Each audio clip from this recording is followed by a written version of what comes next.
Hello, everybody. Welcome to episode 208 of the Winners and Losers Show, starring Hank Thompson. I meant to say hosted by Hank Thompson. Thank you for tuning in. It's my January episode. I did one episode in December. It was a 4-hour episode. Took forever to edit and upload and do clips, and so I'm way behind. Big stories today. Before we do anything else, though, you got to see this moment. Watch this. Longtime contributors who were editors, like Hank. I remember Hank and like the fact that Barf. You know, he helped start the TYT union. One more time. Ready? It's like Hank. I remember Hank and like the That's what Cenk Uygur thinks about the name Hank. Actually, the editor, Hank. Maybe he doesn't. Maybe he's okay with the name itself. Although probably not among his favorites. So let's close that window. We'll come back to that. That's going to be the main dish in this week's episode, or in this month's episode. Thanks for tuning in.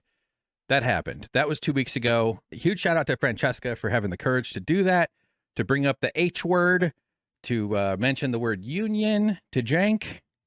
I don't think either of those words are his favorite these days, as is evidenced by his reaction. So what could this Hank guy have possibly done to cause an immediate reflex of barf face, vomit face? Although, you know what, it would have been great if it was real, if you actually barfed.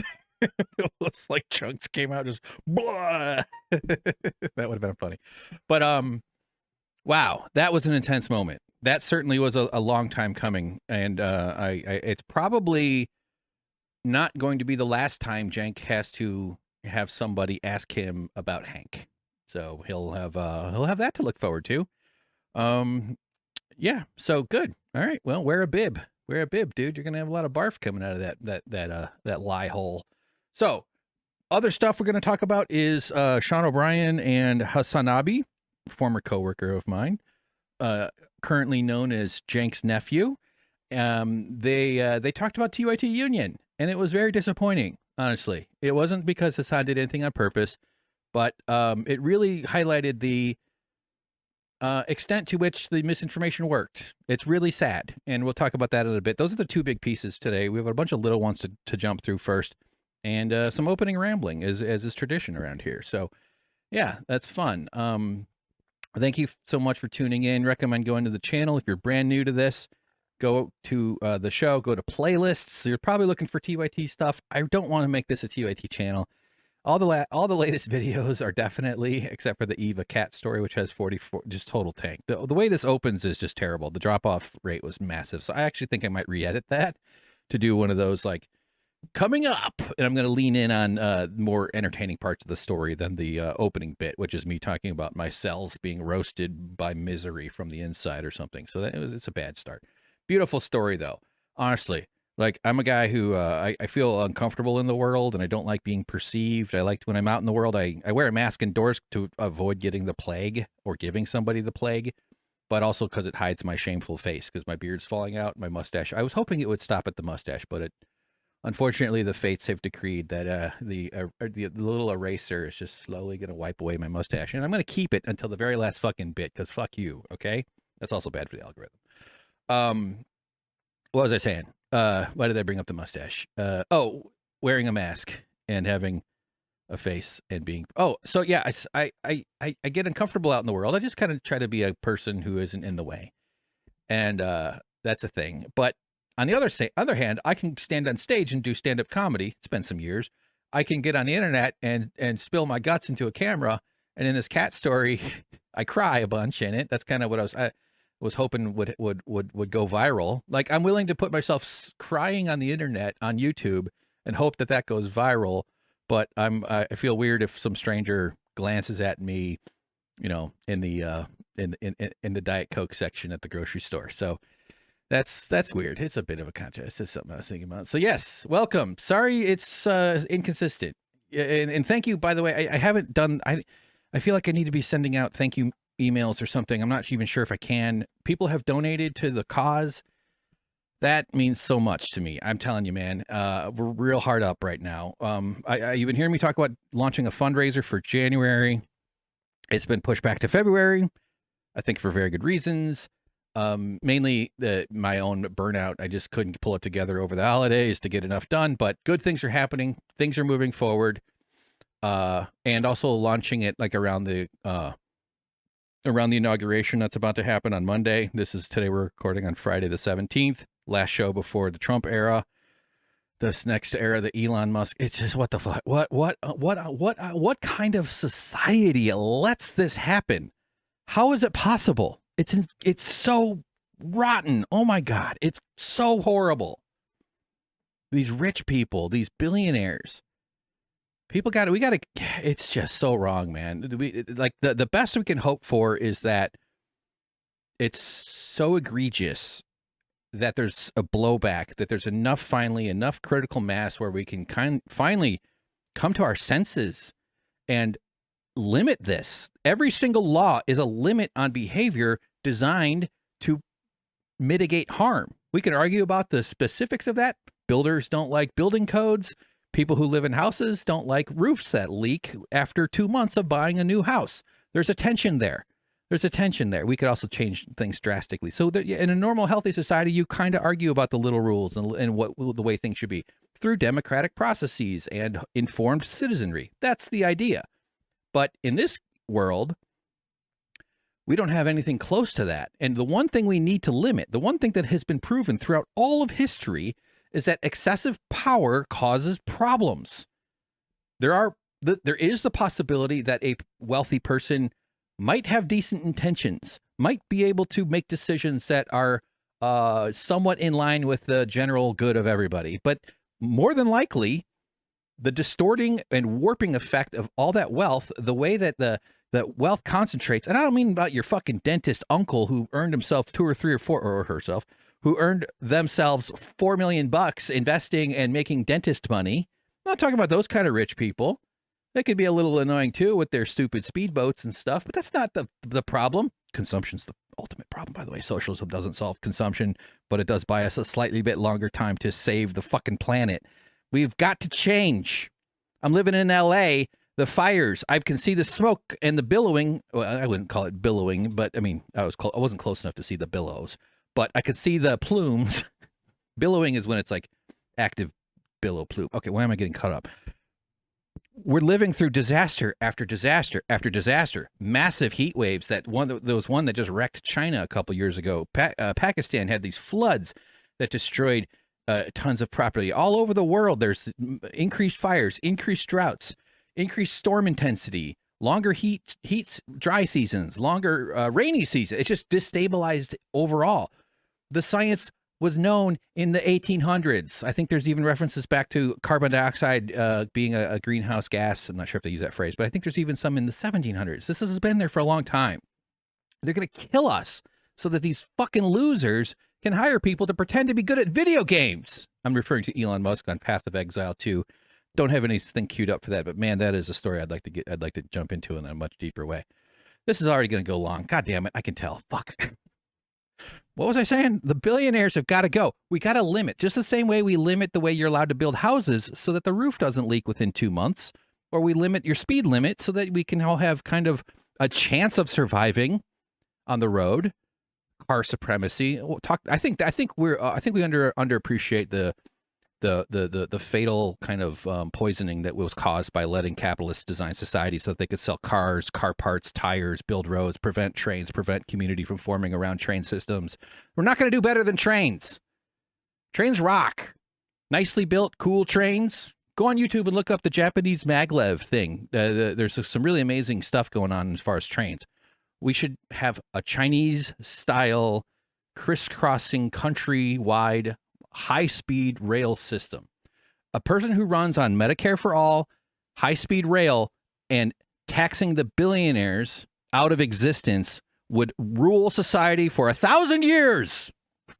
But no, the anger in the wake of the Luigi Mangione event, the anger that's flowing out of everywhere, and the reasons that they banned TikTok was so that they could stop people from learning and gaining class consciousness, particularly around the genocide that's happening. The Democratic Party genocide. The Democratic Party is the party of genocide. Joe Biden, Kamala Harris, Karine Jean-Pierre, Anthony Blinken, all their spokespeople, State Department spokespeople, Defense Department spokespeople, anybody at the higher level of that needs to go to prison. They need to be rounded up and imprisoned, tried and imprisoned for war crimes and genocide and crimes against humanity. All right? But the billionaires can be limited by taxing them out of existence. Let's stop, even if we just paused it at 10 billion, even if you hit the 10 billion, the tax goes to 100%. That's ridiculous to allow somebody that much wealth. 1 billion. Oh, sorry. You won. You won money. You won the game. Go paint. Go do something different, or just be rich. Just have $999 million and 99. You'll never run out. And that, even if you have 999 and you just have some small interest-bearing account, all in one local community center. No, obviously not. That's not that simple. But even just a tiny little interest growth on almost $1 billion, and you will always have $1 billion, and you can live in luxury off of that growth, off of that small percent return. Let's get rid of money while we're at it. Goddamn. No, I'm just kidding. But I mean, I am not really joking, but we can't turn that switch off. There's the only hope we could ever have in terms of ending up with a moneyless society is it's hundreds of years away, to be honest. But is to just build a world where the conditions allow humans to even imagine the alternative to that. In the meantime, in my opinion, the way we deal with money is my line on money is that we don't need money. We need receipts. It's good to write stuff down. It's important to know what happened. And I don't think I'm even okay with a market mediated supply and demand type systems for, increasing and encouraging growth in one sector or another, or this and that. It's somewhat complicated, but it's really not. It's just about resources and what compels you to have to do something. How much bullshit do you have to put up with? I know I'm going all over the place here. The ultimate lesson of the Young Turks movie I'm making, Tell the Truth, Cenk, starring the online left, is leverage. And when people are talking about the lefty, righties, right wingers, left wingers, this, that, capitalist, socialist, communist, anarchist, anarcho-capitalist, all these words, all this stuff, all this crap we get tumbled around in the laundry, in the rock tumbler of this society. They're all weighted. They all have all kinds of baggage and stuff. Some of them for good reasons, some of them for bad reasons, some of them for historical reasons. But it all comes down to, I have settled on to calling myself an anti-capitalist. I don't necessarily give a shit what it is, but even that, in terms of what's on the left. And the TYT is, of course, leading this conversation. Let's say, we're going to talk a lot about TYT here soon. So, but that whole conversation's been happening, that whole debate, that whole thing. Cenk is trying to find a marketing term that appeals to him in terms of the max left, extreme left. I'm personally wanting to be want to not lead myself, but I'd like to offer up this idea of being the maximum Christmas left. Let's do maximum Christmas. Americans love Christmas. We can't talk Americans into the 4-day work week. We could probably talk them into 12 Christmases a year. We're all stupid fucking idiot consumers, but 11 of the Christmases are just extra 3-day weekends. And then we have the one big Christmas, or maybe we have a summer Christmas. Let's replace the 4th of July with summer Christmas, 2 big Christmases, 10 regular Christmases, maximum Christmas left. Come on. We could talk people into spending more time with their loved ones. Why is that so fucking hard? Because Elon Musk has to have enough money to pay weirdo. No, sorry, I don't mean to call them weirdos. Sorry, I consider myself a video game weirdo. But to pay people to give him a very powerful character in a video game that's extreme, so that he can live stream himself pretending to play the video. It's so crazy. All laws are limits to mitigate harm. Yes, we could debate whether the law is just or unfair, and that's courts and that's this and that. There's a big sloppy area there. But limiting humans having power needs to happen. It's unrestricted power. The guy bought himself offices in the government, and the government pays him, and they're going to put him in charge of how much the government pays him and his buddies. It'll be fascinating to see.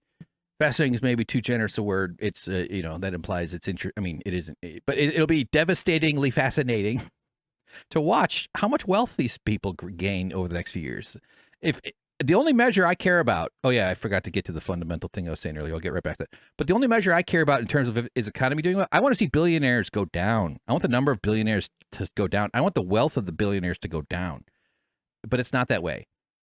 COVID came around, There's that chart or that chart that goes around. That's like $3.5 trillion lost to the working class in wealth and stuff, and $3.7 trillion went to the billionaires. The people, we live in a world where emergency hit, planet-wide global catastrophe was threatening and very much happened. Millions and millions of people died. And what was the response as a society? We cranked up how much money we give people who already have millions and millions of years of money. Am I recording this still? Good. All right. I think so. It's outrageous. So here's the fundamental thing. Here's all those words I said earlier before I got lost in my maximum Christmas left. I really think it's a fun idea. I don't Christmas is a stupid holiday. You got to go get groped by the god of capitalism, Santa. Talk about cultural programming. Ban the fucking Pledge of Allegiance. That's brainwashing children into nationalism. And sitting on Santa's lap is going and getting, not all Santas, but that's a creepy, it's sitting, you know, come on. To beg for products and being promised by an old white man who operates Superman's castle of slaves and delivers them down to your chimney, which is just an excuse for your parents to eat cookies before they go to bed in the most storybook version possible. It's so crazy. What was my point here? Welcome new listeners, everybody. By the way, like and subscribe. Patreon.com/winners and losers. Please support the project. Please, I'm so desperate. There's other donation links too. But here's the fundamental thing. When you think about all those words, whether you call yourself a liberal, a leftist, a progressive, a Republican, a conservative, an enlightened centrist, a de-enlightened liberal, an over-enlightened moderate to the right, whatever it all means, there's two directions. There's two vectors. This is getting pornographic. Does this policy increase the boss's leverage, or does it increase the workers' leverage? That's all it is. Do you support workers having more leverage, or do you support bosses having more leverage? That's it. That's all it is. Where do you come down on that? I'm for maximum worker leverage. That means workers have control over their lives using democratic processes. You still have a boss, but you have accountable leaders, not a boss. Here's my thing. I often fantasize because I'm a crazed maniac, and Joe Rogan is in my podcast. Or sorry, did I say podcast? I meant to say Tell the Truth Check. He does have an appearance in that. If I ever end up on the Joe Rogan show, which is unlikely, I did shake his hand at the Young Turks when he came in to interview in 2014 or something, and Malcolm Fleshner introduced me to him as he's a stand-up. He goes, so Joe Rogan knows that I'm a comedian. I'm sure he meets a million people. There's no way he'd remember. But just on the very, very tiny chance this movie gets big and he sees it and he says, oh my God, that guy looks familiar. And then they call me up. I'll go on the show. Don't worry, it's not going to happen. I'm just fantastic about reaching a big audience. Here's how I'd summarize my ambitions for the future. Shitty work, yes. Bad jobs, no. Shitty work, yes. Bad jobs, no. Crappy work and bad jobs are different concepts. And the only way, because there's kind of nothing you can do about the fact that poop and electricity and logs and driving and things that are kind of dangerous or stinky or chemically, risking poisons, knife cuts. I lost the use of my wrists at my woodworking job. All that stuff has to get done. There's always going to be shitty work, but we don't have to have bad jobs. The reason a job is bad is because workers do not have agency over their workplaces. That's all it is. The solution to bad jobs is to get rid of the concept of having unaccountable bosses. Okay? The Young Turk story, the whole thing we did there, the whole reason we had to collectively organize is because we didn't have enough leverage. I had a bad job, man. $21.63 an hour for full-time video editing for zero benefits, zero health care, zero bonus, zero paid days off. That lasted 12 months. And when I asked them to change it, instead of fixing the problem, they changed my classification from independent contractor to part-time temporary. I still was working 40-hour weeks. Cenk Uygur had me classified part-time while I worked 40-hour weeks so that he could keep my Labor Day money, my 4th of July money, all the money I was earning on top of the money I had also earned while I was called independent contractor. You don't respect somebody.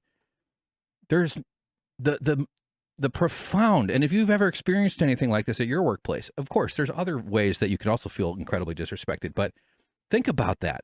Think about how little you have to respect a person to hire them, call them part-time, and they work 40-hour weeks.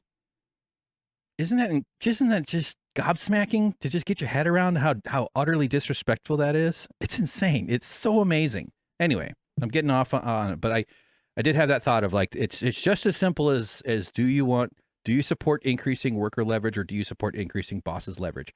And the concept of leverage isn't just about having a collectively organized, because we had to use social physics in order to defeat Cenk, to bring him to heel. That means that we had to gather into a union and have him negotiate with us as a group, because that gave us leverage. But it's more, it's far broader than that. Do you have safety? Are you comfortable in your house? Do you feel like your house is going to be on fire? Maybe. Are you able to take time off? I don't mean a couple days off like Americans get. I mean, like, are you able to rest? Are you able to feel okay in your body? Are you able to develop healthy relationships that come from living in communities where people know each other and look out for each other? All of that stuff, all the stuff that they break us up with, all the divisions of technology, all the ways that they use racism and xenophobia and sexism and the transphobic movement. I don't, calling it movement almost validates it in a sense. I don't like even saying that word, but that's an old Nazi playbook.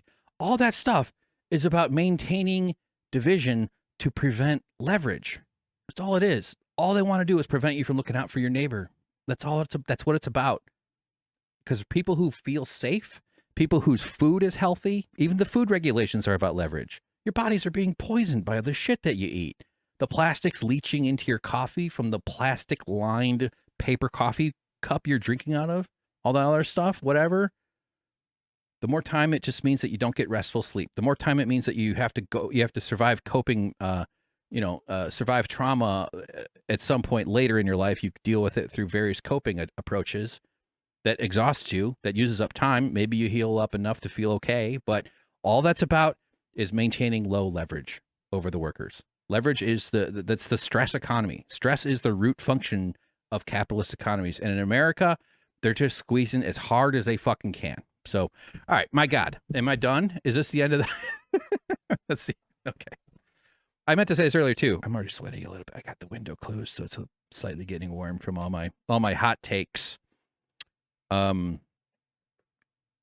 you to anybody who's donated. Honestly, like I get these little notices on the coffee. There's links in the description. PayPal Direct, Ko-Fi.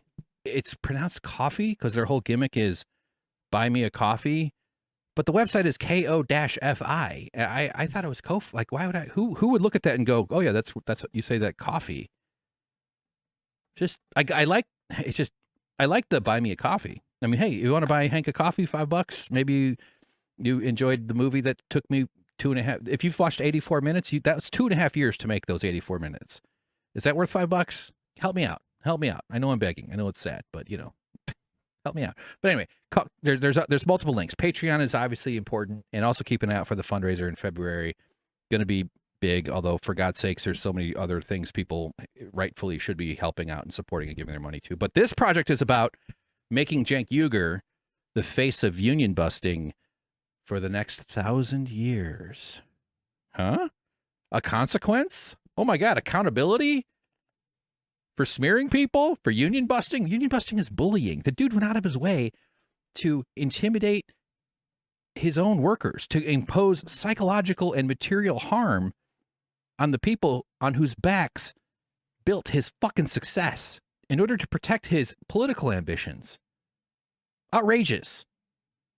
And this movie is going to help us accomplish that and hopefully educate other people too about union busting, because the themes that are talking about are far bigger than the Young Turks. They're far bigger than all this stuff that flows within and around the TYT sphere. And I don't want this channel to be, it is very much a TYT channel for a little while. I mean, I want to try to do other stuff. We want to talk about Kamala Harris's really long arm. Oh shit, you can't see it. Look at the long arm. We'll get back to that. Because I don't think I'm under threat of being audience captured necessarily, but I'm in a pretty unique position in this whole drama cloud of the surrounding the Young Turks. I worked there since 2013, off and on between 2013 and 2020, making this documentary. I have a different kind of approach in a different position within this whole world. So it's justifiable that I'm trying to get this documentary done, get this documentary promoted, get people's attention on the film, and all that stuff. So, but yet I still find myself beating myself up because I'm making content that's relevant to the topic that I'm covering. So it's weird, but I get it. I get it too. I want to do other stuff. I just run out of energy, man. It's been tough. And speaking of that, so a couple more personal rambles.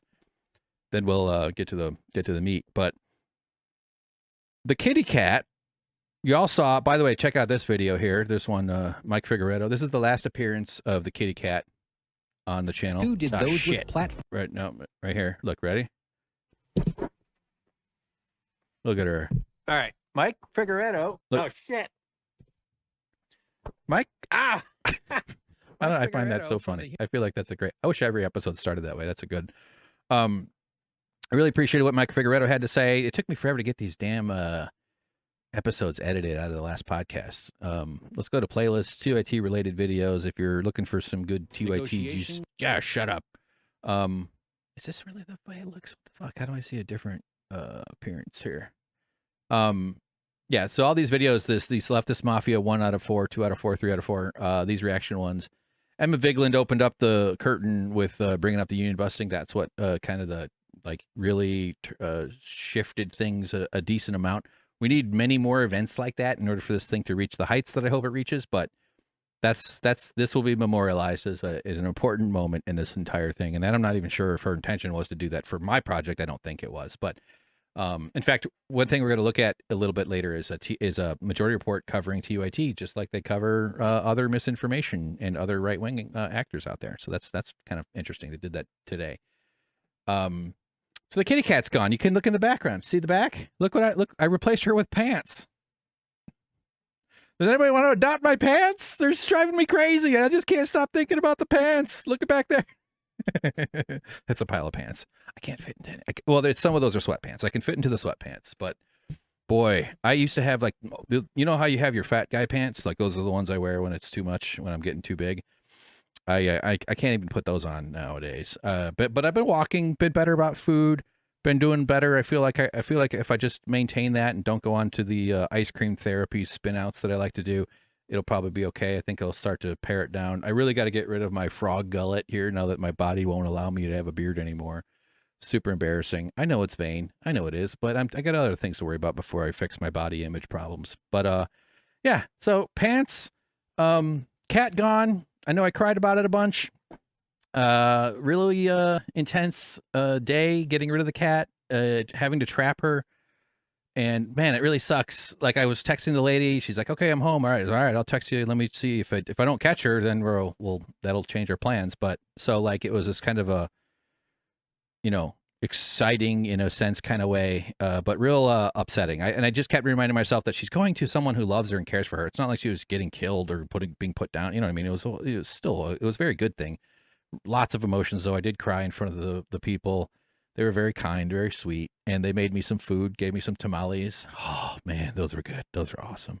I am hoping that I become like my neighbors, like tamale, like they're just like, oh, let's give our buddy Hank over there some of our tamale, like or whatever they cook. If they cook anything, if they just want me to come over so they can spit in my mouth, I probably would. Okay, I'm that desperate for calories.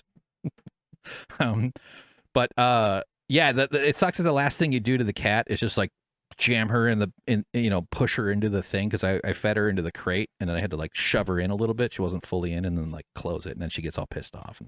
And I hate that that's kind of like the final thing.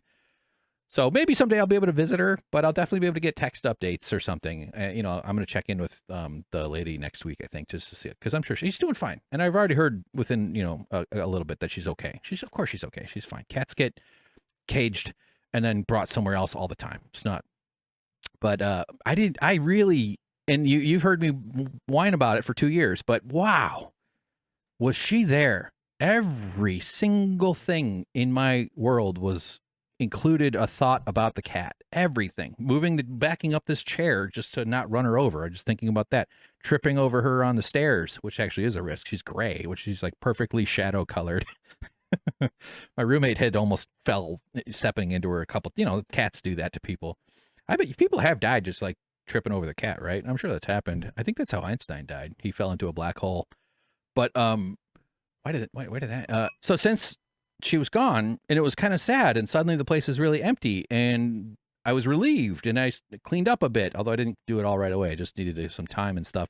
But at every stage of the place, when I walk home, when I get home, I look for her. When I come upstairs, I look for her. When I come up to my room to close the door, I have to make sure she's in the room. Or if she's not in the room, then I have to deal with her getting into the room, or leave the door open, keeping the closet door open so there's a place to go. Getting up to go to bed. Sorry, getting up at the middle of the night to go pee has included this thought for 2 years. Barf, barf, barf, barf. I might step in barf.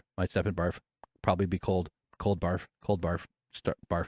Every single time I've gotten up to urinate in the middle of the night, those are the thoughts in my brain. She's in, and a lot of nice presence of her as well. And this is not faulting the cat. This is talking about how my hyper brain over obsesses and involuntarily just goes, wow. It's just like this big wild circus inside there. And it's kind of like standing on a running horse. It's easy to fall off unless you're trained and been practicing, which I've also been doing. But nevertheless, I still fall off all the time. It's hard. It's hard. So it took a while. I'd still have these strong pings of like, where's the cat? Where's the cat? We got to feed the cat. And honestly, it took about 2 or 3 weeks. Now, finally, I'm not doing it anymore. I did have a moment the other day where I opened up the balcony and I had to think about closing it real quick to make sure the cat didn't get out. Not that she was a runner or like she was like rush to get out like some cats do or some animals do. But yeah, so there's still like these lingering phantom impressions of the cat, but she lives in my soul, and I hope she lives in yours, and maybe she lives on the channel too. She'll be a little animated character here on the channel, so that's good. And it's honestly a really happy story. Speaking of fire, scary times, fucking horrible. I've been very lucky. I don't have a ton to say. Support people. Please try to help us where you can. I feel terrible that I'm not out there helping out. I should be. My wrists can't do shit. I don't have money to donate. I could probably drive people around if that was helpful. I feel like I'm letting down my world and my community. So I don't know. I don't know. I don't necessarily think I should beat myself up about it either, but if I had money, I would certainly be trying to help people. Horrible, just awful. So many people's lives completely changed in an instant, and there's a lot of people going to be struggling for a very long time. And of course, the politics of it start up immediately, and it's really gross. And that involves some of the same Cedar and TYT stuff we've been seeing, or Vanguard's been covering TYT, and this homeless, them blaming the fires on drug addicts starting fires, using fire to cook their drugs, and this stuff is complex. There's a lot of factors involved in something like a fire thing, these sort of events, but we've got to stop the goddamn billionaires from destroying the planet. It's just got to stop.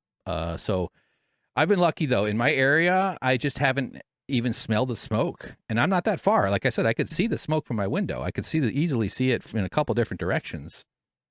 But I haven't been smelling it, although people are wearing masks because that's what the advisories are saying. But I literally haven't smelled it at all. 'Cause we had time 4 or 5 years ago when the fires up in San Francisco were super bad, where the skies were like blood red. It was horrifying and scary. And there were some fires closer to here. LA is about 5 or 6 hours south of San Francisco. It's pretty far away.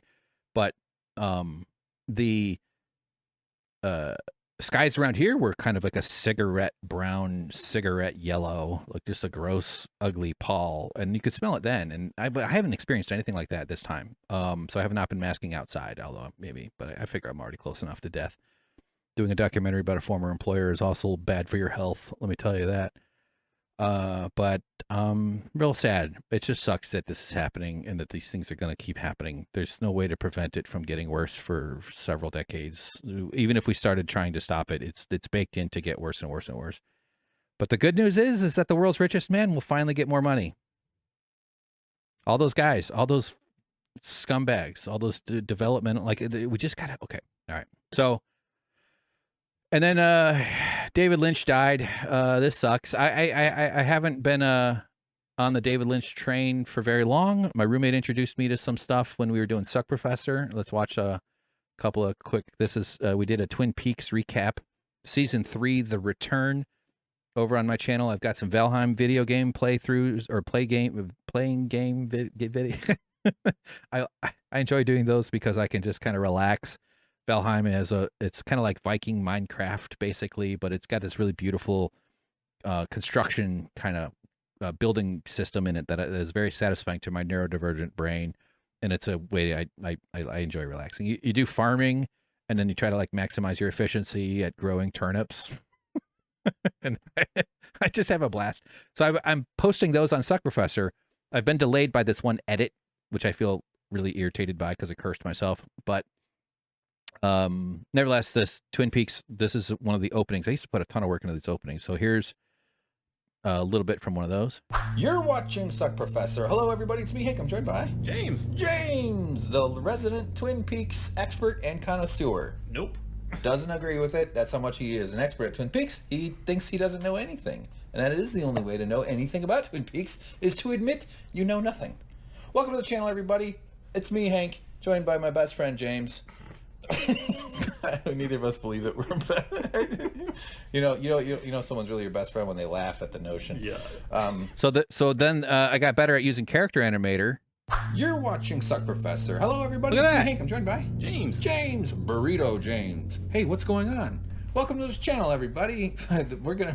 You've made it to the premier Twin Peaks breakdown channel on YouTube. I would be a little bit careful about that. We're a fan. Well, I'm a fan.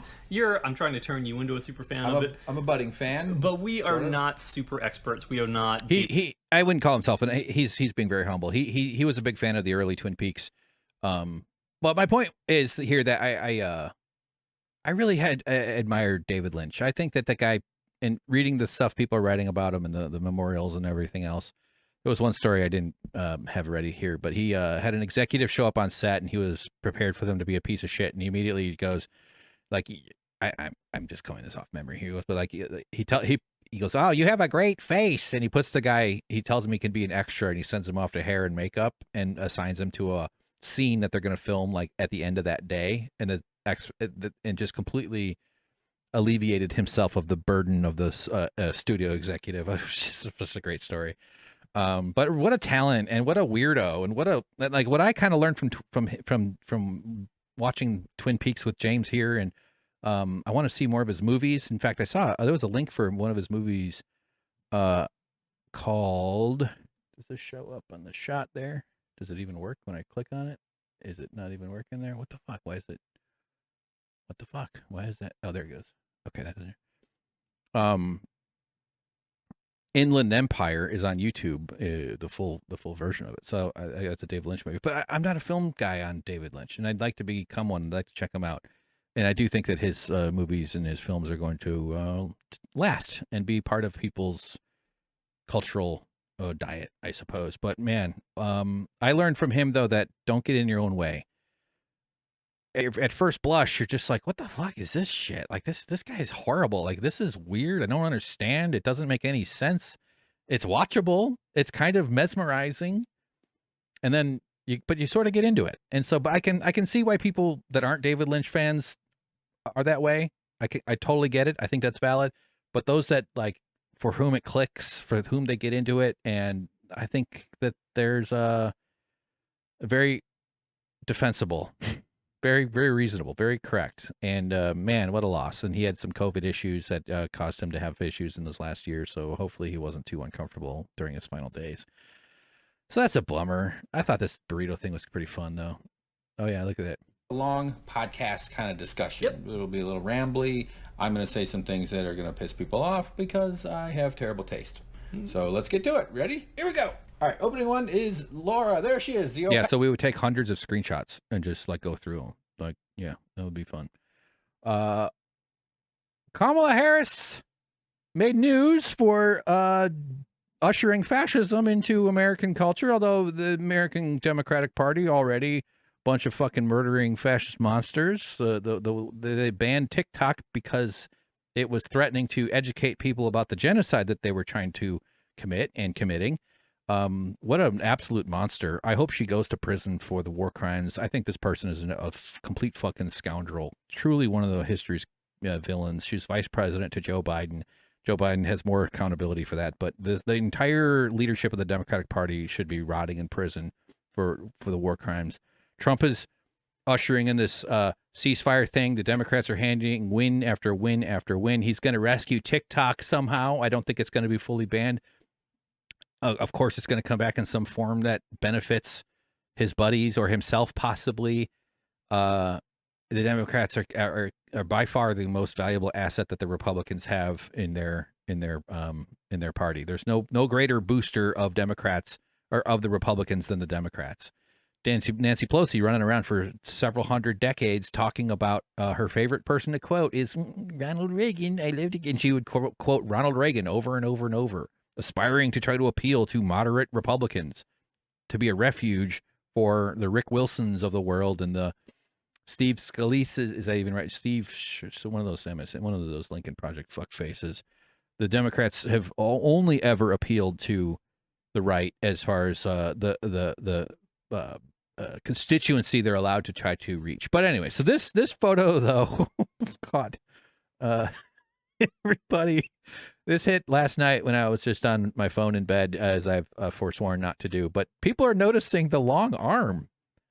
People are pointing out this weird long arm that's going on here, and what is it? Is it photoshopped? Is it AI? I think it's a real photo. And I think what's happening, I think there's an optical trick here with the floor and the wall and the ceiling kind of thing. Because her arm is the closest thing to the camera. Or maybe she has just like a crazy, like is her elbow right here? Sorry. Let me go bigger. Let's go here. Sorry, let me fix that for you. Sorry, guys. There you go. I love how fast that works. That's awesome. Her elbow is somewhere up here. Maybe she does have a super long forearm. But why? It is so weird, isn't it? But I think it's some kind of optical thing with the perspective of the room. Like, this thing looks short. This cabinet thing back there. I don't know. This is so funny. And I scroll down. People are... That's so great. I just hit my knee on something. Oh man. Oh boy. Slender Man. We're getting it. Why is it so? What is going on? Yep. There's Slender Man. Yep. Okay. All right. Well, one more. Well, that one. Oh, they changed the thing. I don't know what that says. It's so funny. I wrote on there to someone saying that it's offset by her other arm, which is similarly short. Like, it's short to the same degree that this is long. So anyway, I don't know. Put these fucking monsters in prison for war crimes. All right, next one. What is that? Did I just open it? What the hell just happened? Not a ton to say here as a prep, but we're gonna watch here. Sorry, Emma, that's a bad pause shot for you. Let me. In many. There we go. A little better. Instances. There we go. The feud between Sam Seder and Cenk Uygur has metastasized into Majority Report covering the Young Turks in order to counteract their misinformation. I actually have done a ton of research already, compiling various clips of this whole thing that I'd like to get into on a previous episode of the show. If you're curious, go back to the playlists. The negotiation. Goddamn, shut up. Why does it look so? Okay, this is much better. This is the one I was looking for. So on a previous episode, I talked in detail about the Emma Vigeland Polymarket Facebook thing that Cenk had said, where he screams that Emma should give the money back that she made, that he gave her for being an employee, for making money for him, for producing surplus value for his fortune. And he argued that because his being sponsored by an illegal gambling website that allows you to bet on how many fires are happening or how many children are getting killed in Gaza, or exactly precisely, don't quote me on those specifics, but you can bet on like world events like the fires, like Gaza, like genocide. And that's the Polymarket Studios that's been going around. So this is a pretty good dive into that, this one right here. But now TYT is being covered by Majority Report because of the way that they're covering the LA fires. That's what this one is about. Let's just listen to it, and I'll have more to say. Some of these folks are on the street. Some of them I know are experiencing mental health episodes. But the reality is they should be in housing. That might make it so that they could have heat. Yeah, how do you solve drug addiction and homelessness? Is it with cops? Yes. In 2020. There's also a great breakdown of the Young Turks by Brittany Page. It's like a 20-minute video about TYT's claims about housing first and stuff. And Brittany has experience working with the unhoused and working with this stuff, and she has a lot of research. She does a very good job breaking it all down. Housing first is everything. We need to get people indoors so they can be safe enough to be healthy, to work on their health. The being outdoors, exposed to the elements, exposed to the dangers, exposed to the risk, is the absolute worst environment to expect somebody to stop doing drugs and to get over their addiction. It's utterly inhumane. It truly is. So more from Sam.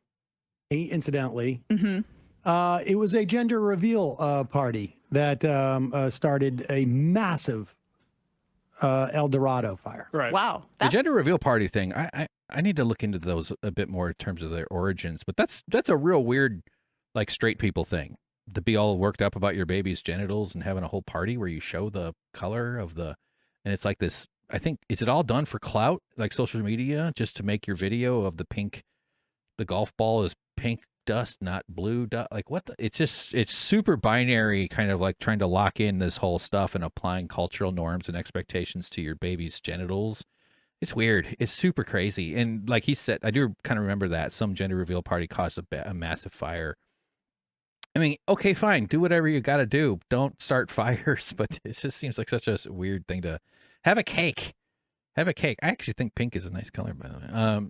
That sounds like meth head nihilism. But again, to me. like, why is this stuff kindling all of a sudden? Like, it's not like homeless people started fires like the last couple of years. It's because massive droughts getting more and more regular because of climate change. The exact same thing that Schellenberg has been downplaying. He's pulling this out of his ass because this is not the cause of this. And it is a way of distracting from all the other stuff that you're talking about, climate change. It's right-wing talking points. He's not talking about Cenk yet, by the way. He started referring to a previous guy who was saying that the reason the fires are starting is because of homeless people cooking their drugs. It was, I think, Michael Schellenberger. I'll confirm that before I post this. But that's so he's not speaking about Cenk in that comment. Just to basically, reinforce a completely distinct phenomena. And do we have any more? Do we need to even watch? That's really basically it, I think, based on what I saw. It's unfortunate because it seems like this is the kind of thing that a lot of other media outlets are leaning into. Fox News. Who else? Whatever. Like, I saw Daily Wire stuff. That's what they're all running with. Let's analyze this. Fox News, Daily Wire. Oh, TYT. So, look, guys, the PG&E has been the cause of most of the most amount of fires that we have tracked. Okay?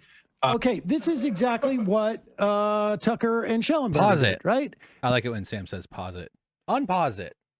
They concede that the electric company, in many respects, they know, like, if anybody knows that there's going to be wind, I got news for you. The electric company knows that there's going to be wind. They've been sued on this many times. Why do they not bury more of their power lines? Because it would cost them money.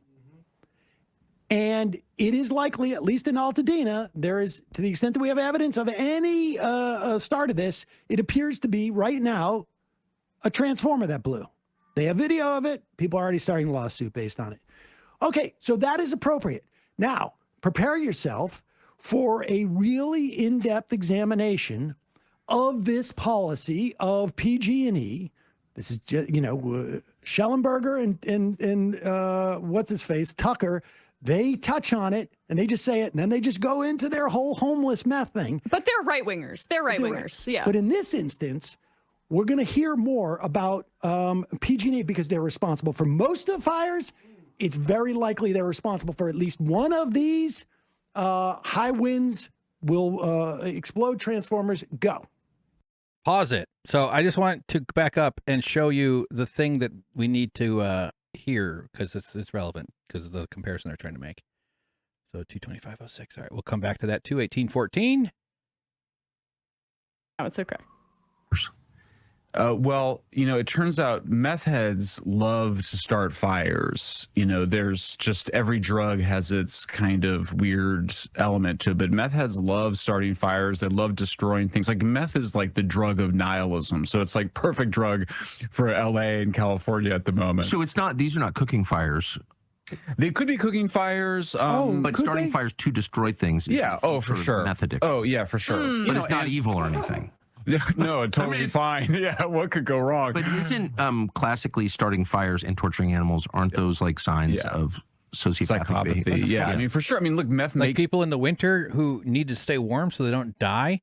So those are the people that they're talking about. What did I say? 225.18. I think that's right. Let's go. Come on, Hank. You're on the spot. Almost there. Close. Okay, close enough. Yeah. But in this instance, we're going to hear more about PG&E because they're responsible for most of the fires. It's very likely they're responsible for at least one of these. High winds will explode transformers. Go. So, look, guys, the PG&E has been the cause of most of the most amount of fires that we have tracked. Okay, that doesn't mean they're the only source of fires. And unfortunately, do homeless folks who are almost always the fire started by someone who's hooked on drugs. They're starting it for the drugs because you cook some of the drugs. Has that been a major source of fire here in LA over the last half a decade to a decade? Absolutely. Anyone who says that that's not true is just pause it for 1 second. This is funny because it tracks almost exactly what the conversation with Schellenberger and Tucker were. But we know that the fires that are started get his ass, Sam, get him, either by homeless people accidentally or via them cooking their drugs or whatever it is that they're supposedly doing, and there's no definitive data on how these fires started. We know these are primarily in downtown LA, and we have no evidence that meth head homeless people are setting fires that turn into massive wildfires. Maybe there's one, like there was one gender reveal party that started a fire, but I don't think all gender reveal parties are, people that do drugs indoors? Like how many rich people have all kinds of space to do their drugs, their backyards with their fire pits, their outdoor kitchens, with a refrigerator that's filled with Blue Moons and LaCroix? Do you have any idea how much illegal substances are flowing through the veins of the wealthy, through their cooking, having to cook the drugs too? Or the snortable kinds? I'm not going to go into like the dynamics of gender reveal parties over and over again and talk about this. Like most of them are electrical companies, but gender reveal parties did El Dorado. Let's talk about this for 15 minutes about how you got to be so proud. We got to be honest about these gender reveal parties, guys. The different genders that take place in these things, and they're going to be, they're so locked into their patriarchy that they got to have they want to have like pink blankets for the gender reveal or blue, depending on who the gender is, and we go guns, blue guns, and pink vacuums at your gender reveal, whichever one you get. That's the baby you got. Oh no, it's a pink vacuum. Oh, my life is ruined. I'll never retire. Patriarchy, by the way, guys, this fucking hurts everybody. It's bad for men too, you stupid fucking morons. Whoosh. Deep into that. No, that would be absurd. That would be absurd. Go ahead. Fire here in LA over the last half a decade to a decade. Absolutely. Anyone who says that that's not true is just literally indisputably lying to you. And I guess the reason they would lie to you is, we want to protect our unhoused neighbors, so let's cover up the fact that they're starting fires to get high. So, but remember, not all homeless people are the same. That's the minority of homeless people. We're not trying to be, All right, how about safe injection sites? Let's have medical people oversee drug use within populations where people can have access to clean needles and safe fire usage and food, maybe give them some water, maybe help them out a little bit. Let them get high. They do drug programs in other countries. I think in Portugal, where they legalized drugs in a very substantial way. And it worked very successfully until the conservatives over there messed it all up by defunding it and by messing with it. But you provide people with access to drugs, and they can come in and do it before they go to work as part of a process for getting off of the drugs and for accessing help and for alleviating the shame and the guilt and the secrecy and the horror of it. It's a medical issue. It's a person in a severe crisis who needs help. I used to have a drinking problem. I'm an addict. I know exactly what the fuck I'm talking about. This isn't hypothetical for me. It's been a long time. I understand this stuff better than you might have realized. It's fucking sick that these guys are spreading this stuff. And disparaging about homeless people. thank We're just you. telling you a reality, and you covering it up doesn't help at all. My joke about it, by the way, is if I tell you about why I had a drinking problem, then you'll have a drinking problem. It's a lot to do with like my mom's coma.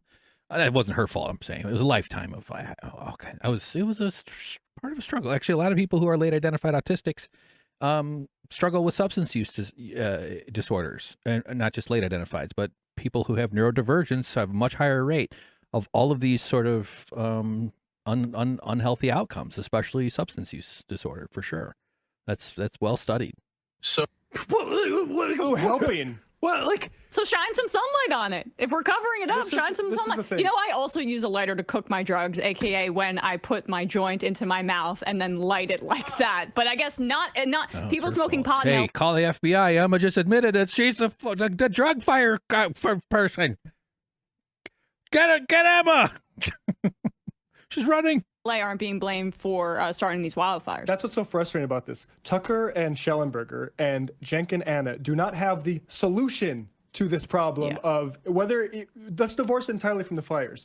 Homelessness and addiction, they don't have jack for either of those things. All they have is let's throw more cops at the problem, which is what this country has been doing for a while. Rick Caruso, a billionaire developer, the guy you endorsed in the last thing, you think he has the solution to this? Caruso's owns a property in the Palisades. The Palisades are a very fancy spot. I know there's a mix of income levels within there too, because there are people, a lot of these homes have been there for a very long time. They get passed down through generations and stuff, among the other communities around LA that have been destroyed. But the Palisades I've been up there for deliveries. That's the only reason I would have been up there. And they're fancy. They're very nice. It's kind of the Pacific Ocean side of Beverly Hills. So the Hollywood, LA is a flat basin, a bunch of hills. That's called the Beverly Hills, the Hollywood Hills, and then and then north of those is the valley.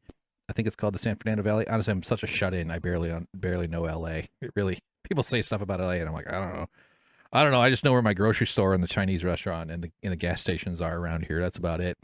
But these hills sort of bisect this whole region, and it's 10 to 15 degrees warmer up in the valley. And so downtown LA and the ocean, where Santa Monica, what's south of Santa Monica? It's a Huntington Beach and stuff, right?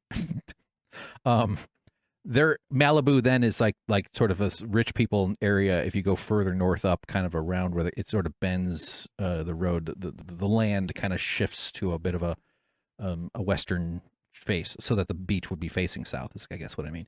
Anyway, but the Palisades are embedded up in these hills up there, and they're really beautiful homes up there, really quite nice places. And it's also sad for those people to lose their houses too. This isn't just, about the only positive out of this whole thing is that if enough rich people are harmed, a slightly more effect on politicians, maybe. Even then, though, I still think they're just going to allow the billionaires to come in and pick it apart for profit. The people are just going to swoop in and, they have millions of years of Lexus payments stashed away, but they're going to be able to come in and take advantage of all these people whose lives have been destroyed. But yeah, the Palisades are very nice. What the hell got me talking about that? I don't remember. Oh, Rick Caruso has this property up there. He's a billionaire area guy who ran for mayor of LA against Karen Bass as a Democrat, but he was a Republican up until his that last year or something. Just a scoundrel, just total scoundrel.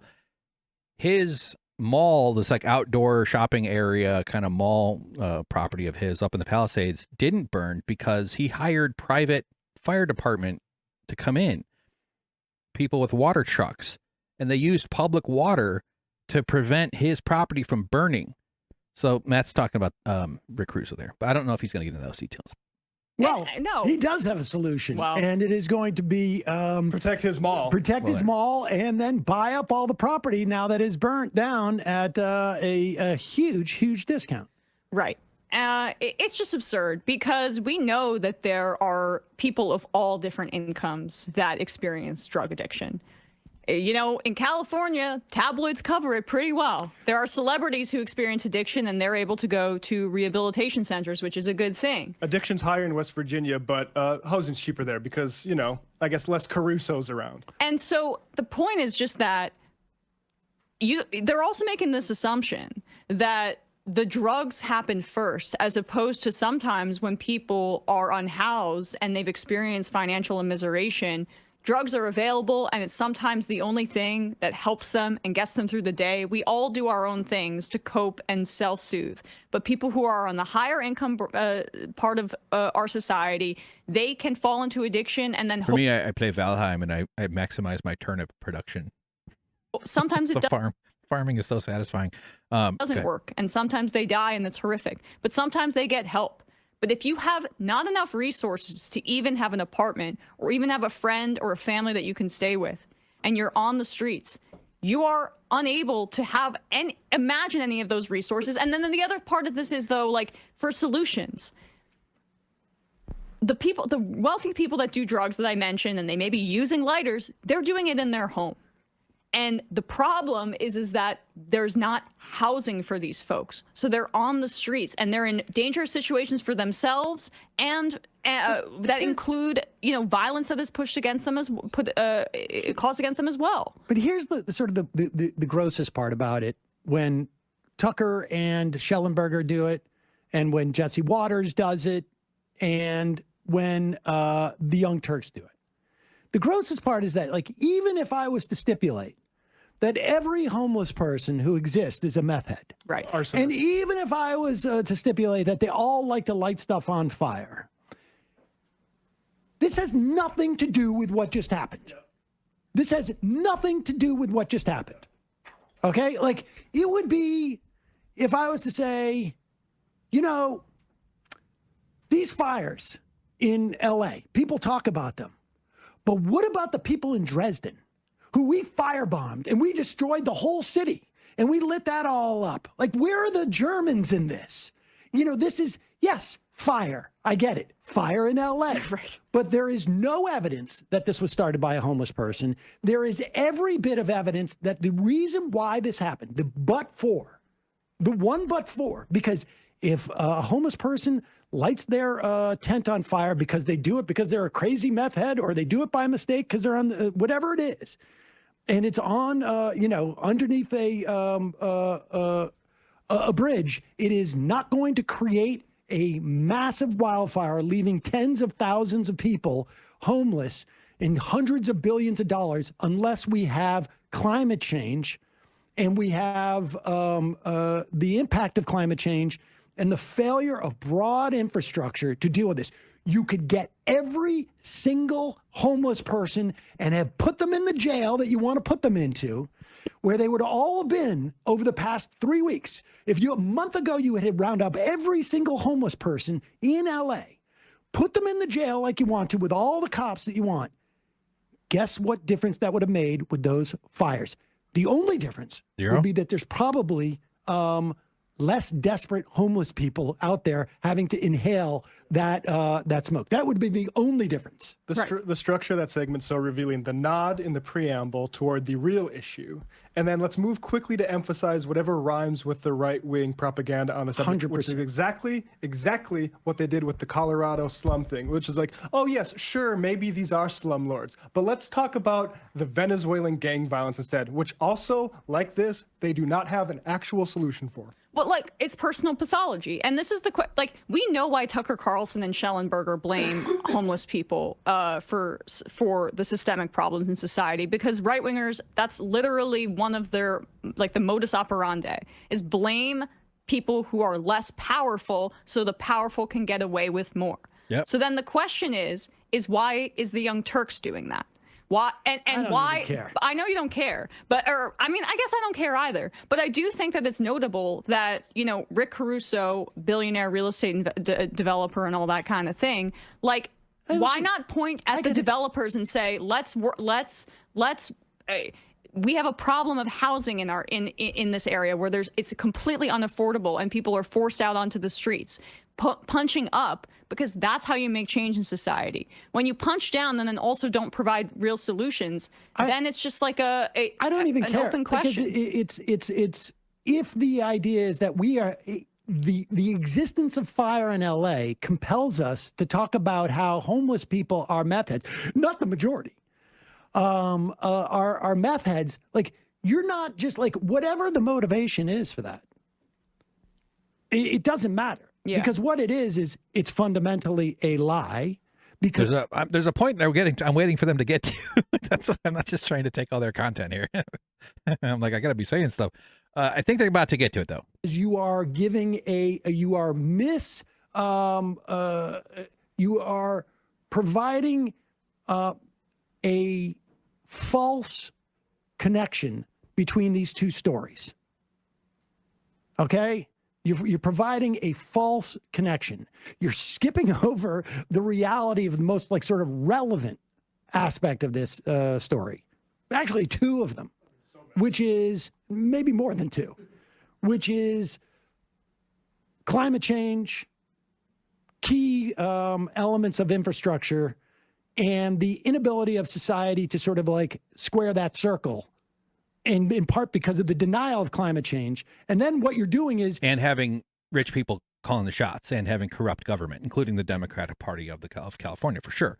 The way we build out infrastructure, the design of society. There's things you can do to mitigate fire substantially with, like wet plants, succulents and stuff, like building fire breaks, having even sprinkler systems. I saw a thing about in Japan that does that. Obviously, that seems there's probably more logistical technicalities to that. I bet you they're just going to start building rich people houses with just giant fire suppression stuff built in. I bet you that's what's going to happen eventually, after they, turn these devastated areas into resorts for fancy people. You're providing more climate denial because all of this stuff is about priorities. Yep. And the reason why Schellenberger and Tucker and Jesse Waters and probably every other right-wing show are prioritizing homeless people, or, Karen Bass's trip to Ghana, is because they don't want to talk about the fundamental reality of what's going on and what fundamentally has to happen to deal with that problem. Yeah, okay. Go support the Majority Report. If you're watching this, you probably are on there. Yeah, it's just interesting that they're covering TYT. They cover Daily Wire. They cover, other shows, Dave Rubin, Jimmy Dore, etc. And now they're covering TYT. Yeah, so I'll probably return to that whole thing if I get a chance to put together the podcast for it. I have a ton of links already set up for it, but it's also like I got to kind of focus on the documentary and the other stuff that it's going to take. So I called into Majority Report once, and we talked woodworking. I got on my first try, and it was crazy. And we talked about woodworking a little bit. I told him a story about how I felt a piece of wood bounce off my eyeball when I was stupidly trying to close a lid on a stain or on a can of something. I used a piece of wood to hammer it, and all of a sudden I just felt a tap on my eyeball. And the lesson was wear your safety glasses. That was a few years ago. Can't even watch those commercials. Calling from a 424 area code. Who's this? Where are you calling from? Hi, this is Hank in Los Angeles. Hank in Los Angeles. What's on your mind? Hey, Sam. Good to talk to you guys. I watched the show for Matt Leck. I just love when he's on camera. No, I get it. I get it. You don't have to say. He's no Eminem. That's unsaid. That's unsaid. So he wears those hats. Yeah. It's irresistible. Hey, long-time listener, first-time caller. I've been a woodworker for several months, Sam. Ooh. and I know that's one of your hobbies. Yeah. So I'm calling to do a little woodworking talk. Okay. With you. Sure. Great. I make like fancy cutting boards and stuff. Basically, it's a professional shop, and it's been a long time hobby of mine. Been learning a lot, and I just have some, been sanding. I'm a professional sander, is what I do. All right. So, well, I have a question for you though. What are you treating those blocks with? Because I'm always fascinated by what people, every person I have ever spoken to who makes like a cutting board says that they treat their cutting board with something different. What do you treat yours with?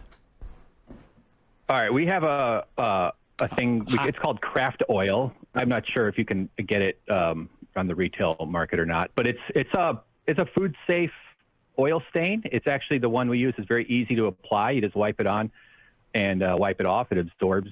You gotta let it dry, and then we apply a wax finish coating, which is fairly common. Like a beeswax, right? Yeah, it's a combination beeswax, mineral oil, and paste wax, I believe. Right. And the mineral oil is just a vessel for diluting the wax, and the mineral oil will then basically evaporate, as far as I understand it. I'm kind of new to the whole thing. So what is it? Craft? What is it called? Craft oil. Okay. Yeah. No, I'm not confident that. Yeah, I've never even Googled it. I don't know if that. It seems to be great stuff. I've used boiled linseed oil myself in some of my own projects before I started working at this place. So, but yeah, it's something you should care about because you don't want to put a chemical on the thing that you're going to prepare food on. Of course, so it's usually mineral oil and beeswax is what I usually get. Yeah. That's generally the finish, and it gives you a nice matte finish, and it's also like you can fix it up after some time if you use it, and you can sand it down and then fix it up. It's a fun project, and then you'll have a whole bunch of extra wax laying around, and you'll start waxing everything. You'll just start rubbing that crap on your cabinets, and because it's pretty fun and easy to do when you get to that point. Yeah. So I'm just curious, what do you do? Kind of like DIY home building stuff, or are you making like bespoke little items for cabinets? What's your more like cabinets? All right. and stuff like that. And sometimes I try to make a bowl or two, something like that. Oh, good. It's tricky, isn't it? That's tricky. I'm not so handy with a router. Oh man, be careful with those things. You got to wear your eye protection. Oh yeah, I always do. I don't want to take up too much time. So I was going to share some safety tips, or just at least regarding eye protection. Okay. I was I was returning a lid to a can of some schmutz. I don't know what. I don't remember. We're always opening, tight lids and then hammering them back. And I decided to use a little piece of scrap from the garbage. It was the closest hard thing near me, and I was just hammering away on it. And all of a sudden, I felt a small piece of wood bounce off my eyeball. Oy. It launched right up. It just hit the eyeball, like just right into it. I felt a little tickle of something for like a day after that, but I dodged it. I dodged a bullet very, very luckily. It kind of just barely touched. But I didn't have my glasses on, and I usually do, and they were on my hat. I always have my glasses on. What a reminder to. I mean, because I can't see without them, so I have that covered. And then sometimes I'll wear goggles if I'm doing, something else. And I also wear a mask when I'm sanding. Super important. Yeah, you should. You definitely should. That dust will get in there, and then there's no getting out. Yep. It's that's good stuff. All right. Appreciate the call. That's you guys doing great. Yeah, I'll call back. We'll talk woodworking if that's cool with you. Yeah, I appreciate it. Find out what that craft oil is. Hell yeah. It's a trade secret. Yeah, they won't tell about it. They're very, very quiet about that. But that's why in the movie I refer to Majority Report as a local woodworking podcast, because I kind of want to call in to Sam and I have this idea to do a comedy thing with Sam where I host a woodworking show, but only when I call in, and if he answers my call, that's the start of the woodworking show, and I introduce him as my guest. I think that'd be kind of a funny thing. I got to work up the balls to do that, though. I'm really not quite there right now. Right now I just have the balls to go buy slurry from my fat face. Anyway, jumping over now. Okay. Huge moment in the Young Turks documentary project I'm working on, Tell the Truth, Cenk, a documentary about dignity, a documentary about consent, a documentary about democracy, a documentary about work, a documentary about labor, a documentary about Cenk Uygur and the workers at the Young Turks who had to start a union in order to try to get one of their friends, comrades, and members the ability to go see a doctor and to get paid days off. I'm that person who was in that situation. So I lived a very core and played a very core role in the TYT's union's origins. Thus, I'm making the documentary, particularly because Cenk lied about me and my friends by telling his audience that that outsiders, precisely Nancy Pelosi, Christy Smith, and their IATSE minions, went out of their way to manipulate his workers into unionizing in order to harm his congressional campaign.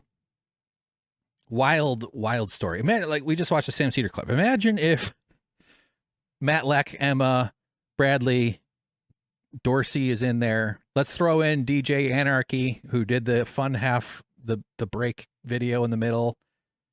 I think they might have a couple other people that help them and stuff. The AM Quickie crew. Honestly, I probably would be really good on that crew on some of their. Hire me, Sam, would you motherfucker? I can't get hired anywhere else. I would actually be good for that company. It's a weird thing to say, but imagine if all those people unionized and then Sam comes out and then Cenk never verbalized this stuff. He did it with statements. They put out statements on their Twitter. It's all very well detailed on my Substack, baldontheinside.substack.com. This article especially, 2 versions, 1 truth, evidence for my claims about the Young Turks. You can see their story, and I tried to be as dispassionate as possible. Of course, starting out, you should check out, if you're brand new to the story, don't read my words, read these 4 articles. Those give you a really good foundation for TYT's union busting. And then here's their version. I tried to keep it as, clearly I'm too biased and too close to this to completely like say this is totally objective, because there's always editorial discretion that's being exercised in anything. But anybody else who was challenged to sort of try to do the same thing would probably end up with something like this. You know, I tried. There's another article here that's filled with my rage and my interpretation and stuff, and I defend that. But also, that's not the best way to introduce the story necessarily. So this goes through all the ways that they spread this conspiracy. It includes the articles that were written that talk about it being a conspiracy, Cenk's emails to unionizing workers. This is like me interpreting some of that, giving just sort of a, clear responses. Yes, like I said, it's somewhat, there is definitely interpretive breakdowns here. But, and then myself included, just because I was the one worker who was part of the union who was not, no longer at the company. I was laid off about a month before it came forward. So my voice was relevant to the story that was told on the day that everything went crazy online, February 21st, 2020. So that's why I included my voice in their version, because this was a TYT worker made it known that what they were saying wasn't true. And this is an invitation to them to do some fact checking, which they didn't do. They had no reason to distrust me. I wasn't like I was known as the liar around there. Oh, we're going to watch Cenk react to my name in a little bit, which is a really fascinating moment in this whole project. The way he just immediately makes a barf. And then most of this article, though, actually about half, I guess, if we're looking at it, is my story. Okay, so we have TYT's version, and then I can't find it. And then we have my version, and I have all the documents. I don't have every single Gusto invoice invoice I had to send in, or Gusto record, but I have samples of those. Here's TYT's proof from their HR person. This is from an email that was sent that their part-time threshold is 30 hours, even though I worked 40-hour weeks. I was hired for 3 different classifications.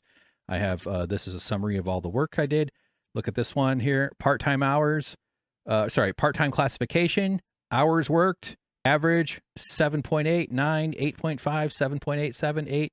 These are normalized over 10 days. So 83 hours in 10 days, those are 40-hour weeks. These are all 40-hour weeks.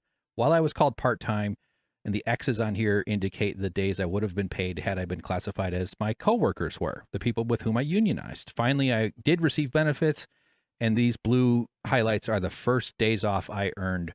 I was paid. Actually, that's a misspeak. I earned all this money. This is my money. This is all my money. It's still in their account. This is my fucking money we're talking about. And I have it summarized right here. All this unpaid money here belongs to me. Several $1,000s, including, and then you add on top of that the bonus. So I go through all kinds of stuff. Here's the gusto or the invoice records. This is what it would have looked like had I been paid. Here in the yellow, but up here when I should have been paid, there's no yellow. There's just no entry for that. So my claims are true. We're also going to come back to this in a little bit too as well. So why did I bring that up? I don't remember. But Francesca Fiorentini, who has been a longtime TYT contributor, they both got a bad frame right there. Okay, there he goes. She was brave and courageous. Why I sounded weird when I said it. The brave. She showed. Oh, fine.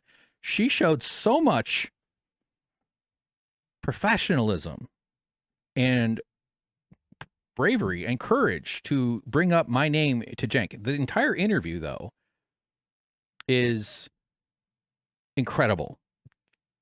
Not just for bringing up my name, I should say, just to be clear, like the way she approached this and the way she handled herself and the intensity that she must have been feeling during this conversation. I tweeted out that, like, man, she just must have been so tired. It just was like this. She had to have had like one of those like big come downs after this. Cause you know, she's good at what she does. She clearly puts a lot into it and she's a real pro. But this is the kind of thing that had to have been just a tough slog for her. And then she put out clips and stuff. And this video, I think, has 200,000 views and lots of people are making content about it. Really grateful that she brought up my stuff. So we're going to look at a few different moments from this, and then we'll see the part where Cenk reacts to her bringing up my name. And I'm going to share, and I'm going to react about that. So yeah, I didn't work with her on projects at TYT. I knew of her like when she was with AJ Plus, and she mentions in this, or maybe this wasn't this interview, but in one of her recent, she talked about she was a correspondent for National Geographic, because she had her own media career going before the Young Turks. It's not like the TYT made her. And she's a stand-up comedian. But when I was there in 2018 through 2019, 2020, I would talk with her occasionally when she was in the office. It wasn't like we had a lot of long conversations, but it was fine. It was friendly. She always had a good vibe. And she's kind of tall.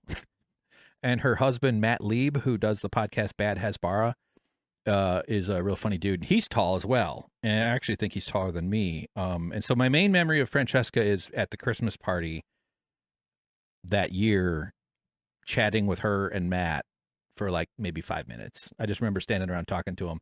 And I just liked that they're tall. It's fine. It's fine. It's really nice when tall people can talk to each other, because I'm so used to sort of like leering over people and just looking down at them, in a tall guy kind of struggling to feel like he's understanding what's going on. I have auditory processing issues. I have difficulty hearing like really easily, especially in loud environments. And so like, yeah, my whole, looking back on all the times where I was at bars or at parties or at places where I'm just like leaning over awkwardly, trying to hear enough so that I could understand what a person's saying. And I didn't have to do that with Francesca and her husband, Matt. So it was really wonderful. And I hope they have a tall baby. Okay.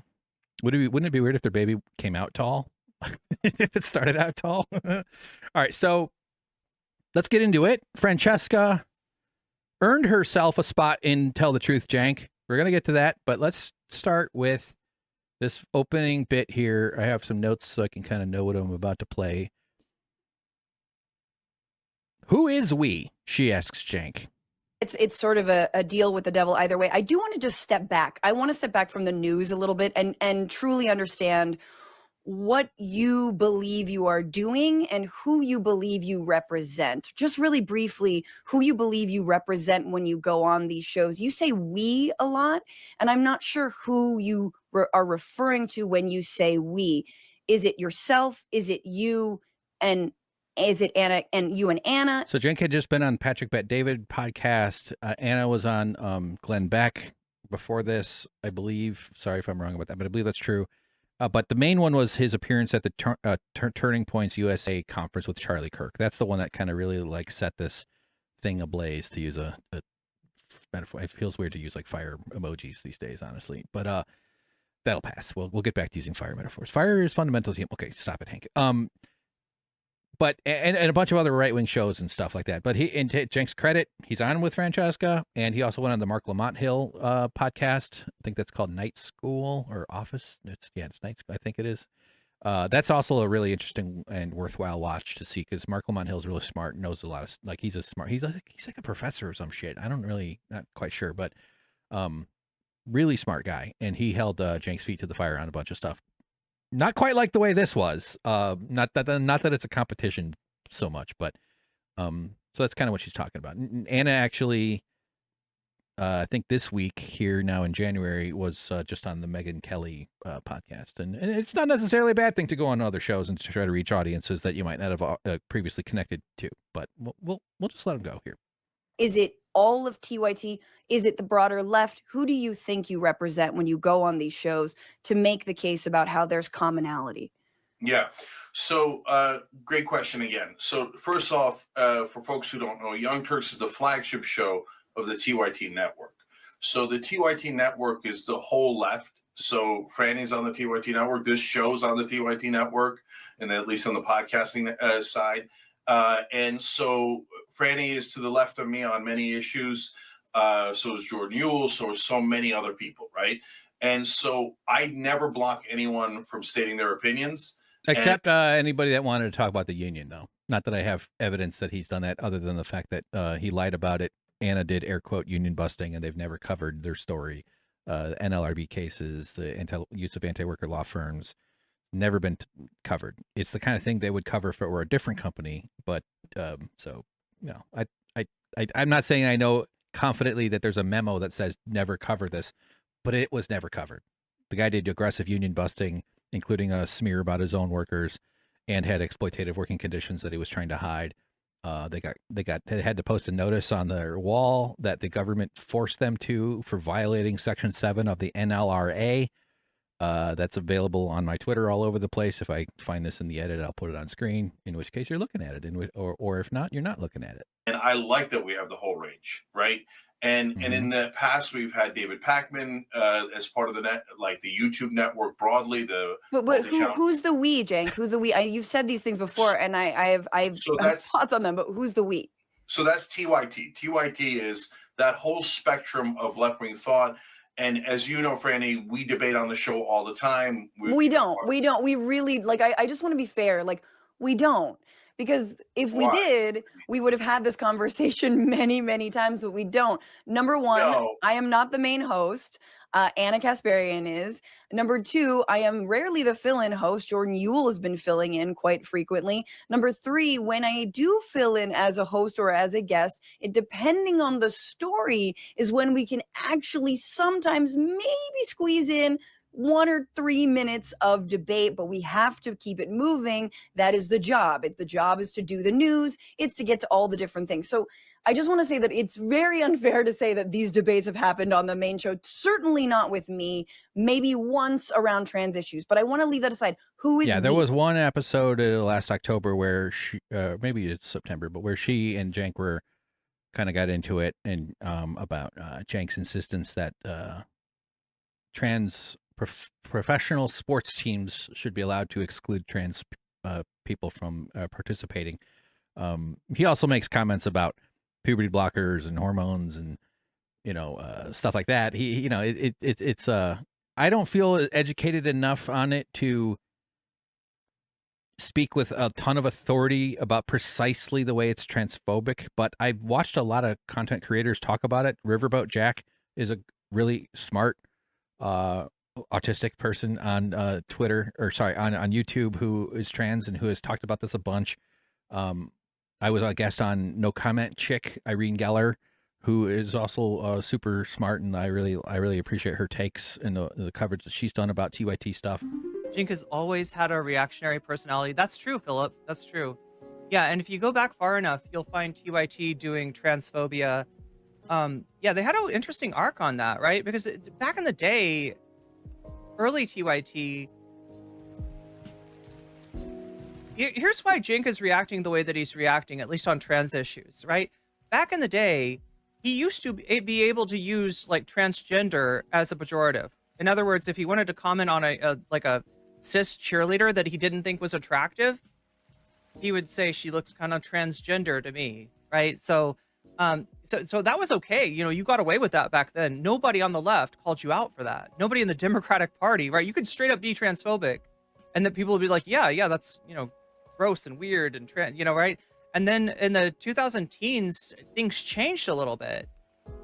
And I don't think that Cenk changed along with things. I think that part of him stayed behind, but at least he sort of knew enough to, you know, keep those reactions sort of quiet. But, you know, he's realized he doesn't have to.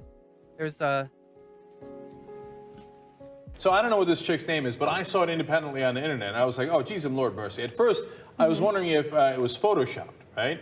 But it turns out it's not. She's real, right? It looks photoshopped. I mean, her arms look unbelievable. Take a full screen on it, yeah. Oh, no. And I heard there was a debate on this. There's no debate. I'm ending the debate. I don't have my gavel with me, but I'll use my fist. 999! No way. No way. Not even close. No way what? Like, there's a not debate. Even like, I'd be worried that she was going to break something of mine during sex. And I'm much more worried that she's going to pull out a jammy on me. She actually doesn't. Oh, yeah, she does. Never mind. I was going to say she doesn't look so bad in that picture, but this one. Oh, no. Oh, there's an excellent chance she's a male. No. Okay, look. Here's the thing. I'm not going to go quite as far. Look at how long her arms are. I'm not going to go quite as far as you have. Oh, I don't want to find out what's under that skirt. Okay, just thing, but she kept injecting herself with vitamins. Like B6 and B12. Okay, first of all, look at her, man. What's with the, I mean, what are you, The Rock or Madonna? I mean, who's turned on by that tranny look? Really, who's into it? Who's into the veins in the arm and the muscles and stuff like that? They get sick in the head at some point trying to stay fit. But the women in there are, I mean, look, I went there 21 years ago as a 16-year-old. A friend of mine brought me once or whatever. But back then, the women in there were atrocious. Okay, just some of the most nastiest women you've ever seen. In fact, the best-looking woman in there by far was a tranny. Okay. Oh, wow. Okay, so... You know when a woman looks good? When she looks juicy. See, I'm not playing, okay? When you're like, oh, I like to get my hands on that, if you know what I'm saying, you know? Kim Kardashian type? Yeah, to look at a little tush in your bush or whatever you call it. Or yeah. But like where you want to squeeze them. Not when you're like afraid their elbow's going to cut your cheek while you're having sex, you know, like, you know, just, or they're going to beat you up or something.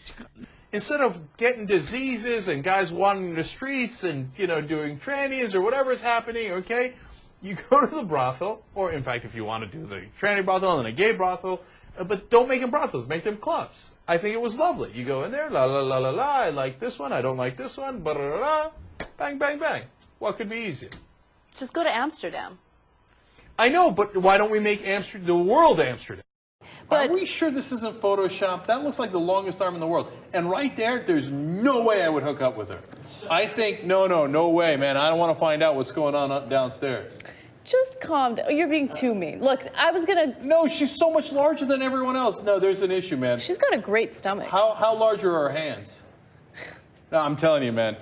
We're gonna find out something. I don't want to say anything, but first of all, you guys were saying this woman is attractive. Yeah, well, first of all, Cenk acts like he's never seen a woman that's taller than 5'3" or something.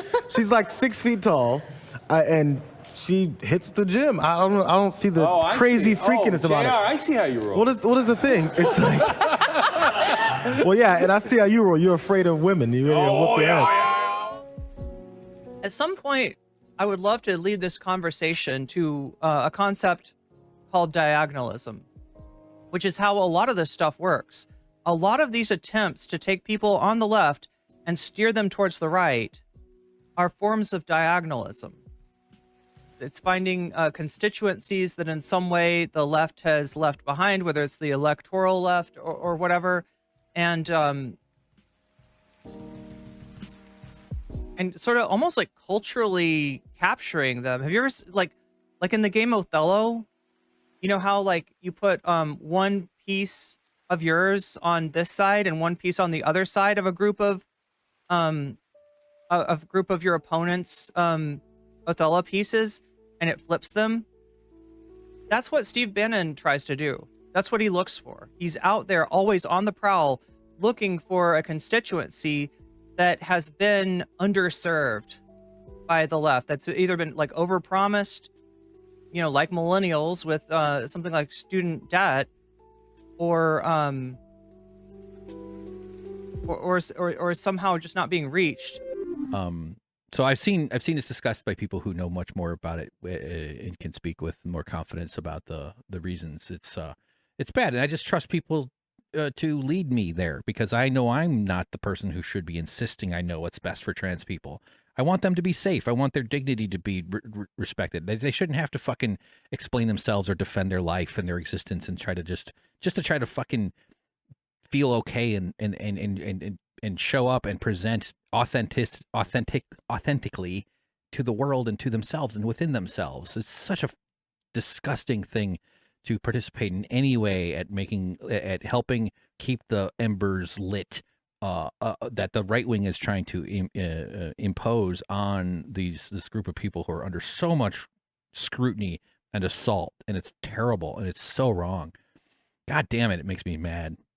Anyway, so but she did push back on him. That's what she's referring to, and he also had a few different kind of argumentative conversations with Jordan Uhl about a topic. I think it was this. Oh no, that's right. That's the thing Cenk says, where the left wants prisoners to get free sex changes, free gender reassignment surgeries. If you cross the border and you just demand free gender reassignment surgeries.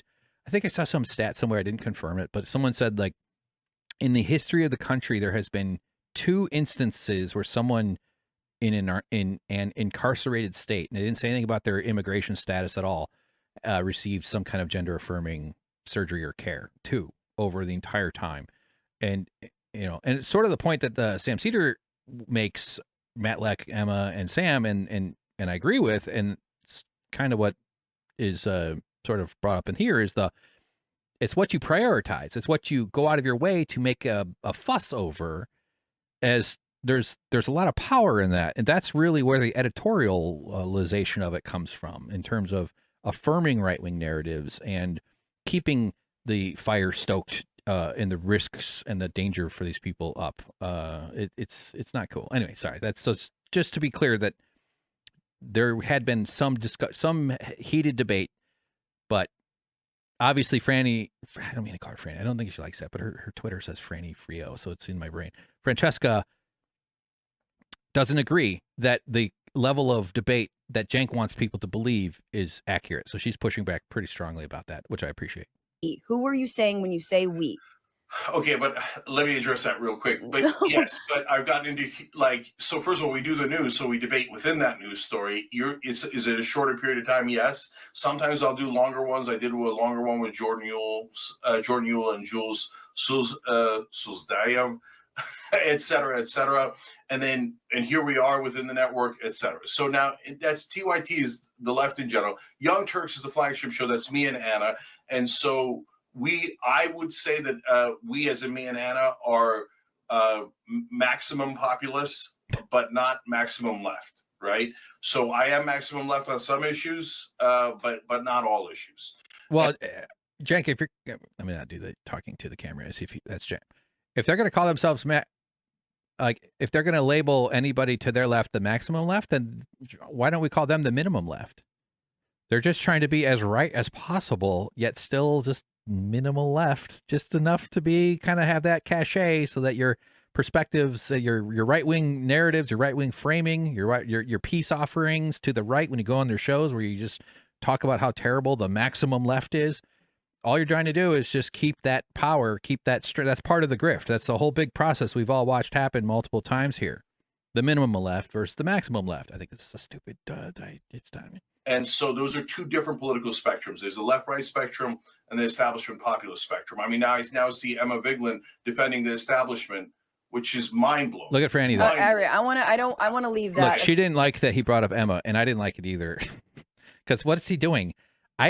He's been saying this about her, defending the establishment, and Anna, when they were sounding off on them in like November or so, like.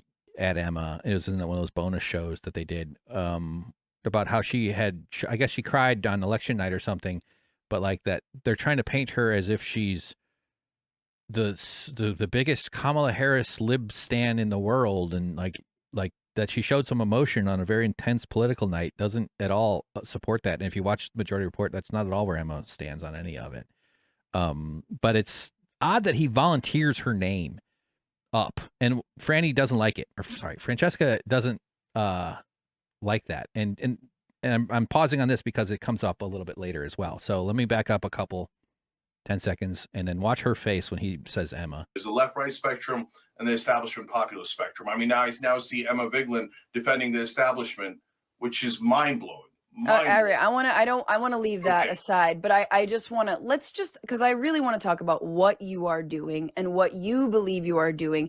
And I want to just explain, by showing, and I want to ask you what you think the goal is of what you are doing. But here was we'll watch this a little more and then we'll jump to the next part that I have. Moment where you were on TPUSA's on talking on Turning Point USA's conference, and Charlie Kirk, who is a Christian nationalist, he's an avowed Christian nationalist. He TPUSA has had wildly racist. Backing up here, look at Cenk's face when she says Christian nationalist. Who is a Christian nationalist? He's an avowed Christian nationalist. He TPUSA has had wildly I really have to admit the truth. racist and white supremacists associated with them, including inviting people like Nick Fuentes to speak.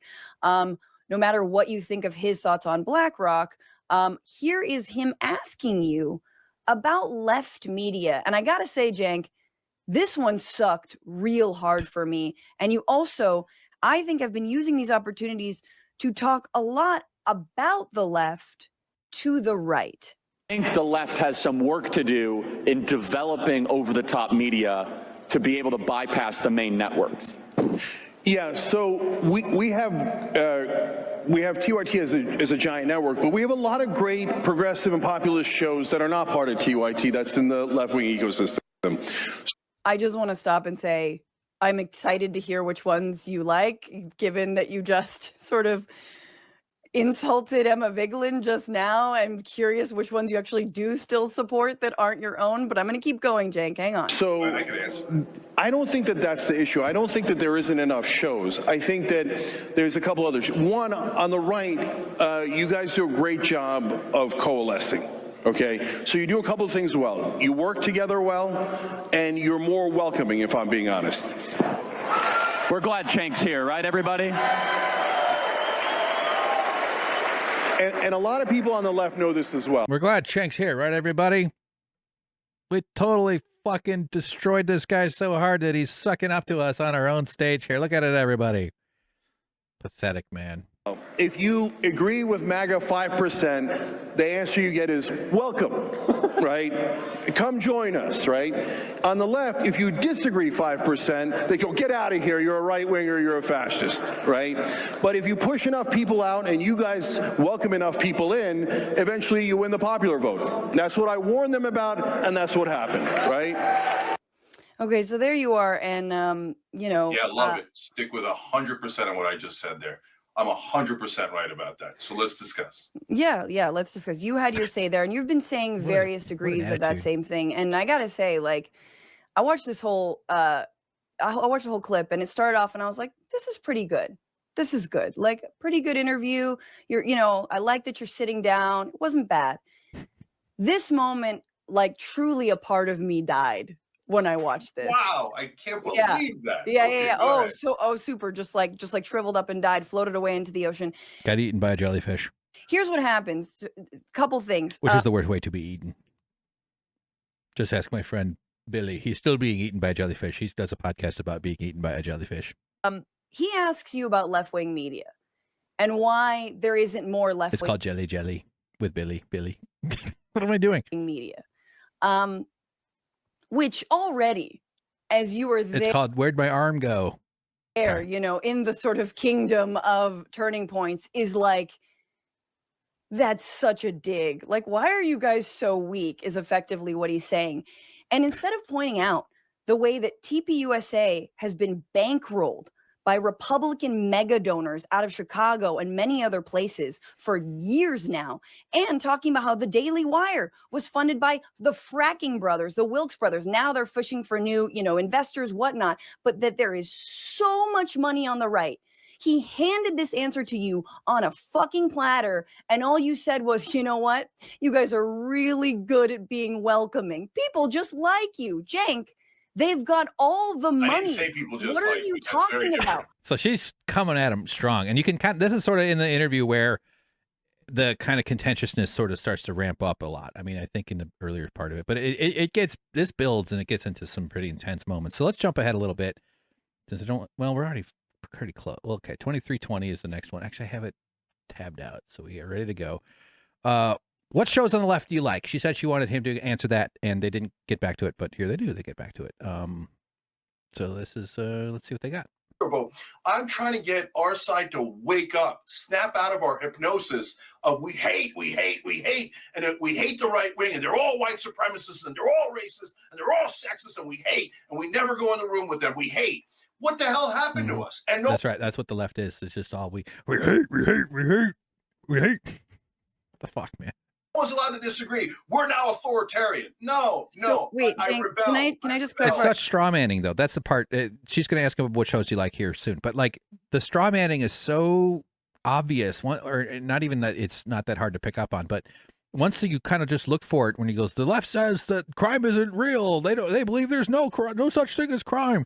That's all. They just hate. They just want to. We're authoritarian. Who the fuck on the left is running around saying that?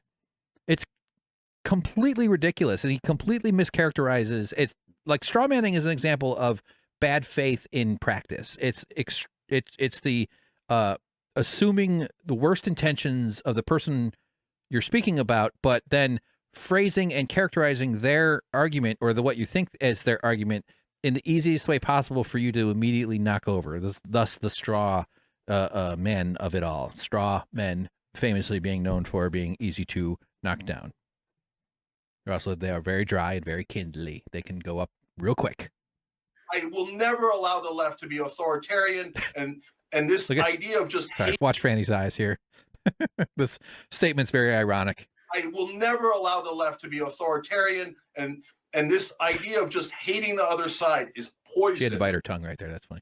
You know what's so funny about you calling the left authoritarian is that you think the left has power.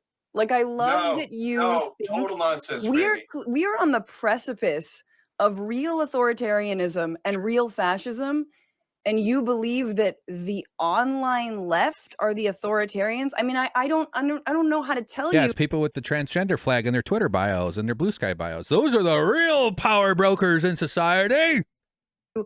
You sound like Bill Maher and Nancy Pelosi had a kid, and it came out Cenk Uygur. And let me just ask you, though. Let me just ask you. So what shows on the left do you like that aren't on the TYT? So I just imagined Bill Maher and Nancy Pelosi having, roller skating. Ooh. Network. Yeah, so I said, look, there's a lot of good popular shows on the left that I like, and it's because there are. So my show. Breaking Point's a good show. Kyle Kalinski's Secular Talk is a good show. He was against me going on MAGA. I haven't seen his video, but Kyle's been against us a couple of times. But I largely didn't hold a grudge on that. But wait, let me just stop you. Let me just stop you. First of all, you had a great conversation with Crystal Ball. I think she made some really good points to you on, I think it was on Breaking Points. Kyle has, I think, been very disturbed, especially by your appearance with Charlie Kirk. But what you just said there, they've been against us. I really want to just dig into this idea that, because you're a fighter, man. That's cool. That's great. But like, you really do have a very I almost want to call it Bush-like, Cheney-like, you're with us or against us attitude. 100% wrong. So he can't. Listen, this is interpretive, but like being criticized to him feels like being attacked. He can't necessarily separate criticism from victimization. And that's what sort of induces if you are against me 100%, like you're with us or against us kind of notion that she's talking about.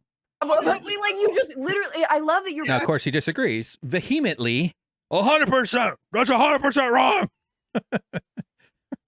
My point, but No, when I'm not. when I You're say proving this, my 'cause point. you Okay, truly so let me explain. you sound like people are either against you, but if they No. criticize you, they are not. And yet, here you are, Cenk, telling the entire right wing that all you want to do is break bread with them, that you want to debate with them, but afterward you want to go have a beer. Yes, I do. You want to have all a beer you with wanna do is people hate who them. want How's that to worked out for us, Franny? who How want has to the hate put people worked out in for mass deportation camps. They want See what to he says? deport- How has hate worked out for us? What he's trying to say is your strategy is to hate. It's the same straw manning thing he was just doing. How has hate worked out for us to say, like, you are doing it, you are hateful, you are doing it wrong. I'm the one that's trying to bring some sense to the left by stopping all the hate. Like it's like, and Anna has said this a couple of times in some of her discussions with people where she says, paraphrasing, but like, I used to hate Trump supporters, and now I realize how wrong I was, that I thought they were all terrible and but it's like, that's just a incredibly reductive and way oversimplified notion of people's feelings towards those who are MAGA and those who are on the right. Are there some who can apply that word in a very simplistic sense? Yeah, of course. That's always the case. You can find any example, any kind of instance, especially with the internet, to support whatever argument you're trying to make. But if the purpose of that sort of commentary is similar with Cenk, the hate thing, accusing the left of being filled with hate, is that's a signal to the right that their role is to discipline those on the left, and also to say that they're abandoning a story that is now it affirms the right-wing narrative that everybody who isn't kissing up to them and having fun with them and having beer with them after having friendly conversations on their shows are holding on to all this hate, and they're the ones that we have to now fight. It's not true. It's not the way it works, but it affirms their narrative. It's a way of detaching themselves from a story. Like, they're trying to say that they've changed, they've reformed. Anna says she's no longer believes what she used to believe about people who are MAGA supporters, who are Trump supporters. But by doing that, they're applying a narrative that's not true to the people that they used to affiliate with, which is the people who are further along on the left side of it all. So anyway, here we go. You think we're going to get put in camps? You sound all right. Anyway, You think I sound crazy? They're starting with Chinese people. That's my fucking family, dog. Like, what are you Franny, talking about? That's such an excuse. This part. Okay, they're going to start with Muslims. They're going to start with my people. Okay, Sure, if they sure, start sure. at all. Yeah, so yeah. to stop hiding behind vulnerable communities. I'm hiding behind vulnerable Yes, you communities. are. You're using I'm them as standing human in shields. front of vulnerable communities. No, James, you're what not. are you doing? What are No, you doing? I'm in front of vulnerable communities. Uh-huh, I'm the most endangered, Franny. By tweeting. I'm in front of vulnerable communities. Well, when the union came forward, people making under $25 an hour for professional video editing in Los Angeles, I had been laid off, so I wasn't in the chunk that in the unit that came forward because I couldn't have been. But because I was involved in unionizing, it was because my rate was the lowest paid editor in the company at $21.63 an hour, with zero health insurance, classified as independent contractor, no days off paid, no paid days off, no bonus, no health insurance. I felt vulnerable as fuck, man. Not being able to go to see a doctor, not being able to afford if I got sick. Even if you do have health insurance, it's a nightmare to try to be able to get into a physician or to get health care. But you're more covered than when you don't.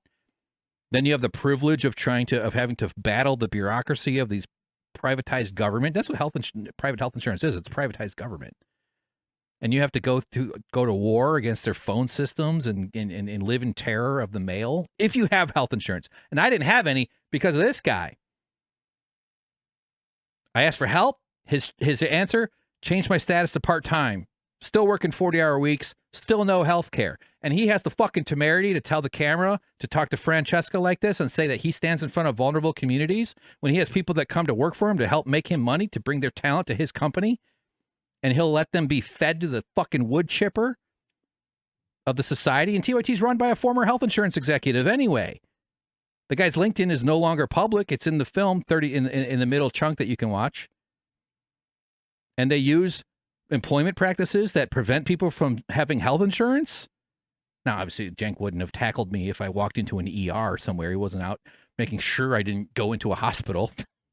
But to him act like he cares about vulnerable communities, his own workers asked for help, and his answer was to increase the bullying. Clearly, I'm somewhat emotional about this story, as we all should be. Eating at Elon Musk, please don't help me. Come on, Cenk, this is so sad. I need to watch that. That's fun. I like Francesca's great.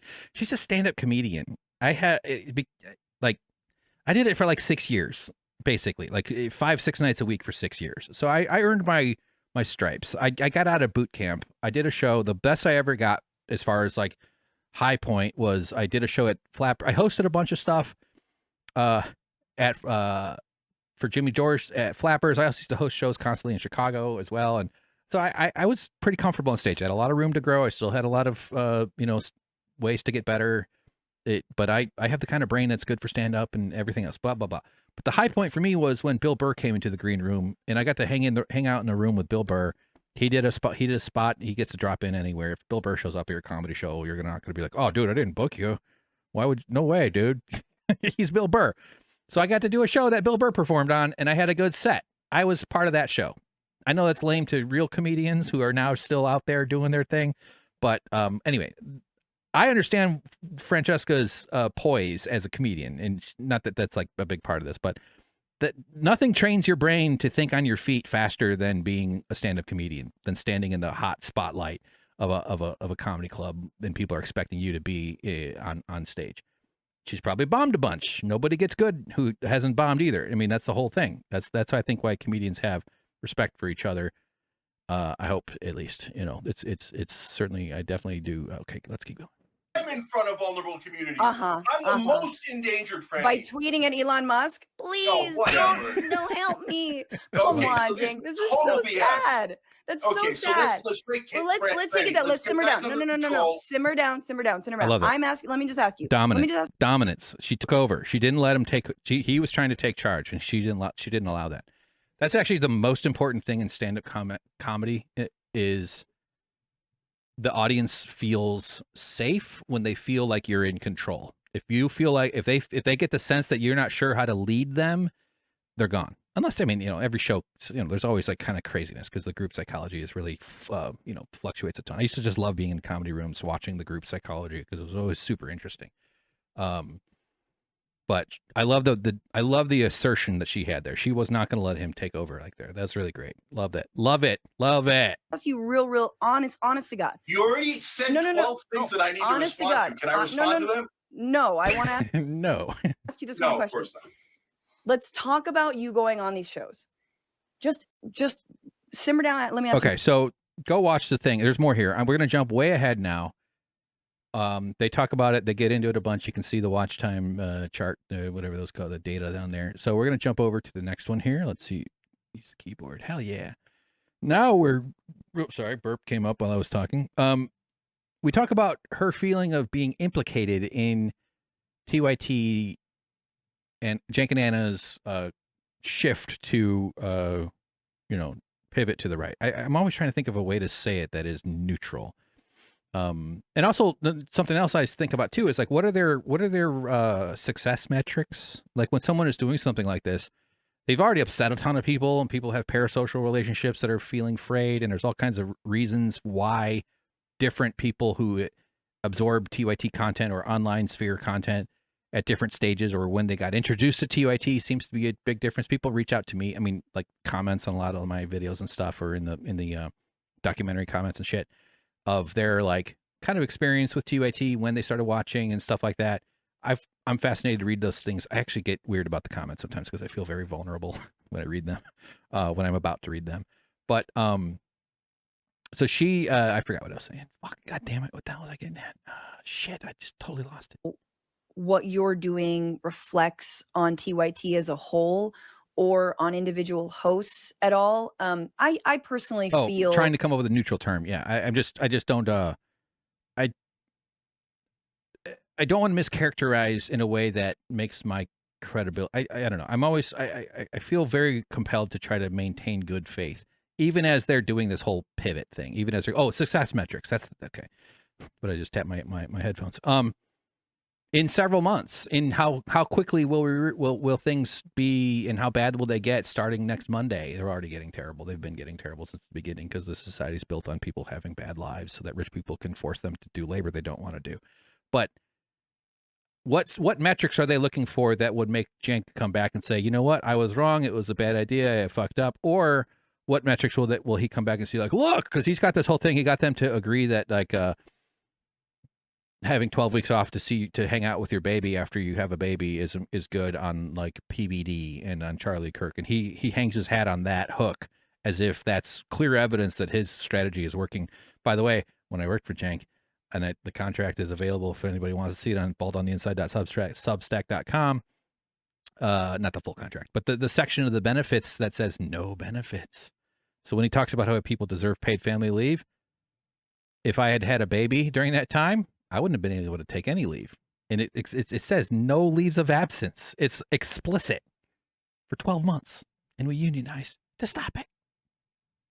Implicated by All right, sorry, we got to roll up to that a little more. So back up 10 here. Now she brings up the implicated, and he does not like hearing this. This makes it, this really sets him off. Reflects on TYT as a whole or on individual hosts at all. I personally feel implicated by a strategy that I do disagree with. Or do you think, well, I'm doing the right thing, so everything I do should reflect beautifully on everyone who works at TYT? See, this is a way of getting me, like, saying, Cenk, you're out of bounds. So you're implicating me with a strategy I don't agree with. Well, but what am I supposed to do? Not do the strategy I believe in because it might implicate people on the network? I think I'm asking for empathy. I'm just asking. So he reacted with, you're victimizing me. What am I supposed to do? Change things because I might, and this is dismissive of her feelings. This is completely erasing the story she just told. He didn't listen to her. He heard an attack. He took a criticism and it felt like victimization, and he got defensive, and that's how he reacted. And this is why she answers with, I'm going to back up 5 seconds. I'm just looking for empathy, dude. Because he could have said, oh my God, I'm surprised to hear that. Tell me more. Fill me in. I didn't expect you to say you felt implicated. Educate me. You activated my curiosity. Instead, she activated his defensive-ness. Because it might implicate people on the network? I think I'm asking for empathy. I'm just asking for empathy, Cenk. It's just being a little empathetic. No, I don't think that's about empathy. I think what you guys are asking. No, your request for empathy is untrue. I refuse to allow authoritarianism on the left. It's just immediate dismissal of empathy. I wonder if he has any empathy for what I had to go through working for him for no health care, for no health insurance, and not just like the threat. He screams all the time about 68,000. Now he's finally using another term, 76,000. Maybe it's 74. There's probably some other study that came up with that number. So we're all mad at, now I'm worked up. Now we're mad at Taylor Lorenz, we're mad at Haas, we're mad at all these other people for not having appropriate empathy or whatever the hell for United Healthcare CEO. I have the empathy, but where's your goddamn empathy for the 76,000 dead? Where is it, huh? I don't see any of it. Is anybody on TV crying? All the multi-millionaire anchors? Oh my God, so your parents might die because they have cancer or this and they got denied coverage. They don't give a damn about the average person. Those crooked politicians that they cover for all the time, greedily taking the goddamn checks and go, yeah, go ahead, kill them, who cares? Who cares? We know what the better system is, but I want the corruption. I want the money, Lebowski. So I'm sick of them, and I hate that they have no empathy for the average person. And so he acts like he cares. He acts like he understands the risks and how dangerous it is to not have health care and how scary that is and why he's been fighting for it. One of the reasons I moved across the country to work for the Young Turks is because I thought that I was going to help out with this cause. And I really had strong feelings about getting money out of politics and stuff. And yet he'll use employment practices where you're denied health insurance.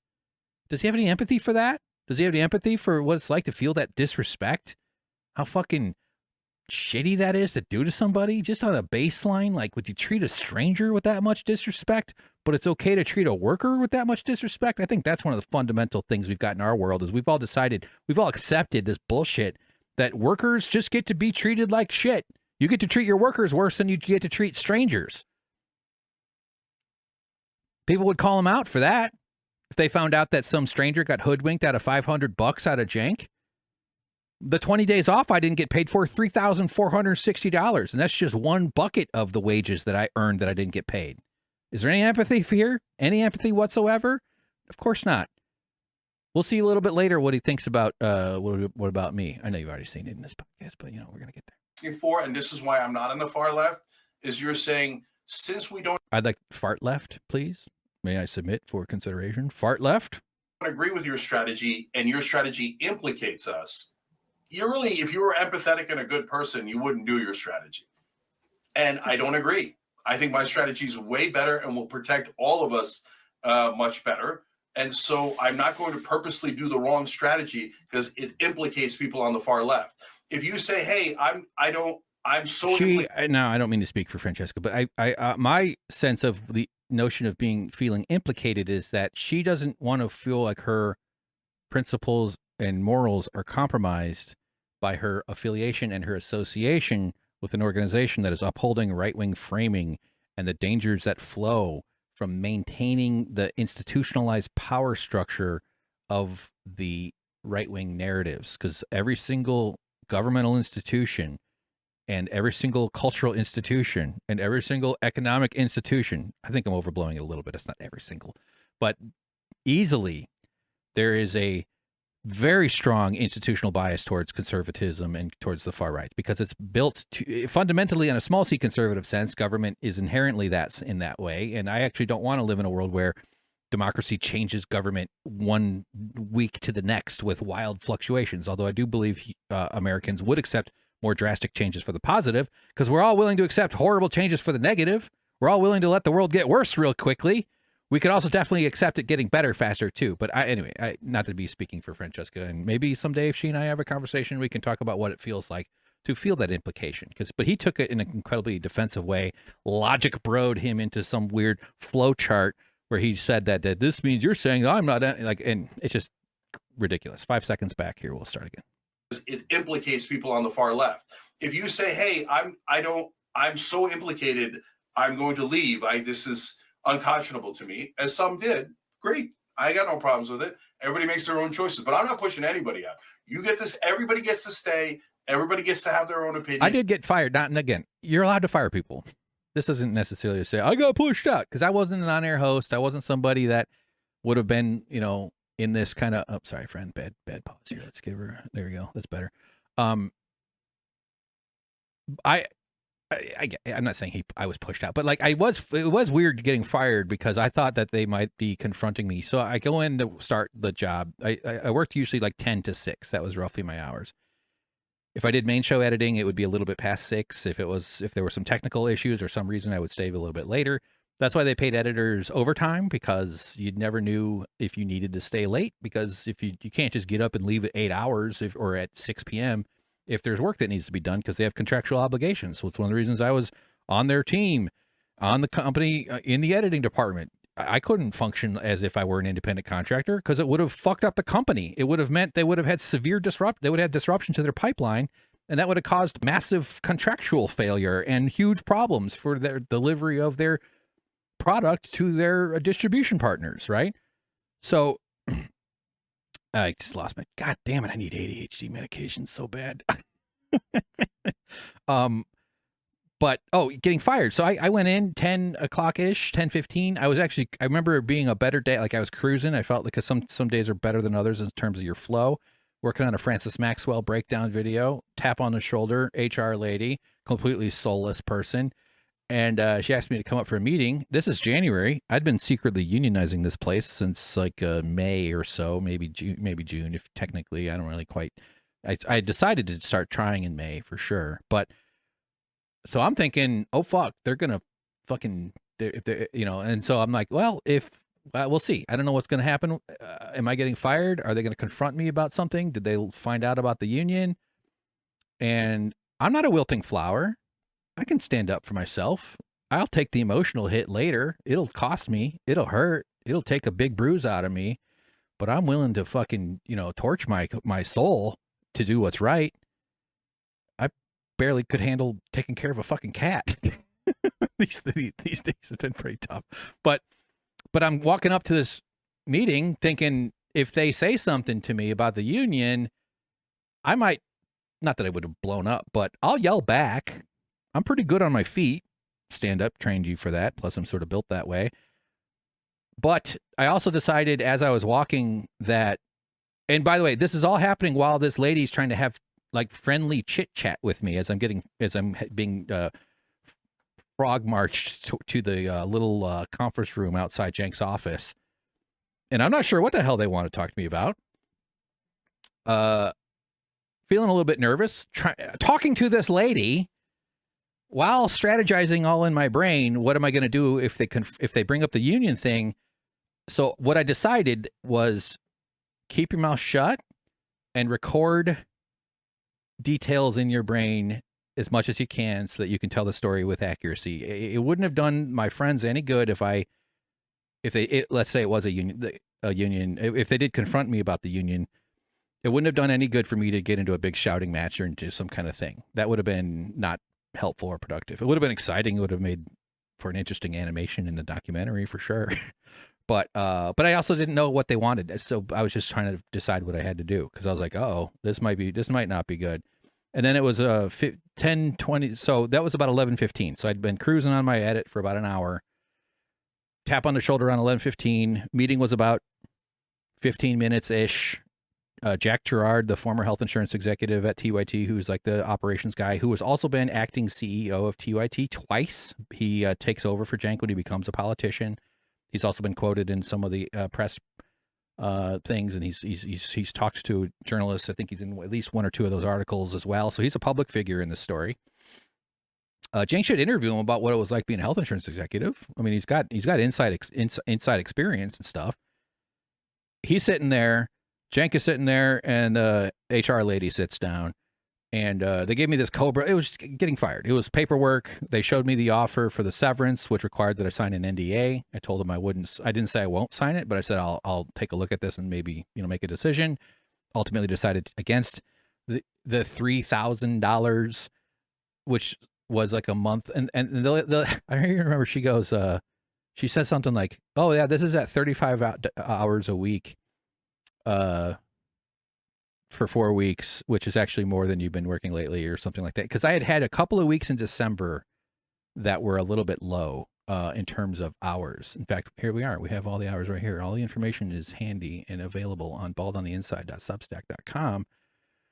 So yeah, Francis moved, or like if Francis wasn't around, I wouldn't have work. It was also something I wanted from the union was maybe some guaranteed minimums or something like that. But yeah, right here, the bottom here. So here we are in December.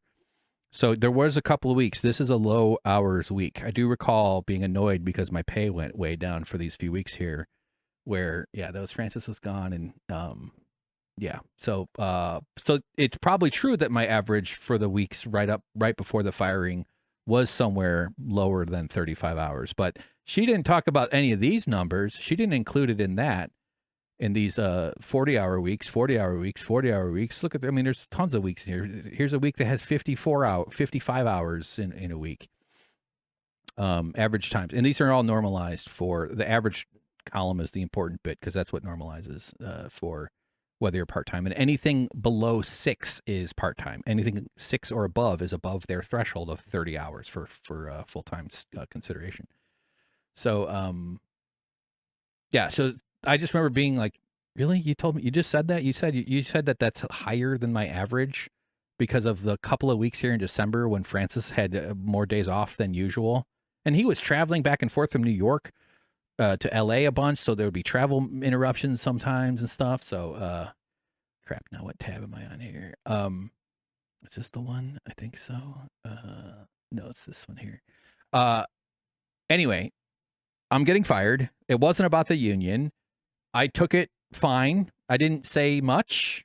when they offered me Cobra, I laughed because it's fucking absurd to be like, oh, you can get like healthcare for way more money now that you have no income. I had barely saved any money. I don't think I saved anything actually. I was making $21.63 an hour, and I had rent debt. I owed my roommate some money. I was trying to get caught up on some of that. Somehow I look at the clock and it's like 12. It's a little after 11:30.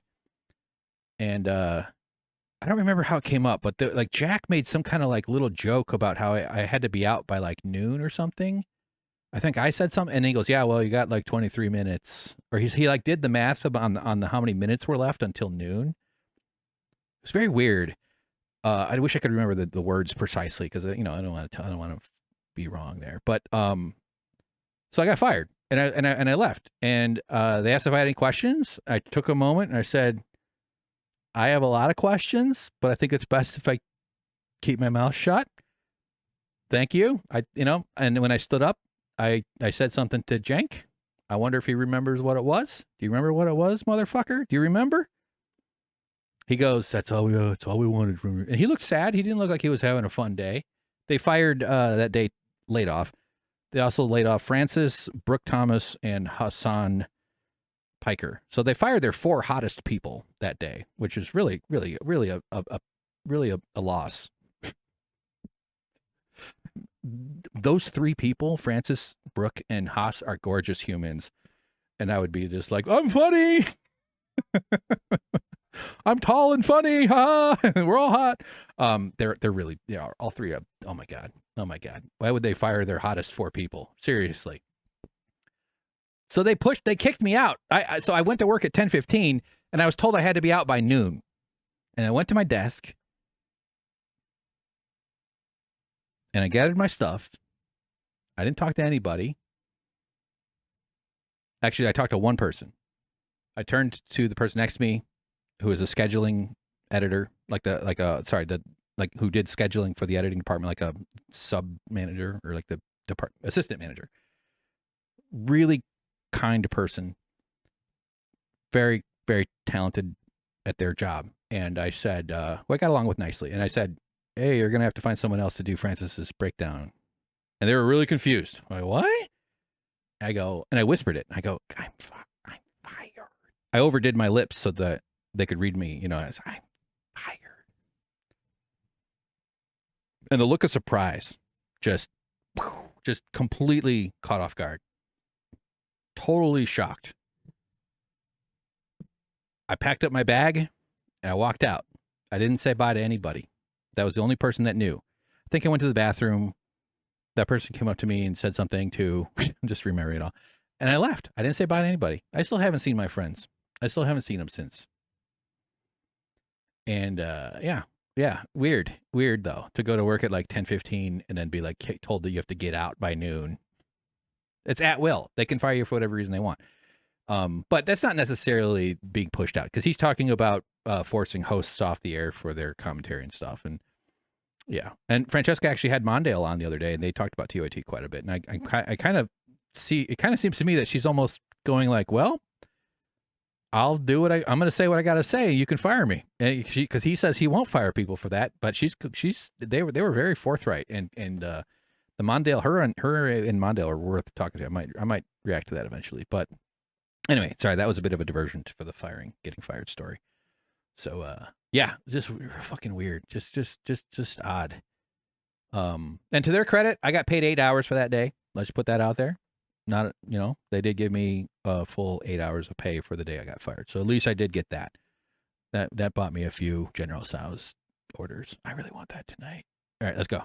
They get to have it passionately. They get to fight me on it. They get to fight everyone on it. They get to make their case.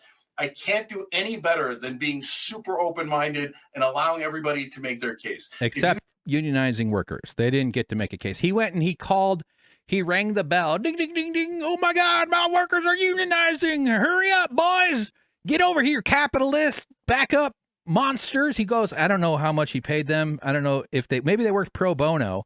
The NLRB cases revealed that they used 2 different anti-worker law firms, one of which is the same law firm that represents the AMPTP, which is the Hollywood boss cabal. It's in the movie. You've seen it. that you were, really, really terrible to the striking writers and actors strikes that were going on in those last years who negotiate against across from IATSE. So when he says this, he doesn't mean the workers, though. He went and he called in reinforcements. I assume. I don't know. They should reveal that. I think TYT's audience deserves to know how much of their money went to those union busting law firms. That seems to be like a fair request. If I was still a paying member, I sure would want to know.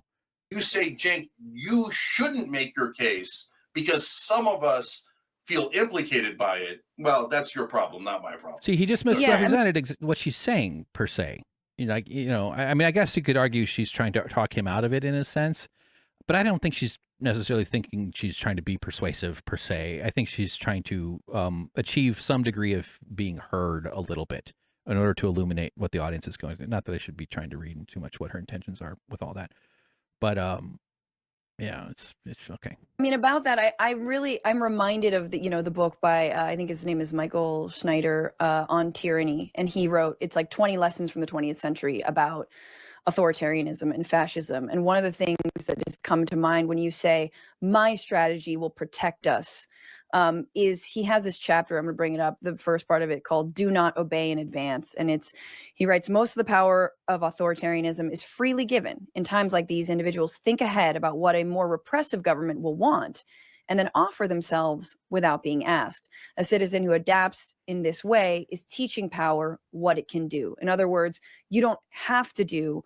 the sort of crackdown on the left around speech because I'm going to do it for you, or you don't have to come to me. Cracking down. Again, you're misstating it. I'm doing the exact opposite. You're cracking down by saying, Cenk, you're out of bounds, so you should stop. Well, there was no coverage of the union busting. Clearly somebody decided that that story wasn't relevant enough. I think I'd call the cover up. Someone sent me an image, a screenshot of a Twitch moderator on TYT deleting a comment about the union busting. It wasn't an aggressive. It wasn't over the line in any kind of way, like rude. It wasn't like racist or just hate speech. It wasn't anything like that. It said something about the union busting. Deleted. Censorship. Now, did he tell that mod to do that? Was he watching over the mod's shoulder? Who did that? Who deleted it? Somebody had to give the order. I mean, somebody had to make it known that language was to be expunged. Any cracking down on that? Why is this topic not included in this assessment? Your stupid opinion. And because you're implicating me. I feel like there's a real, that's what you're saying. Cenk, I feel like there's a real misunderstanding of power in your mind. And I don't know why. I think you're hiding behind this power dynamic. No. I'm being totally honest. Twice he's gone to, you're hiding behind. What is that? I wish they had gotten into more detail here in the power dynamic part, though. I thought that could have opened up a more interesting kind of vein here. I am a contributor to TYT that I go on every time you guys ask. I step in a pinch often. Sometimes I don't. You do. I've been asked less and less as of late. Jordan has sort of eclipsed me. It's fine. I don't give a shit. But like I am but a mere contributor. I make very little money from this show. I'm really grateful to the people who support it. Again, you have founded the TYT. You've been the head of TYT. You're one of a stalwart in broader progressive left of center media discussions. What you do is far more impactful than what I do. I'm just being honest with you. Okay. You have a huge footprint. You have it's a good thing I have the right strategy. Like, she's right. She's totally correct. He does have a massive footprint. The guy does catch a lot of attention. I said it on a previous show. As I was making the movie, I was a little worried that TYT would fade into total obscurity by the time I was finished, because I was kind of like, oh fuck, I hope they don't go too far down the goddamn fog into the past.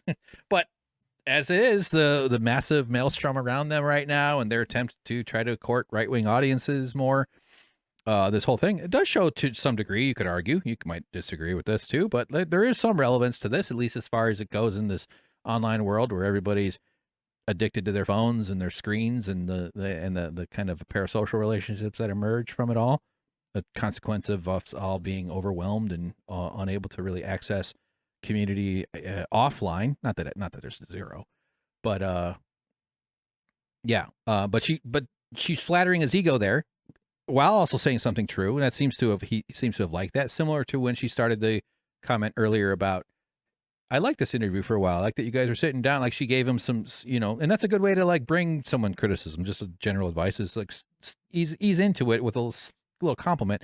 But clearly he took the flattery here, the ego stroking, and then immediately though takes it to, let's watch it again. Let me just watch to how quickly he accepts it. Clearly he likes to hear that. And she's not wrong. And, but then he just sort of like, lashes out real quick, almost right away. Back up 5 seconds. Like you have a huge. Wait, more, because I want to see 10 seconds back now. What you do is far more impactful than what I do. I'm just being honest with you. Like you have a huge footprint. You have it's a good thing I have the right strategy. That. And when you go that on little pause, the way she pauses and nods, just kind of like, okay. Yeah, Billy. Okay, yep, you did. Yep, I like the way you threw that rock. Like to a 4-year-old. Just like, yeah, you did it. Although if a 4-year-old wanted a flattering comment about a rock, I would give them that. I think 4-year-olds deserve to feel good for their rock throwing skills. It's a good thing I have the right strategy.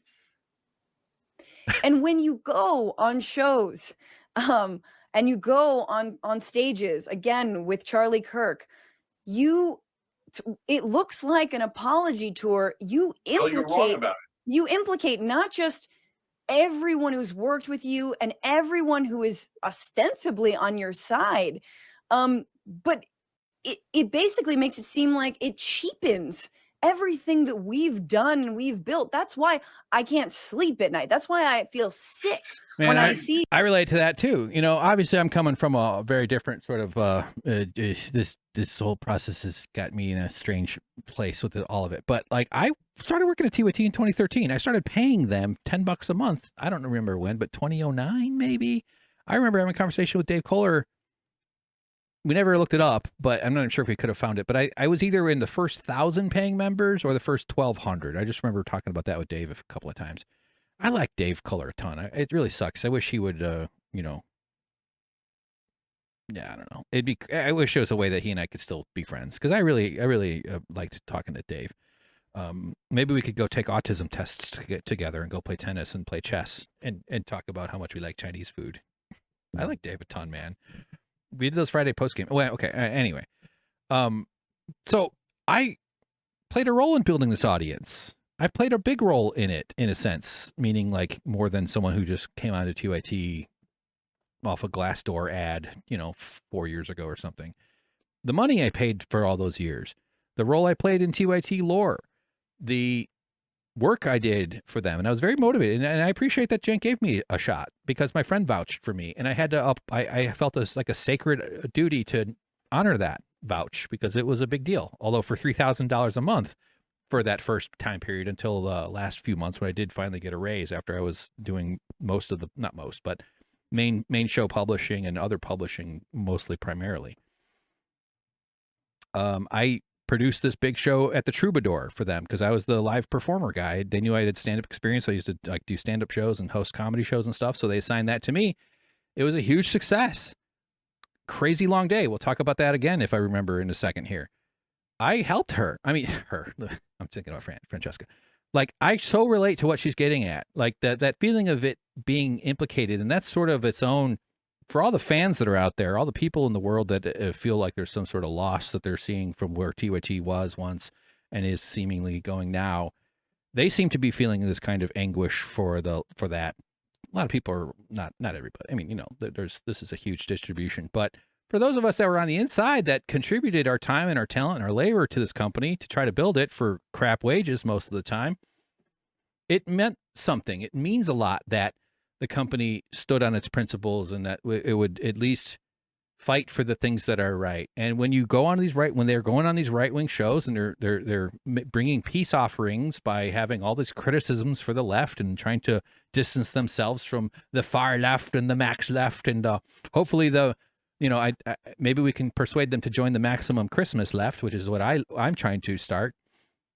That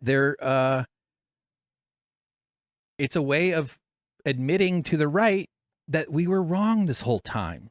What do you think those right-wing ears are hearing? Because right-wing people, like the way every audience, I don't mean it's about right-wingers, but like any audience can only process information through the matrix of which their consciousness has been conditioned, through the way that they're designed to understand power dynamics, the way that they're designed to make assumptions about different types of people or different sorts of people, or the way that they believe in a person's right to safety, dignity, free expression, agency, et cetera, et cetera, et cetera, into how that all folds itself into this world, and especially America's very, very distorted race supremacy that we are trapped in.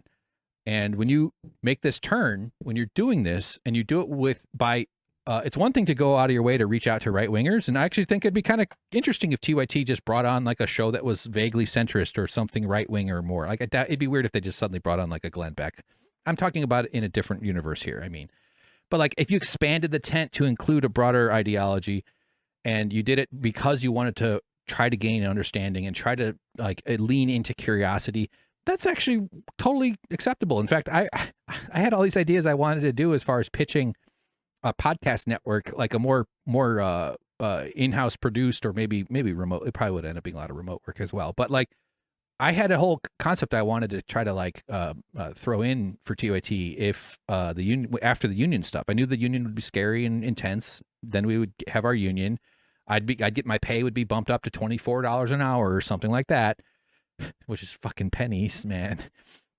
But I was hoping to maybe pitch stuff, and I was wanting to lean hard on like labor stories and labor issues and left-wing stuff, but a podcast network that included a variety of ideologies, and it meant that there was a forum for open discussion or even some contentious discussions with respect after the conversation. There's a place for that. But the way they're doing it is they're lopping off chunks from their friends, and they're insulting their people by strawmanning everybody that's behind that they're leaving behind by assigning the story. I don't hate you guys, but the people I no longer associate with do hate you guys. That's why I'm accepted in here. There's a reason Charlie Kirk gave him a warm welcome. There's a reason for that. And that is a way also, what the downstream effect of that is that it invalidates, and I don't think I'm not saying it actually does. I'm saying to the ears of all those chuds and those audiences, it invalidates and it affirms their belief that the left-wingers are full of shit and that they shouldn't be trusted or listened to.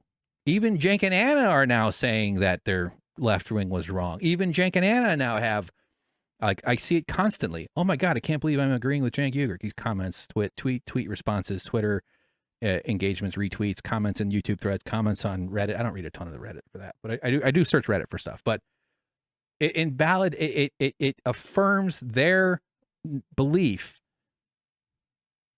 that even Cenk and Anna have come to their senses about how full of shit the left is now that they're coming over to our side and trying to make friends with us and making nice with them. And they're getting love bombed in response.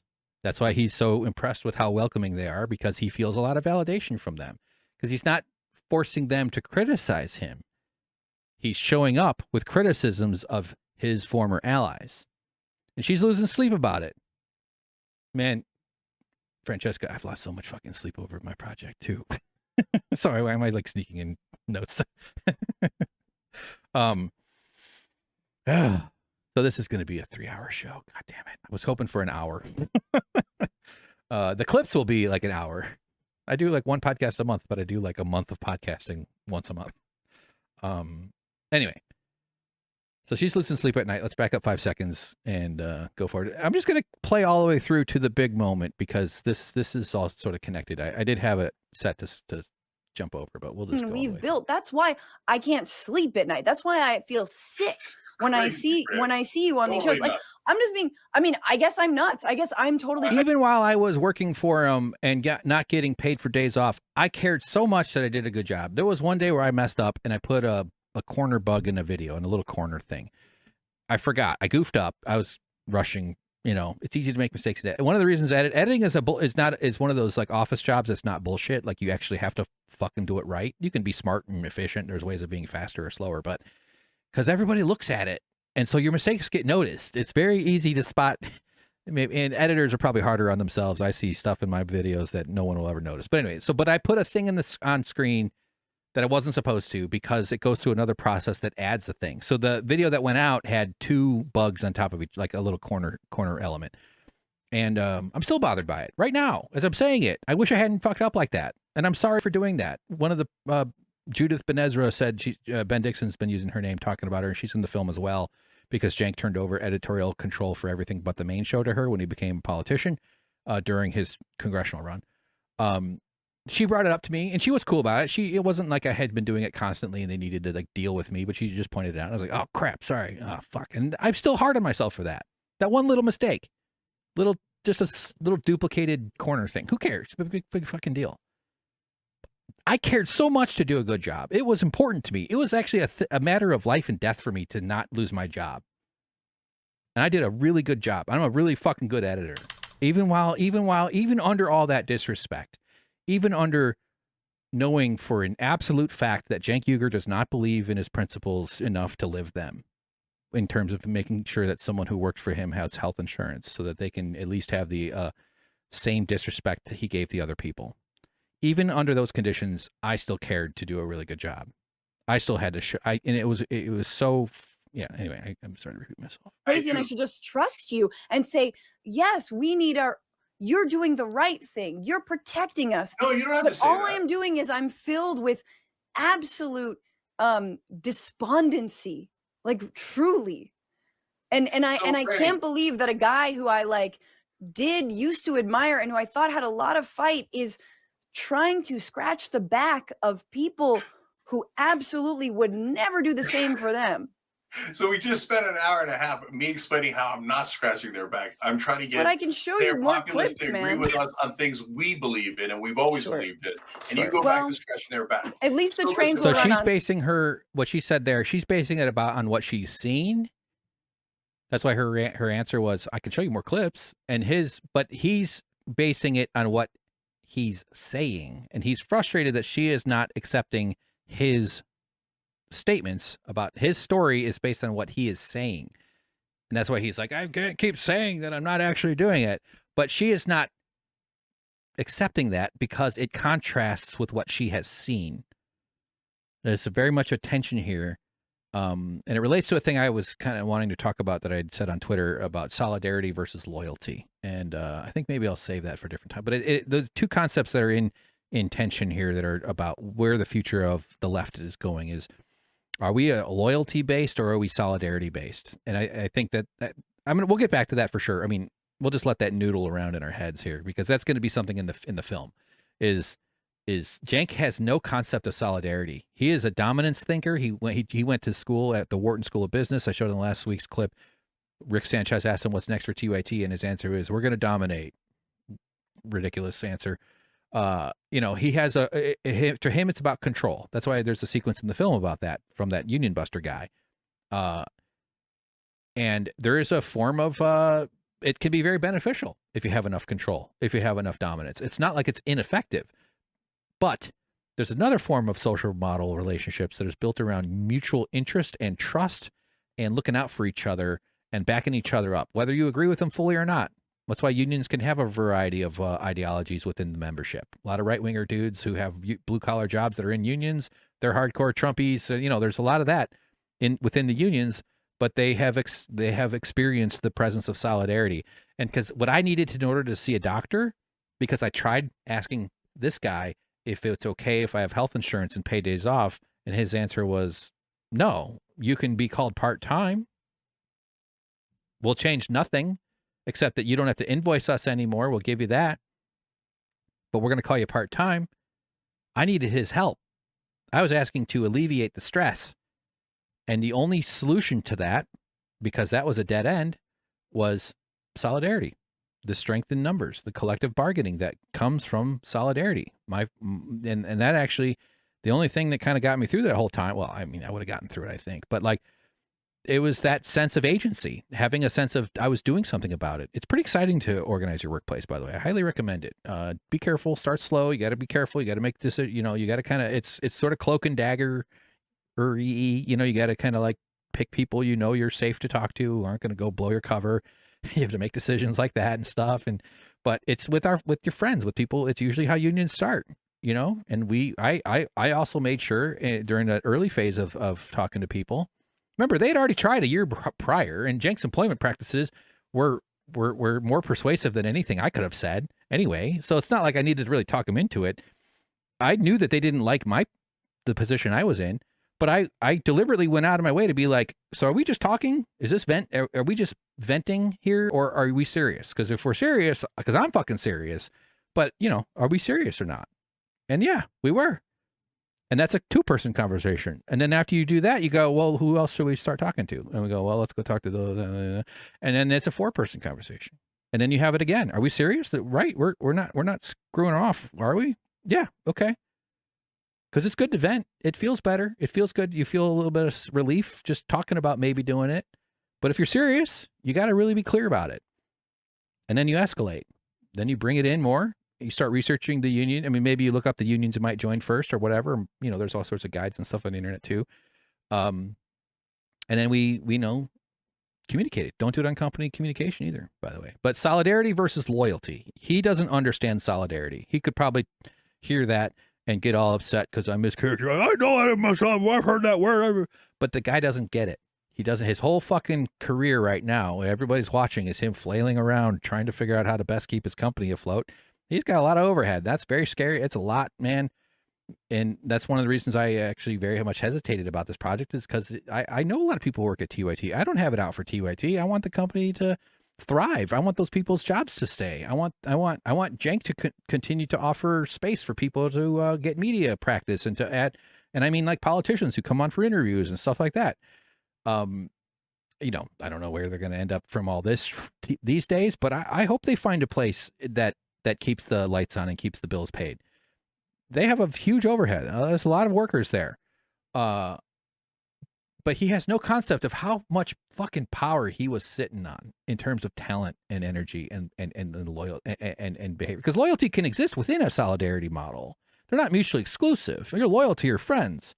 But the way a boss like him thinks you're supposed to be loyal, you know, he showed there was a tweet that I showed I keep referring to the last episode for some reason, but like, referring to how he gave opportunities to people and they've reacted by attacking him and showing no decency or gratitude, as if he's the one who's supposed to be on the receiving end of your gratitude in return for his beneficence. He's a job creator. Aren't you lucky that you got to be within the sphere? Aren't you so ungrateful, you ingrates, for not showing? That's a person who wants loyalty. You can buy loyalty. You can intimidate people into loyalty. Those mafia guys, you could probably call that a form of solidarity, but they'll just fucking murder each other too. There's a sort of loyalty enforcement that comes from that. But solidarity is not the same as loyalty, as a model, as a starting model, as root code. So, and the only thing stronger than these people, than capitalists, and this is why they have an entire centuries-old system of keeping you feeling divided and scared and hurt and afraid and tired. The only thing stronger than those motherfuckers is solidarity. We brought Cenk to heel. We brought him to fucking heel because of solidarity, because of collective bargaining. And he has no concept of it. Not at all. They don't teach it at Wharton School of Business. I kind of want to do, if I had more of a Michael Moore, like gumption in me, meaning like showing up with a camera somewhere, I think it'd be fun to go to Wharton and then like try to teach classes like as a prank, or maybe even like try to pitch it to them that I'll be the guy. I want to teach a business class called "Don't Do What Cenk Uygur Did." don't be this stupid. Of course, then you'd be just like serving the masters by just being like, here's how if you run a company where you attract lefties, which is what his company does, just like Daily Wire, you know, like I keep saying, if you don't want your workers unionizing, be the Daily Wire. But you run a company that attracts people who believe in unionizing, then you give them all kinds of reasons to unionize, and then you're surprised that they unionize? Deep breath, microphone pull, play. Time. No. So let's end on this because this is monumentally important. So I say everybody's allowed to have their opinion. You say when I have my opinion, I'm hurting other people. But that's, do you, hold on. You're hurting a broader movement, yeah. Hold on.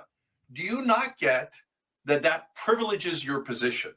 and says my position is obviously the correct one and the moral one, and says you have the incorrect, incorrect, immoral one, you are implicating me in your immorality and your wrongness. So you really shouldn't do that, because that's being immoral to me and other people who agree with me, because since you're so obviously wrong and immoral about this, you're implicating me in your immorality. With great power comes great responsibility. That's what I'm saying. It is definitely the correct position. Uncle Ben, everybody. Uncle Ben. Google the phrase Uncle Ben. Peter Parker. Car scene. Maybe they were on a train. I don't know. Maybe they were sharing a tandem bike. Listen up, son. I mean, you're my nephew, I think. I don't know. Why are you living with us? You're just some... With great power comes great responsibility. And that's what she's saying here. We'll back it up a little bit, though. The logic twists here are a bit difficult to unpack, and I'm not even going to say I fully have it. Watching her kind of do her thinking look up, because that's also where I'm like, what the heck? Like, it's now he's adding this whole thing of you're calling me immoral, and therefore you're saying you're privileged by saying you're claiming the high ground on the morality, and therefore I'm wrong. So let's back up like 10 or 20 seconds. Sorry if this is kind of tedious. I'm a little blocked by this logic puzzle here. So we're backing up like a good 50, 60 seconds, whatever. Here we go. At least the trains will run on time. No. So let's end on this, because this is monumentally important. So I say everybody's allowed to have their opinion. You say when I have my opinion, I'm hurting other people. But that's, do you, hold on. You're hurting a broader movement, yeah. Hold on. Do you not get that privileges your position and says my position is obviously the correct one and the moral one, and says you have the incorrect, immoral one, you are implicating me in your immorality and your wrongness. She's making it very binary there too, with like just saying you're correct and moral, and that means you're saying I'm immoral and incorrect, and then you say you are implicated in my immorality. So you really shouldn't do that, because that's being immoral to me and other people who agree with me, because since you're so obviously wrong and immoral about this, you're implicating me in your immorality. So all you're doing is defending people you already agree with. I think that's what he's saying. Am I wrong? Am I right? I don't know. But then the way she reacts, though, she's about to say the famous Peter Parker line from the Tobey Maguire hit film Spider-Man, that what she's actually trying to get to is that he is not upholding his responsibility to those with whom he has stood shoulder to shoulder in battle for all these years over.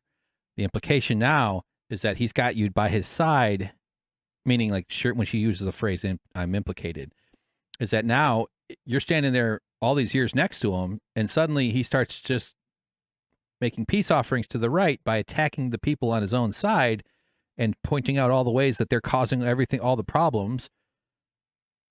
That the online left has way more cultural power than that's the only thing he pointed at when she said, you think the left has power? It's just ridiculous that they think anybody on the left has power. The only reason the left has power is because capitalism is so fucking horrible. People eventually figure out that, hey, we could make things better. FDR is by far the most popular. Okay, let's let that go. And so his whole argument here is it's like he's operating on a completely different matrix of comprehension. He's just breaking it into these binary toggle switch kind of thing off and on, instead of acknowledging that he has a responsibility to protect the people who have been backing him up all this time. I think that's kind of right. Sorry, Francesca, if it's not. I'm sorry. I love that you're tall, and I want to hang out with you and Matt someday so we can have a conversation. All, the four of us, your tall baby, you and me and Matt. Sorry. Tall baby is a very funny phrase. With great power comes great responsibility. That's what I'm saying. It is definitely the correct position. I'm saying with great power comes great responsibility. I'm giving you. So accepting, but you've gone off the reservation and you've gone rogue, Cenk. So now it is your fault. So he's feeling constrained. He's feeling like he's characterizing it that way, that you're trying to control me. It's your fault for all the problems because you're trying, like, the way she looked at her hands. That's so Oh, the body language is just almost like all you really need to see in this whole interview. I got to back up a little more. I know we're taking forever to get through this, but I just marinating in it, trying to get puzzling through is, and then we'll get going more and get to the big moment. You've gone off the reservation and you've gone rogue, Cenk. So now it is your fault for implicating the beloved far left, who are clearly have the correct position. But you really don't have the correct position. And you don't represent the left. So please stop pretending you represent the left when the voting and the polling clearly showed you don't. And it's not wrong to be center left. You think that it's like center left is like, no, it's, I don't know what you think it is, MAGA or whatever. But you want to talk about the power I said it's Bill Maher and Nancy Pelosi having a baby, Cenk. I think ultimately you Hello, are. Nancy. Would you like to come over and have a baby? Yes, Bill. I would love to come over and have a baby with you. What Nancy Pelosi did his podcast, Club Random. By the way, just a quick shout out. Franny does. Why am I looking over here now? Francesca does a great, because I had decided that Nancy Pelosi was it's called object work, guys. I took an improv class once. But she does a really great Nancy Pelosi, by the way. She's big tops. Easily West Coast top 100 Nancy Pelosi impersonator for sure. 100%. 5 seconds back more. I said it's Bill Maher and Nancy Pelosi having a baby, Cenk. I think ultimately you just need to embrace your centrism, my guy. I think you're just more of a centrist than you think. Like I just explained it, but you don't want to hear it. I said it earlier, Franny. I'm not talking about the disgusting centrism of Manchin and all of that the mainstream media lied to us and called centrism. That's like people that might like present a set of principles that they don't live by. That kind of centrism. That thing there, Cenk, buddy boy. What's wrong with Manchin? Manchin works with both sides.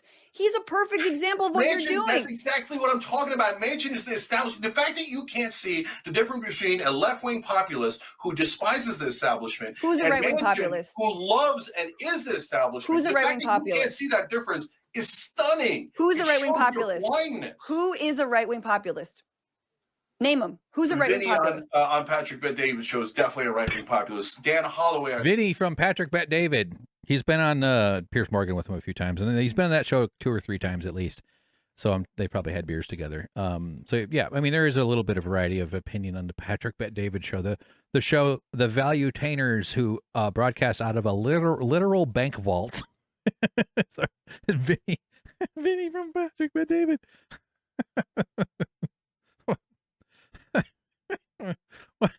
Sorry. Oh my God.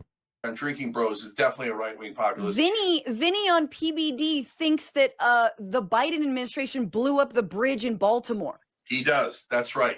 Because they're not saints, and they don't agree with us. Who's a right-wing populist in office? Who's a right-wing? Is it Matt Gaetz? Who's your right-wing populist in office? Is it Marjorie Greene? I think Mumra counts. Mumra dispatches minions to affect world domination and terror across the land. Fortunately, a group of raggedy miscreants battle back. The new right-wing populist is absolutely clear. And see, guys, before I say the name, I know what's going to happen after I say the name. You're going to think of all the bad things he said about social issues. Mumra hates and you're going to social think, issues. oh my God, Cenk likes this guy. That's why I now hate Cenk. So I'm telling you, ahead of me telling you the name, no, I do not agree with him on the social and cultural issues, and I will fight him as hard as I possibly can on those. And I don't think that he's... I hate solidarity. That's Mumra. That's Mumra being upset about the Thundercats coming after him. Right on all the economic issues at all. But he has begun to be populist because he stopped taking corporate PAC money. Josh Hawley in the Senate. That is now a right-wing populist. Tom Massey. I don't think that's true, by the way. I think Majority Report actually covered that a little. I think if you look up Josh Hawley's, sorry, I'm not going to do it, but I saw somebody do exactly what I'm saying. Like they looked up his, I think it was Riverboat Jack on a stream, I believe. But it was all just like corporate donations through PACs and stuff. I don't know why I think, maybe there's a reason to look into that a little bit closer, but Thomas Massey, he just said. Being populist, okay? Those guys, Massey, you could say 1,000 terrible things about him, but he is honest. Everybody knows he's honest. He's honest to a fault, right? He says some things, I'm like, whoa, that's freaking great. Everybody knows is very Trumpian narcissist communication. That's don't let people manipulate. I probably do it occasionally. I think people do it, but like when you go, oh yeah, I love egg rolls. Everybody loves egg rolls. It's like, No, but you're trying to appeal to your like innate sense of consensus that your community brain wants to hear. So Trump says that constantly. Nobody ever heard that oceans are salty. Nobody ever knew that. He'll say crazy stuff like nobody ever, like he'll just assign a collective opinion to his thing. So don't fall for that bullshit. If you hear people doing that, I mean, a little here and there, I think that's okay. But like, keep an eye out. That's one of those like you're being manipulated type of communicators. Right? But are they actual right-wing populists? Yes, they are. And the number one way you could tell if someone's going to be a populist is if everybody knows bald men make great husbands. Everybody knows. As if like that's my goal is to be someone's husband. I want to be several people's husband. I want 7 wives, and I want to have 7 pizza ovens, and we have very nice backyard hijinks with our pizza, and one of them's into crystals. Well, we'll be supportive. It's fine. if they stop taking corporate PAC money. Okay, or if I they accept never that. took. I accept that. I just want to say, lastly, Here we go. I worry about Here we go. our relationship because I mean, I don't have to, like, we may grow distant. You know what I mean? She almost said, you like, know, I don't have to work for this fucking place. But she changed it to grow distant. I'm over reading, but yeah. I'm trying to delve more into my show. I still love going on John's show and Dr. Richie's show. That's in the TYT Hey, need an editor? Need it? Let's work something out. Come on. I'm desperate for money. network. This show is on the podcast network of TYT. You know, it's there's no money that really exchanges hands. You guys do help me with the podcast hosting, so I appreciate that. So I may owe y'all money. Do you know what I'm saying? But I'm just being honest. Saying I may owe you money means like if I leave, I might owe you money. Like sort of anticipating getting a bill for leaving. I think. You know. Like Don't know anybody. But you know what I mean. I'm being honest about what our arrangement is. Yeah. But I worry because, you know, we were but 5 minutes into this conversation, and you said Emma Vigeland likes the establishment, and it doesn't matter what she said. It doesn't. Hang on. Hang on. I need to find that. He's been saying that Sam Cedar said Nazi, Nazi, Nazi. Like this is a video I meant to play earlier. Oh, Nazi, Nazi, Nazi, Nazi, Nazi, Nazi. It's Nazi, Nazi, Nazi, Nazi, Nazi, Nazi. Oh, Nazi, Nazi, Nazi, Nazi, Nazi, Nazi. It's Nazi, Nazi, Nazi, Nazi, Nazi, Nazi. Oh, Nazi, Nazi, Nazi, Nazi, Nazi, Nazi. It's Nazi, Nazi, Nazi, Nazi, Nazi, Nazi. Oh, Nazi, Nazi, Nazi. Oh shit. So that's something I was going to play earlier. I forgot. Yeah. So this is the Emma. I want to find that quote. I guarantee it's taken out of context. I guarantee there's some nuance to it. Even if she said, I like the establishment, like, what is that? That is so bad faith to assign that to Emma. I feel defensive in a sense. I feel, I hope she doesn't feel like it's patronizing or something, but like, I consider Emma, I only met her once very briefly when she was at TYT. Because I was about to edit one of her videos, I just talked to her for like a second or two. And yeah, but it's just, and I can tell, I think Francesca sort of probably shares my feelings about that a little bit. It's not a crime. And I'm sure she knows Emma much closer than I do.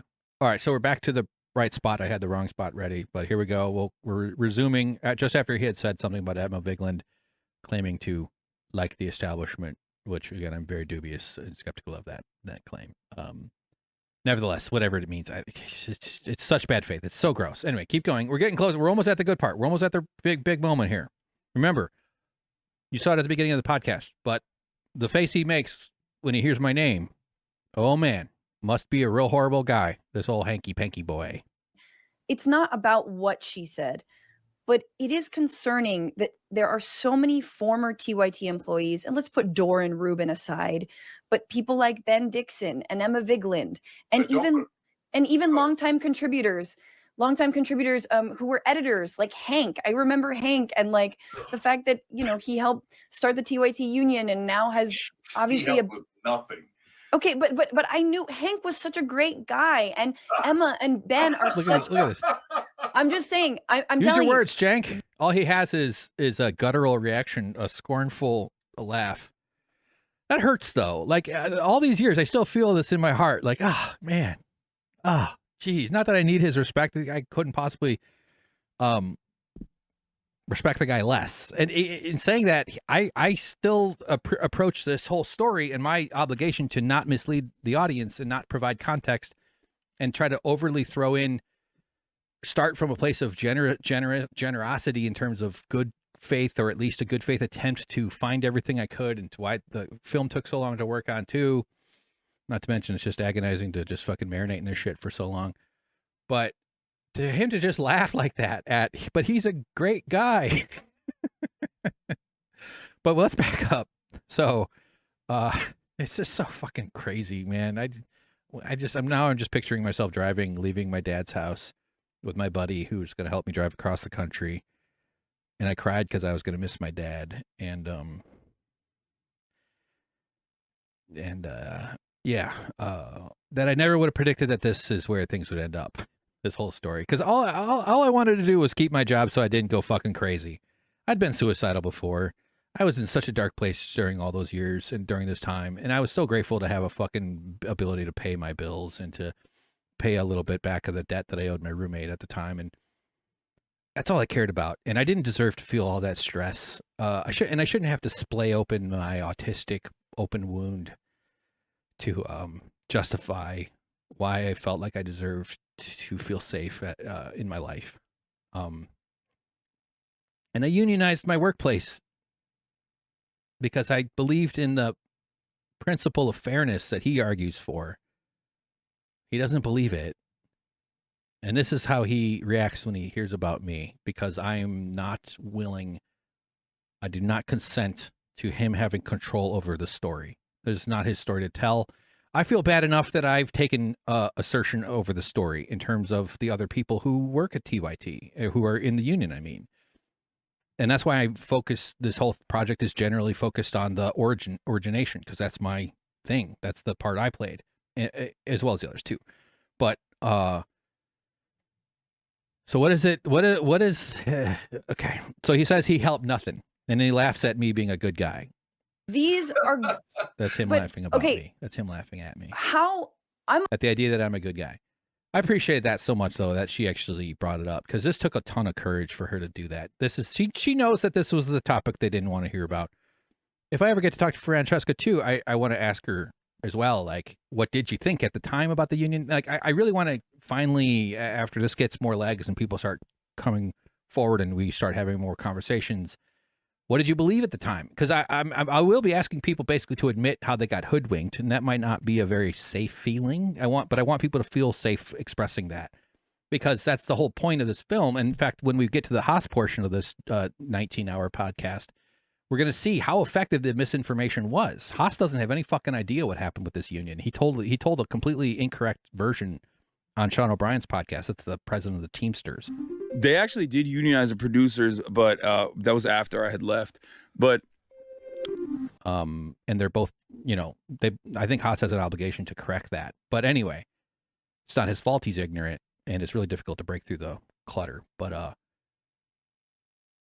it took her so much for her to. So I don't know if she how much she knew about it. She started following me on Twitter a little bit after things blew up in December, after like the Emma Vigeland post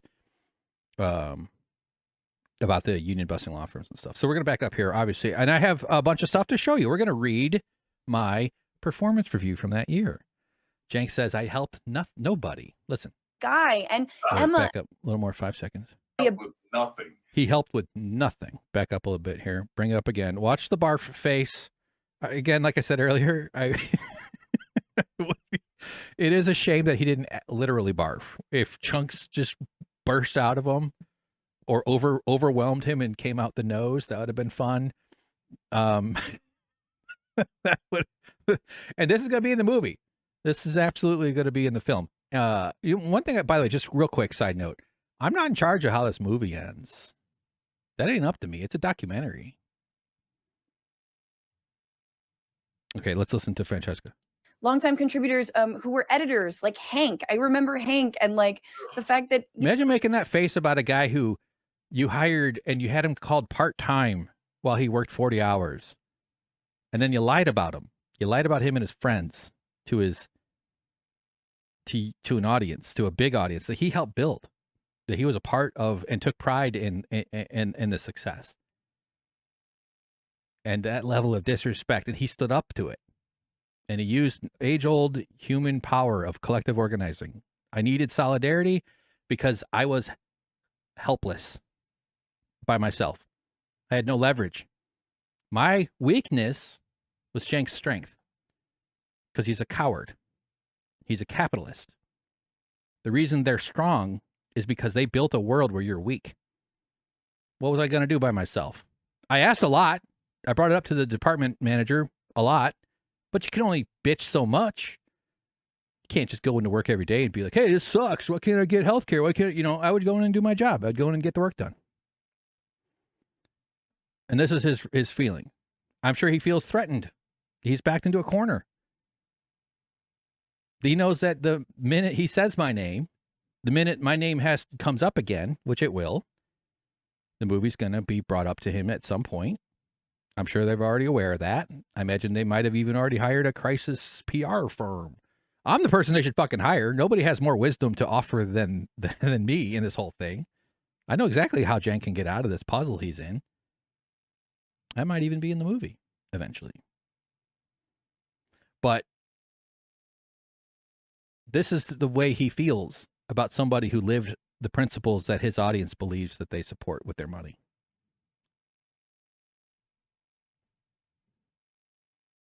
I just wanted to see a doctor. I was so fucking stressed out. And I didn't deserve to be lied about. And neither did my friends. So let's keep going. And when he says helped, we're going to look at some stuff. He helped start the TYT union and now has obviously He helped with nothing. All right, let's see what I helped with. Let's look at the stuff I worked on during that year that I worked there. Here's what we did. When I worked at TYT, I was assigned to, so remember, I helped with nothing. Now, listen, Cenk was having a moment. He was overwhelmed with emotions. His brain was flooding itself with a cascade of panic feelings and emotions and electrochemical signals. So let's give him some grace that people can often misspeak while they're under duress. And certainly hearing my name almost made him vomit. And then she said I helped with the union. And he says I helped with nothing. So apparently he doesn't really grasp the idea of labor, of being someone's labor producing value for your enterprise. As I said earlier, I had produced this is in the first iteration. I'm not going to go over every single goddamn thing I did at the company, but I remember cleaning the earwax off the fucking IFBs things so that Cenk could have a clean one to put in his fucking ears when I was there during those first years. I did equipment and stuff. Then I did a whole bunch of other things. I remember thinking maybe I probably had skills I could put to other uses than moving cameras around and stuff, but I was learning. I was grateful and I never complained about it. But as I said earlier, I was assigned to this Troubadour show, this big event. God, I can't even remember. I'm trying to even remember what the hell they called it. I edited this promo package for it. Went to the place, scouted the location, met with the booker, did a whole bunch of stuff. It took a ton of work. And then the day of, it was this massive event. And Cenk got to experience being the star of the show. I remember how proud he was. And he wanted to get all these survey questions from people. Me and Malcolm Fleshner walking around to audience outside, having people fill out paper, like little cards that have questions on them because he wanted to ask questions. And then he did this whole thing where he walked around in the audience and got to be the star of the show.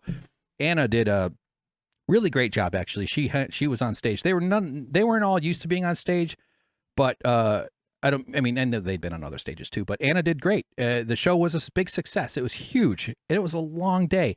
That took I remember that day was I remember doing the math the day after. It was a 17-hour day. And one of my roles at the time was uploading the Hulu data. They uploaded some information or some of their videos to Hulu, and I had to get it done by a certain time, and it was usually later in the day. And that day's Hulu data had not been uploaded. Now, I failed to account for someone else maybe doing that day. I probably should have done that in terms of prepping for this whole thing. But after a 17-hour day getting that whole show done, I went and I uploaded the Hulu data to make sure I didn't miss that, to make sure I held up my obligation. 17 hours. I don't even think I got a bonus for any of that. Maybe I did. I don't remember. The pay was horrible back then. $3,000 a month. So that was one. But anyway, so real quick, though, a couple of things that I contributed to TYT. This is from baldontheinside.substack.com. The article titled, if you want to see the top of it here, behind the facade, why we unionized at the Young Turks. A boss who treats his employees poorly is the graphic on screen with green text. So I gave my best. I worked my ass off at the company. One of the things I did was this thing called TYT Academy. Took a ton of work. I was grateful for the hours. It was the kind of thing that I was very good at. It was like explainer videos. I'd been doing Francis and Hasan breakdowns and stuff, and it's just not complicated editing. I actually have some critiques of how it was produced. Could have been maybe perhaps slightly more better, but I worked my butt off along with the other people.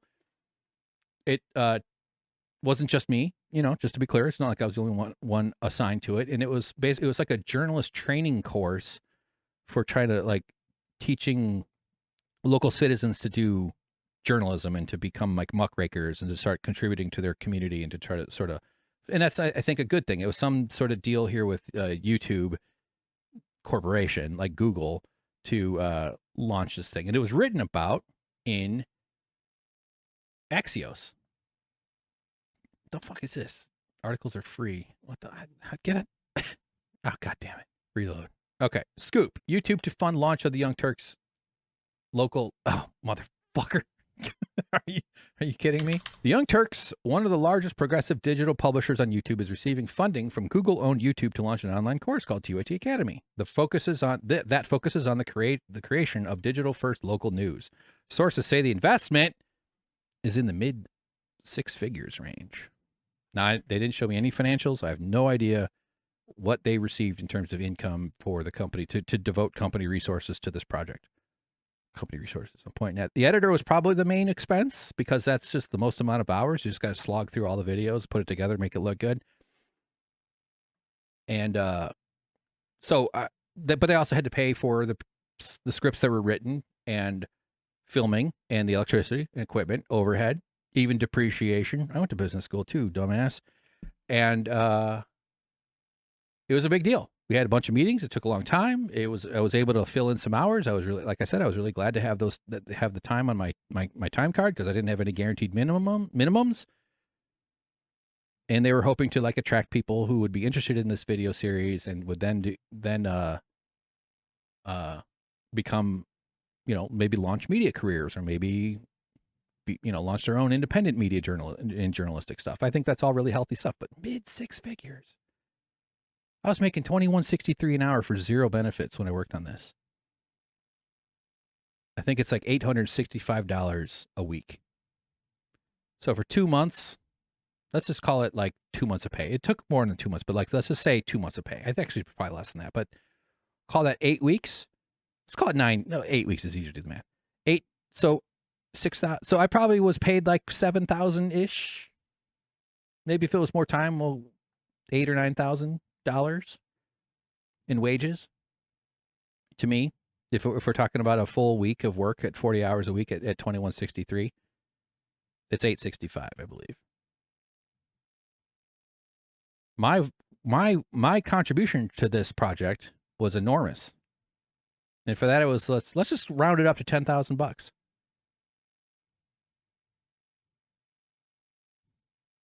Do you think they had the money to pay for that off of this $500,000? What is mid six? 350 to 650? How do you know? 500? Did they have the money for the editor? Maybe they could have afforded to pay. During this time, I had Labor Day off. Other people got money. I didn't. Cenk kept my $173.04. And he says I helped with nothing. He says I helped with nothing, he says. It even links to the video. Tell me if you think this video editing style looks familiar to you. And welcome to TYT Academy. I hope that the Young Turks are known for speaking truth to power and getting to the core of national stories that affect people every day. And we do that primarily through the power of digital media. However, local news has almost no digital video presence. Today, local news videos online are just chopped up clips from local TV news broadcasts that are posted online without much consideration for the specific demands of the digital ecosystem. There's a massive void in the area of digital-first local news. That's why we're calling on you to redefine local news. Just as Anna and I cover news at the national level. Does that look similar to anything you've seen from me? We believe there are smart, passionate people who can do what we do at their local level. Now, to that effect, we started the TYT Academy to give you the tools to make local news great. TYT Academy is a 2-track program. 1 track for journalism and the other for digital video 3D. production and publishing to train you to cover local news effectively. I remember lining that up. It was a little bit tricky. Hold on, it gets better. And collaborations with other news outlets. Now, each track will have approximately 8 classes That looks nice. with short quizzes at the end and culminate with a final exam in the same way that the YouTube certification. Honestly, I think I could have moved those closer to the center now. Now, best of all, Like, I think there might be a little bit more, but like, oh yeah, this part. I totally forgot about all this. Watch. and we want to do our part to amplify the best voices out there. TYT Academy is excited. Look at Haas. Nice of Haas to dress up for it. Oh my God, Sam Cedar did one. That's right. That's funny.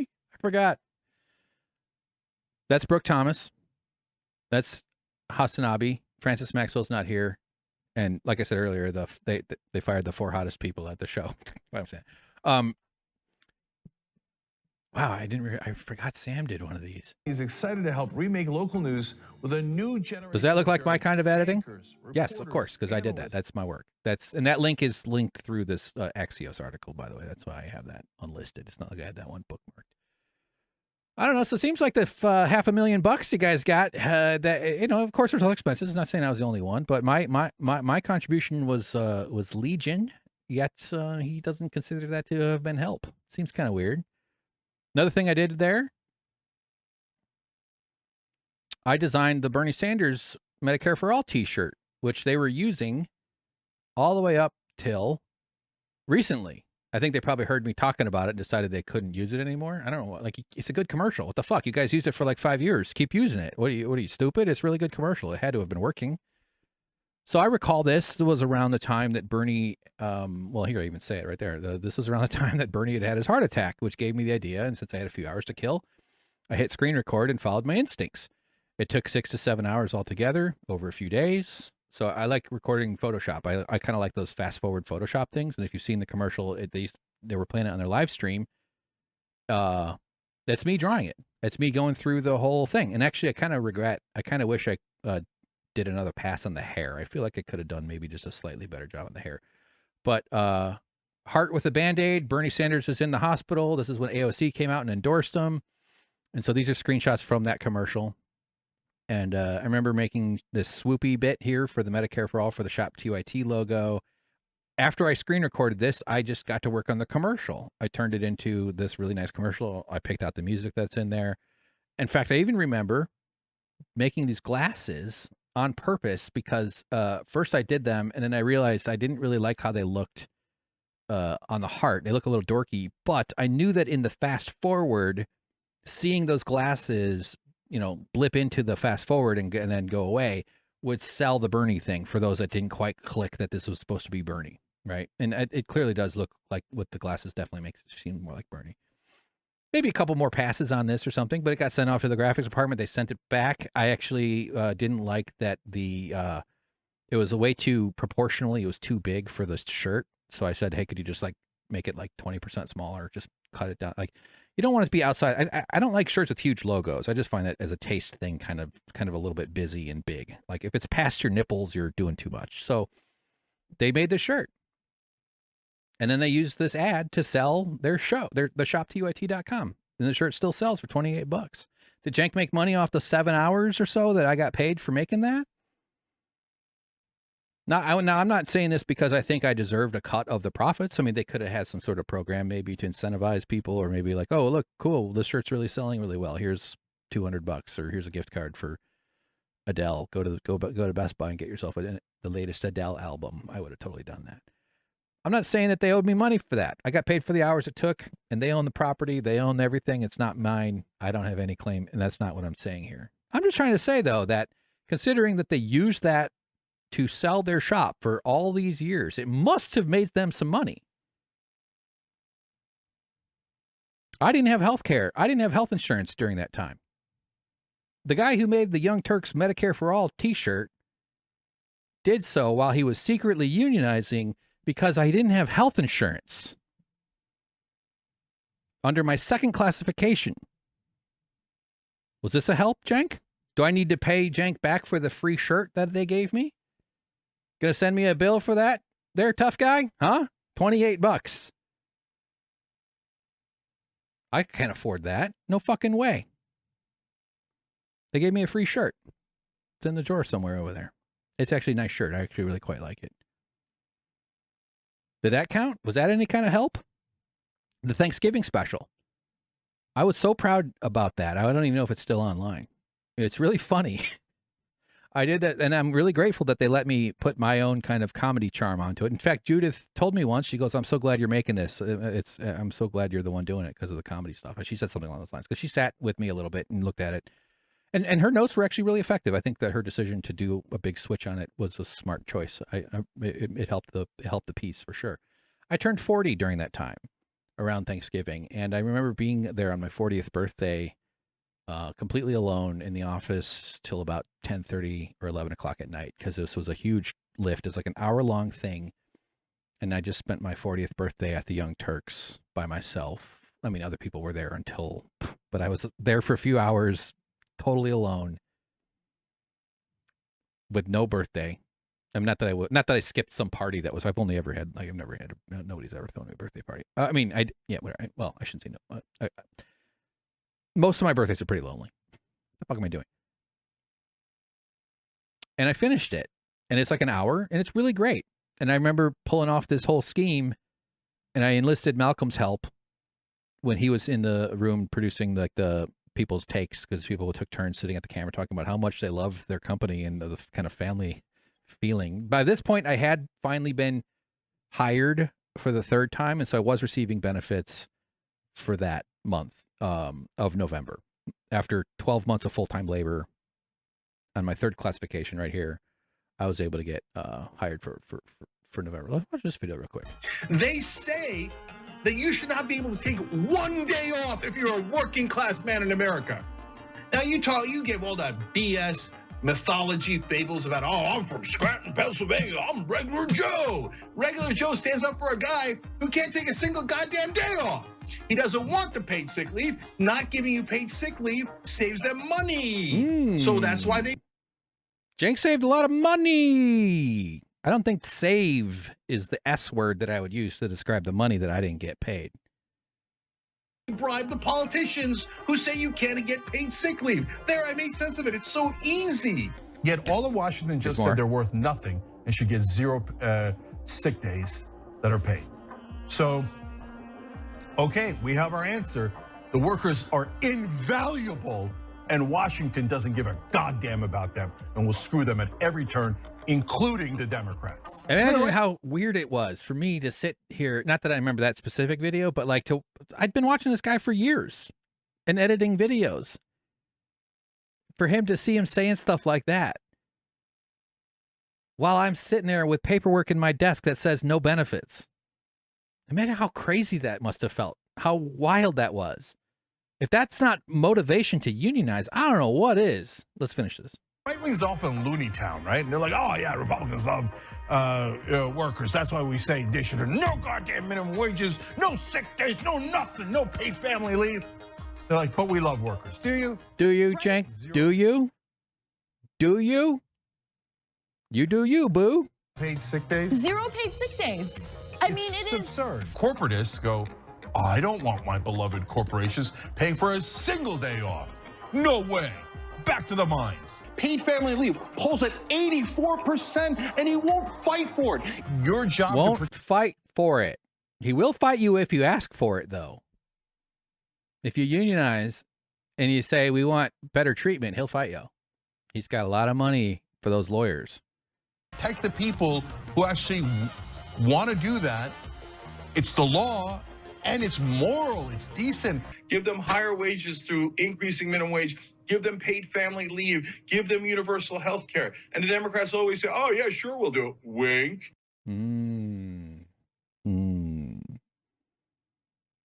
What does Uncle Ben have to say about that from the Spider-Man films, huh? He says, Peter, don't trust that guy. This TYT document or this Thanksgiving thing was really fun. I bet it's not up anymore. I don't know if you're a TYT member and you can get on their site and check it out. I could do that. I don't give it. I mean, I'm not going to go spend money so I can find that out or not. But I'm in it kind of a lot in a sense where this Dave Kohler joke that I had, because Malcolm pulled out this folder that I had made of papers, and it was so much fun because it's really fun. Dave is very funny when he's uncomfortable. And he and I had a great dynamic where I'm like the funny, crazy guy, and he's kind of the serious guy, but he's also not. He's benignly serious in a sense. Like it's not like it's upset. We had a great dynamic. It was really funny, and I knew he would be really uncomfortable to try to get him to say I love Hank.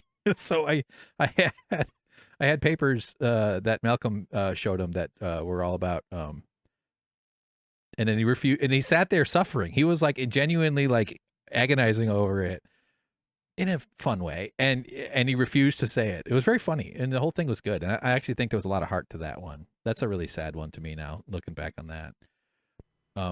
Edit. Okay, hey, awkward edit. I've been doing. I tried to do an hour podcast, so we're like 4 hours in.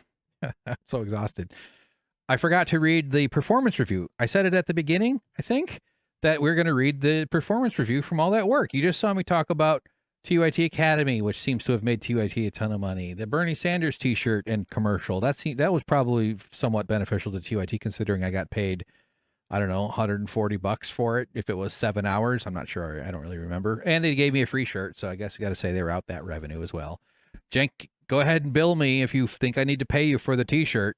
You heard me talk about all the shows I worked on. You heard me talk about the other stuff that I did in other eras. And this is all in response to Cenk telling Francesca, when she brought my name up, that I helped with nothing, right? So I'm recording this after the end, and now it's going to be inserted. So apologies if the edit's kind of awkward. I'll find a spot where it sort of makes sense. We'll see. So here's the performance review. This can be read yourself on balledontheinside.substack.com in the article titled 2 Versions, 1 Truth, Evidence for My Claims About the Young Turks. And you scroll all of it. I got all the receipts here, man. I got everything you want to see that backs up everything I'm claiming. So here it is. Let's see what happened. Well, if Cenk laughs at me, barfs at the sound of my voice, geez. If that's the case, gosh. Considering that as he said, I helped with nothing. And then when Francesca says I was a great guy, ha ha ha ha ha, he laughs at that to express his disdain and his scorn. Because if he had just been a fucking man and used words to express that disrespect, that would have drawn attention to the project, and therefore he fell back on a coward's way of using a loud laugh to express it. Why don't you just fucking say it, Cenk? Anyway, so to finish all this up, let's read my performance review dated December 19th, 2019. This is an email. Looks like it was like a preview to another manager in order to confirm that this is what they're going to submit to the vampires up in the dipshit castle. Okay, so Hank hadn't written traditional goals, so this won't be a formulaic evaluation. Now, I want to be clear. TYT uses these goal worksheets to titrate raises and bonuses and stuff, and people find them very annoying. I've heard Anna complain about it on air, so there you go. And it's kind of corporate stuff. It's tedious and annoying, and people don't really feel great about it. But a lot of companies do that. I think it's kind of standard practice. Sadly, it always struck me as something very onerous. So this is about the only benefit of not getting paid days off, not getting bonus, not getting health insurance, was that I didn't have to do that same formal review thing that they did, the goal worksheets. But I was still under their review. I never made a single decision that wasn't immediately revocable by a manager. If they said change that, I would have changed it. That was my job. I didn't have authority over any decisions I made. They trusted me to make a lot of decisions because that's what you do with a video editor who has experience and stuff, and my work was reviewed daily by literally everybody who saw the video. I also had to meet company performance metrics in terms of not that they were strict about speed or something, but you had to sustain a degree of competence and productivity quality. And if I made too many mistakes, that would have been an issue too. I valued my ability to try to avoid those mistakes as much as I could. And including a year-end review. I recall the manager asking me to submit my own informal kind of thing in order to do this. And I think this is what he used to write that. So even though I didn't do the formal company goal worksheets, I still had to do this shit. I still had to have a year-end performance thing. Now, I wasn't expecting any raise. I wasn't expecting any kind of bonus. at the time. I mean, actually, you know what? By this time of the year, I was hired. Yeah. So maybe I guess in a sense I might have thought that now that I'm kind of putting the pieces back together. But the whole time during the previous 12 months, it was clear to me that a raise was out of the question. It just simply, they weren't even willing to pay me for days off. Like I knew, and I had asked actually. I did bring it up to the editing department manager multiple times. I do recall once asking if I could get a raise or if we could, and he said we could ask, but his tone was very like, I mean, I can't. We could, like, that's where it'll end. Is basically what he was saying. So. It was pretty clear to me that they weren't interested in me having a raise. So it's not like the goal worksheets were even meaningful in any way as far as my reason to do them, because I wouldn't have gotten a bonus and I wouldn't have gotten a raise anyway, right? Maybe after the third classification, I could have expected something, but that wasn't necessarily clear because I wasn't even fully on par with all the other editors either. I still wasn't a full-time regular. It was called full-time. It was called part-time permanent or part-time regular. Like, nevertheless, though, I did have this performance review. That's all just based off this first one. So I didn't have to do the traditional goals, as he says here. They write, Hank is always finding new ways to improve the efficiency of his work, which is something I ask of all editors, but Hank really takes to heart. It's true. It's true. I actually went to college for efficiency, like literally, and supply chain management and manufacturing. His improvements help him tackle high-effort projects like Breakdown and TYT Academy in record times. I broke the record. Additionally, Hank always shares his discoveries and tricks with other editors, making his penchant for efficiency contagious. I was influencing my coworkers to be more efficient. That improves bottom line productivity. More sushi for the executives. And man, you know what I did love doing though? Because I've most of my editing career has been by myself, kind of lonely and stuff. But it was so great to share editing tricks and discoveries. I like calling it discoveries. That was awesome. I mean, I think most editors get that. I do woodworking, you can see, and one of my favorite parts is how like supportive woodworkers are. Woodworkers love to share tips. They love to be like knowledgeable but help other woodworkers. If you're like competitive and weird about your woodworking, it's one thing to kind of be jealous because someone's super good at it or something. That's fine. But like, it's a really supportive bunch. And the same is true of editors. Like, as far as my experience has been, it was always cool to kind of like see how other people do it because there's so many different ways of doing stuff in these programs. Anyway, Hank, paragraph number 3. Hank is a self-starter who takes liberties and doesn't need micromanaging. Gosh, that saves them a lot of money. That sure is nice that they could just turn me loose on something, knowing that I'll figure it out, that I've probably already got the experience to get it done, that I know how to ask for help because I'm highly versed in this thing because I have a ton of abilities in terms of video editing and Adobe software, not just in Premiere Pro, but also in After Effects and Photoshop. I'm weakest at Illustrator, although I do have excellent shape tool usage in Photoshop. Yes, I am bragging. His creativity for aesthetics and effects made him the perfect choice for TYT Academy and Dan Keston's hands-off approach. That's the producer that was involved in it. It's true. I mean, I put a little extra pizzazz. I am good enough at After Effects to just respect the people that are really good at it. Because man, it's a immensely versatile and powerful program. But I'm okay at it. Hank has also put his thumbprint onto the Breakdown. Although the show is much more rigidly structured, it allows for constant updating and evolving, which Hank seems passionate about and adept at. Truer words were never spoken. He has also stopped selecting depressing music. See, I took feedback and I grew. I didn't realize it was depressing until they told me. I just thought it was cool music. That's very funny. I hope the guy who wrote this is getting a laugh, by the way. Views have dropped off significantly with the emo crowd, but picked up with everyone else. Great writing, honestly. Solid way to end that paragraph. The third largest project of the year, the Thanksgiving special, was entirely in Hank's capable hands. He crafted a funny and engaging narrative that members loved. I delivered something really entertaining for members. TYT.com/, search. I don't know, but search for the 2019 Thanksgiving special. Take a look at it yourself. Tell me if you think that that guy deserved to have health insurance. Now, to be fair, I did get health insurance during that edit. That was my first month in which I got health insurance and paid days off. That was November of 2019. I started working, as you know, October of 2018. 12 months later, I got my first month of health insurance. And so I did get it for that thing. Yeah. So that's terrible. But I worked really hard on it. I put my heart into that. I worked because I have integrity and I wanted to do a good job. And it was also the kind of project that gave me the space to like let my more creative kind of funny editing go. And I feel like I did something really good there. Go watch it. If you do watch it, if you've seen it, but if you're on tyt.com and you go watch that, let me know. Just if you see it. I'm just kind of curious what people think. Final paragraph.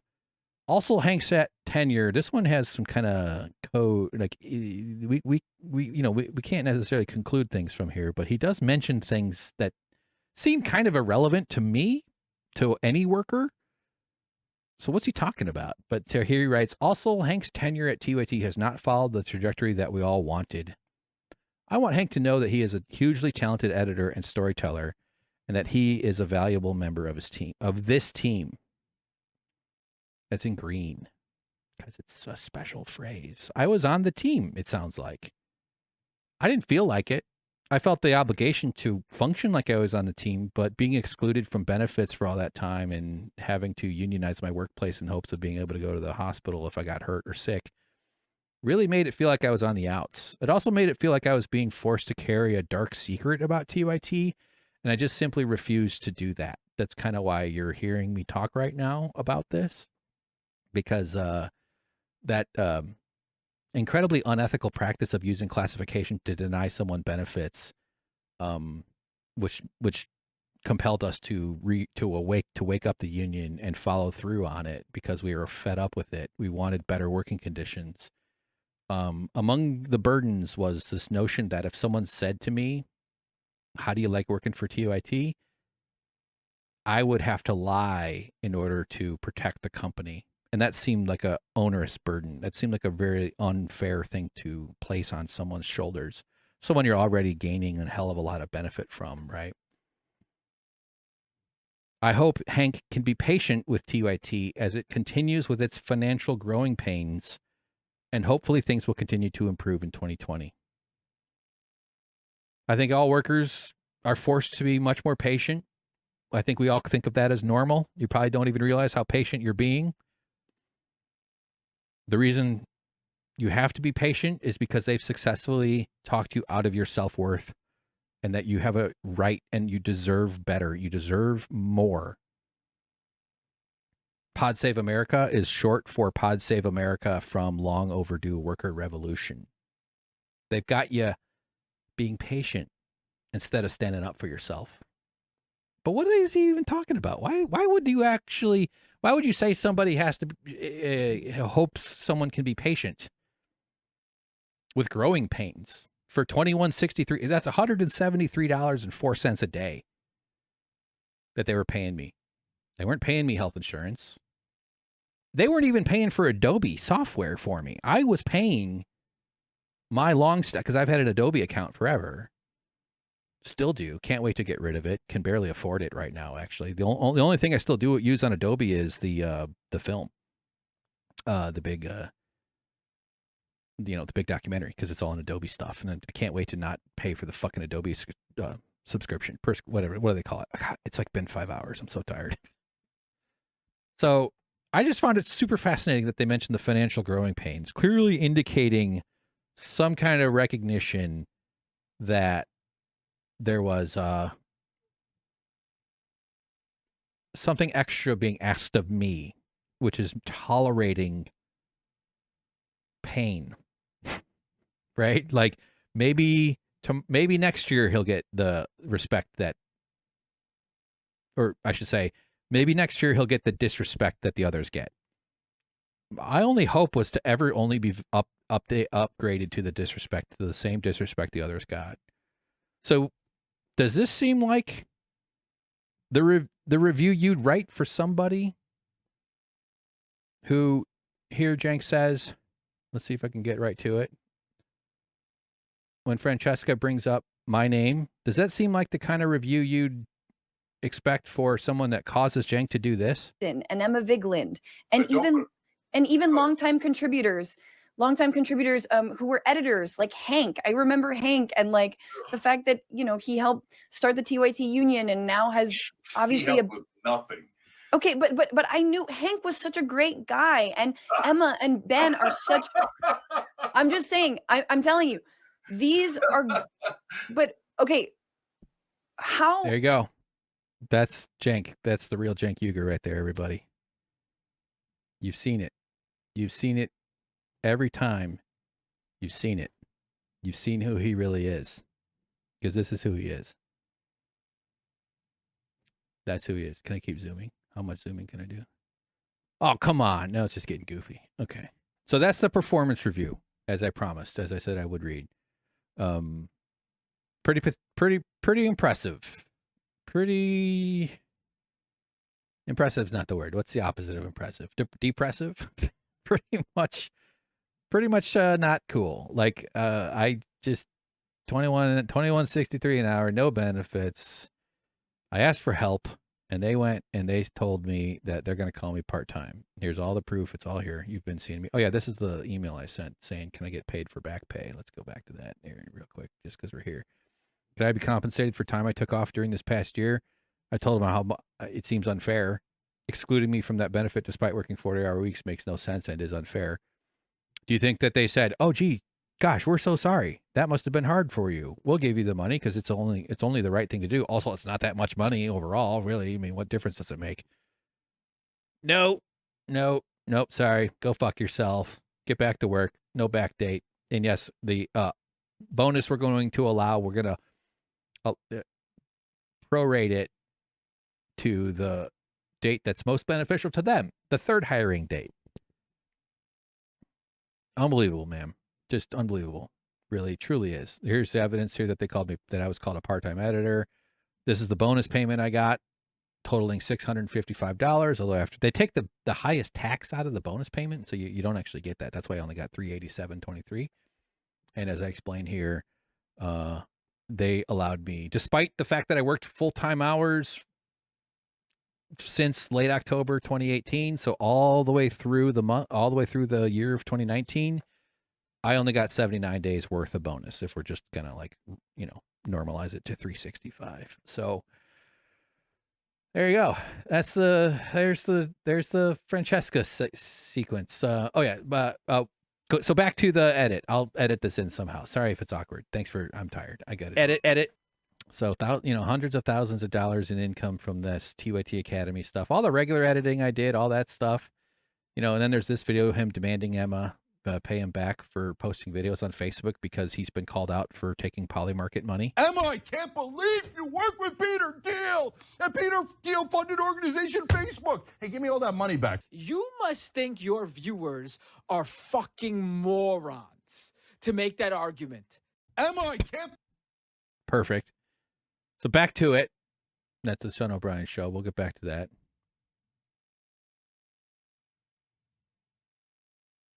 He is enraged that she brought my name up, though, and he does not want to talk about it. At least he was able to hold it together enough not to barf.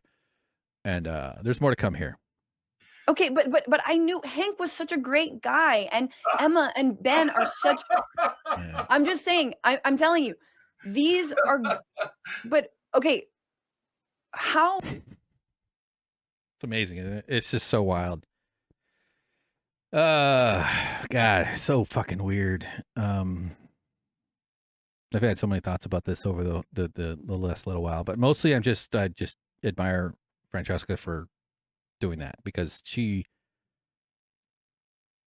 no dummy. She definitely understood the assignment as far as, is this okay to talk about or not? And like I said earlier, maybe she'll, if she and I ever have a conversation, when did it raise her into her consciousness what went down? She tweeted, actually, when TYT Union came forward on the 12th, I think they did actually. Yeah, it was the 12th of February.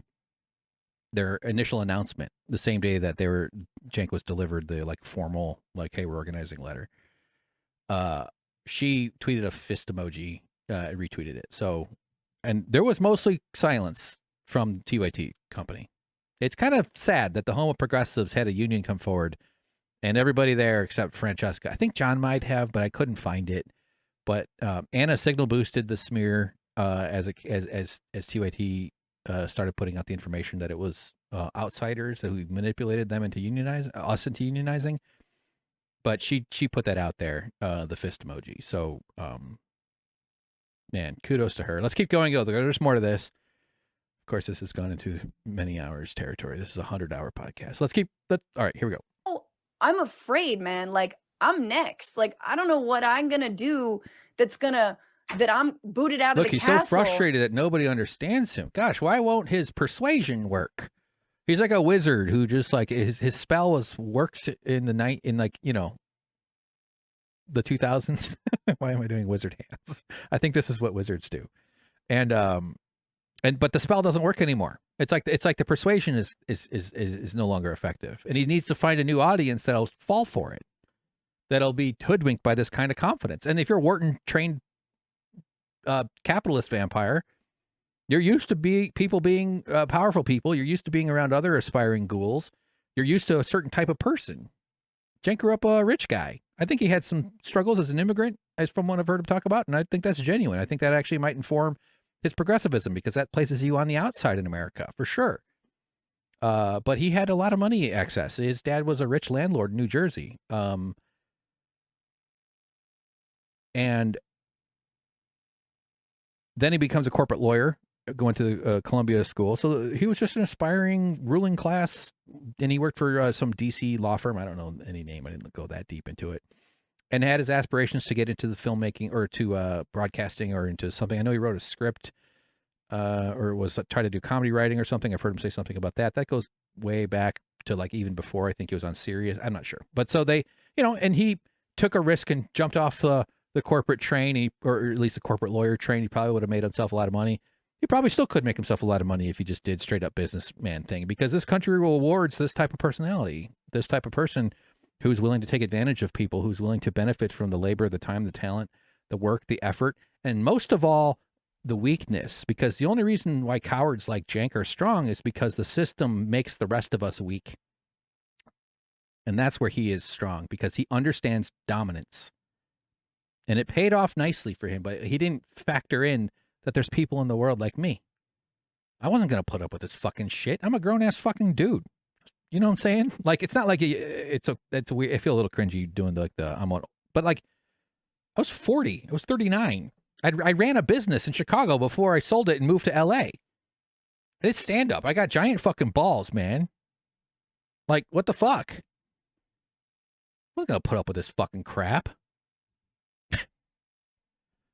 But if there was a world where he knew solidarity, do you know how powerful TYT would be now? Where's all the people coming out of the woodwork to back him up, all these claims, all the people from the past? Why isn't John out there screaming and yelling about how great a boss Cenk is? Where's Ricky Strom? JR?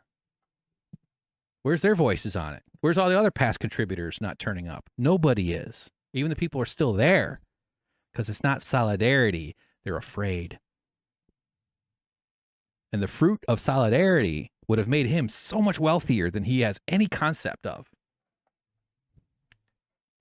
Because it's powerful. We're demanding that Sean Fain run for president.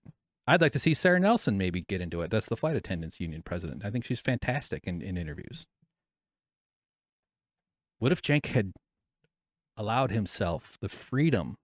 He must be so constrained by being a vampire. He's never seen himself in a mirror. He must be so fucking constrained. And if he says my name, it gets worse. He had to hold back Barf from hearing my name.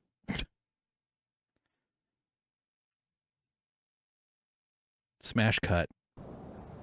Say my name.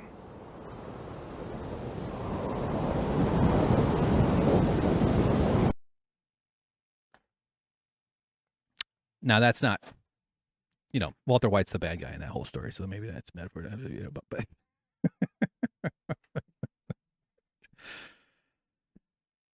we'll get back to it a little bit here. Let's go. And suddenly it's us versus them. And so what does it say about TYT? What does it say about you? That there's so many former employees who are on our side ostensibly, who you have so much disdain for. So, Franny, if you're next and I have this secret nefarious plan to push people out, why am I on here? Why would I come on here and talk to you for now nearly 2 hours when if I'm planning to push you, that doesn't make any sense. So now, this isn't a judgment, Francesca, but it would have been awesome if she goes, well, then I'm unionizing. And then see how he responds. He would have gone like, Hulk smash. No, I'm not. I don't actually think she should have done that right there. But his whole thing is like, why am I here? The workers just said, can we have a slightly better life so we can continue to make you rich?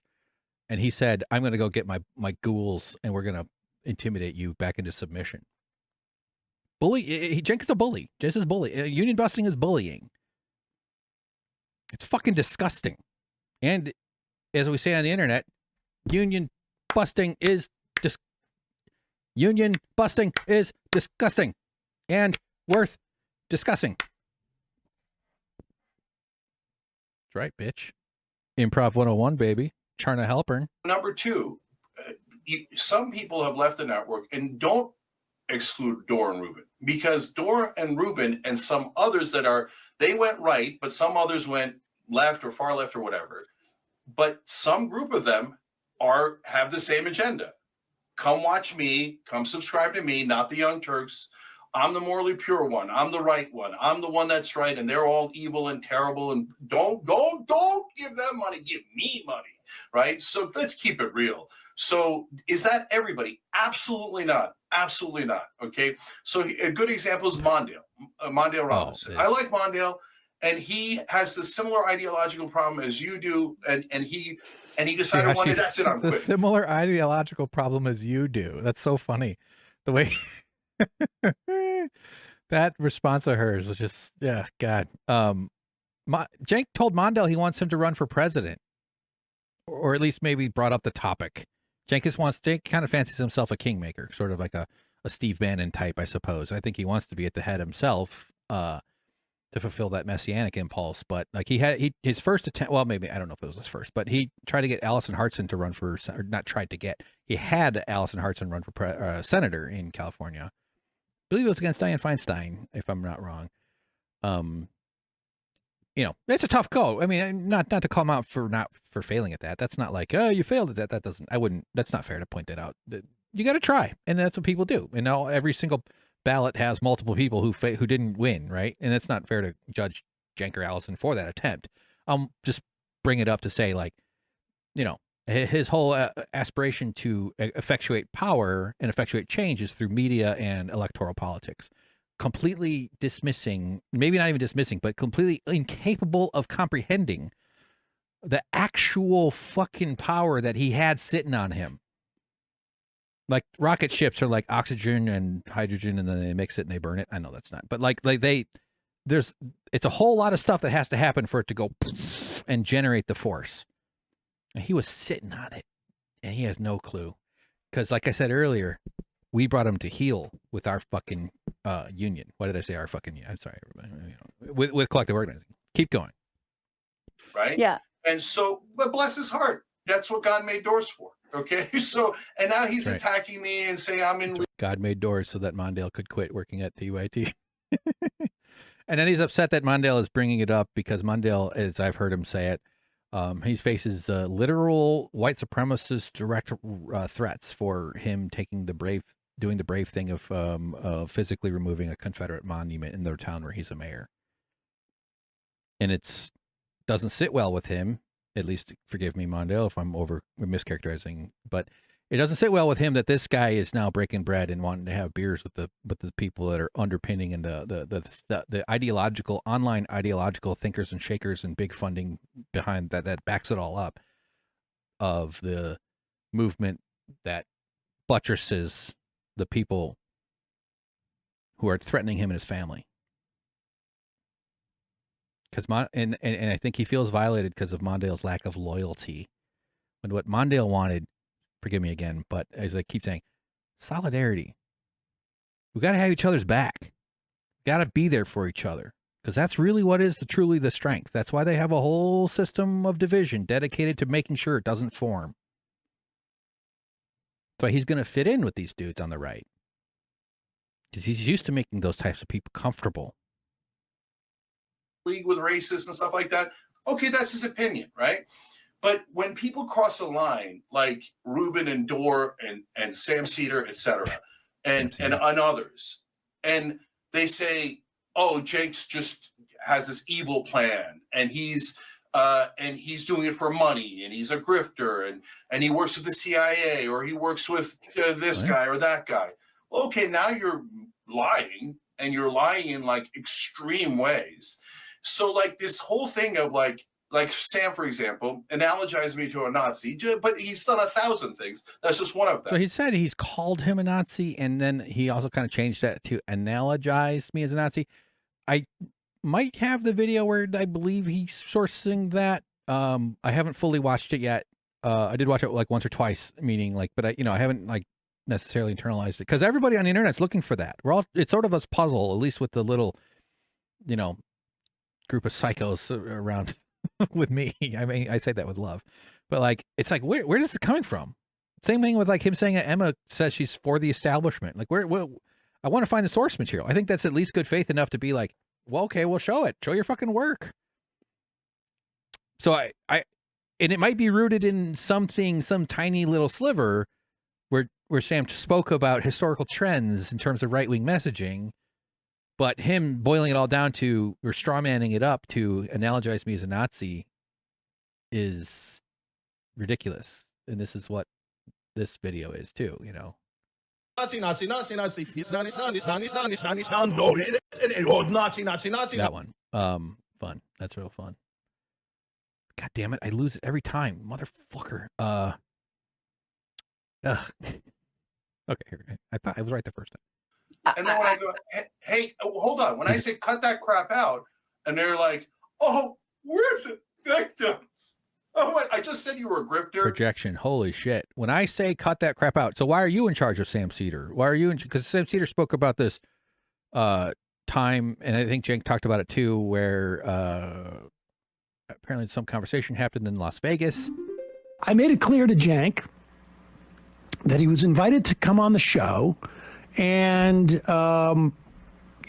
we could have a debate, we could discuss whatever. I mean, and he made it clear to me that he was not interested in that.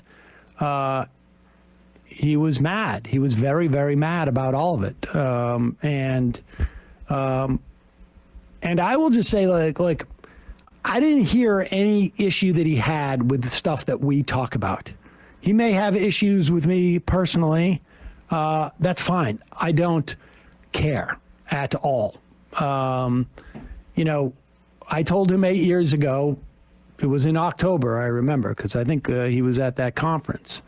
And he said, how can I get you and Jimmy to stop fighting? And I'm like, get Jimmy to learn a thing or two about what he's talking about, because he's the stuff he's saying, he's promoting Peter Thiel for the Supreme Court. He's saying that it doesn't matter who gets to appoint judges. And this is going to be a disaster. And by that point, he was also talking that Hillary Clinton had Parkinson's and that Seth Rich was assassinated by the Clintons. And, my attitude was like, you could criticize Hillary Clinton, and you should, but when you promote right-wing memes like that, you are doing a disservice. It doesn't matter the other stuff you're talking about. I'm happy to go on that show at any time and debate these issues. But after that, I don't care about any of this. Honestly, it's a waste of my time. And so... Live from the Poly Market studio in LA. I understand. I understand that they were sponsored by, by Poly Market. You're a grifter, apparently. That's the thing is look. And about before Jimmy Dore split with TYT, Sam had already started going after Jimmy's content that he was putting out. And Sam has been very upfront about intentionally doing videos on Ruben and Dore and others because he wants the algorithm, and it's just a best guess of his. It's an educated guess. I think it's a fairly good one, that at least hopefully, as the algorithm is feeding people down the right-wing rabbit holes because it's incentivized to create hatred, it's incentivized to keep your watch times go up, the more people feel negative emotions. And these right-wing rabbit holes are very, very prominent. They're very well mapped. There's probably various other versions of rabbit holes spinning, threading through this whole thing.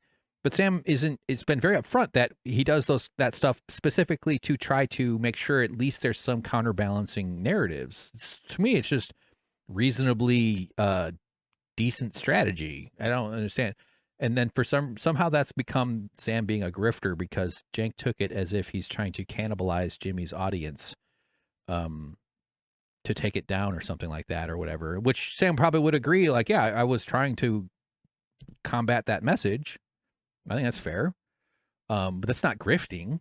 The last person on this whole fucking space that anybody should consider Sam as a grifter is Sam Seder. Jesus Christ. They do a boring ass fucking interview every 5 days a week with some professor or some writer. Sometimes they're really good interviews, by the way. I'm not saying they're all boring, but like they have a format that they follow and they have a loyal audience. And I actually want to start calling more into that show. I think I'd be a good regular guest. I wonder if they'd be interested in having a guy from the TYT union organizing group, the initial cohort. Maybe Sam is. Yeah, I actually saw Sam once at the TV studio. I saw him there. He was taller than I expected. I didn't expect him to be so tall. He's 9'6". And then you're lying to people, and you're cheating people. And I said you might be a Nazi, and you're definitely a right winger. But I'm the innocent one. I can't believe Cenk counterattacked after I punched him in the face 20 times. I can't believe a poor little ape. But he believes in saving Social Security and cutting the Pentagon. So cutting the Pentagon. Sorry, good slip up. Sorry, can you give him credit for that and work with him? Oh yeah, of course. So I mean, if Sam's going to vote to save the Social Security and not cut Social Security, I'm not the guy who says I don't want his vote. Right? I just don't listen to this. This is going to shock everybody, even Cenk. I might vote for Cenk if he ran for office. Even now. It might be hard for me. I doubt I would, to be honest, but I'm open to the possibility because I don't assign my own personal virtue to the vote. I don't think it's that important of an act. If he's running for governor against some right-wing ghoul, he's getting my vote. We'll see. I don't know. I doubt it, really, but I hope he does run for some office. It'll help my film. Do it, buddy. But I really would. I don't necessarily have. I don't think that your vote is a reflection of because that's deeply individualistic programming.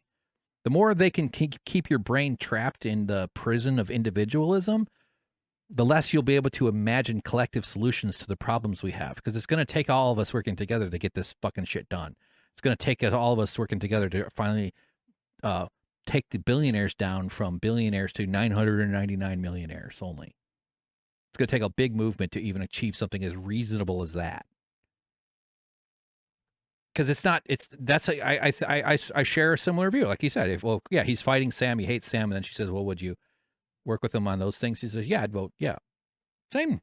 I don't think Cenk would necessarily go to Congress and be like, everybody's an independent contractor. Give me all your paid days off money. I don't think he believes in his principles.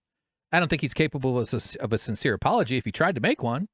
I don't think he's the kind of person that's worthy of respect. But in terms of advancing causes that I might prefer over causes that would cause more harm to people, it's plausible. It's not an impossibility for me, even now.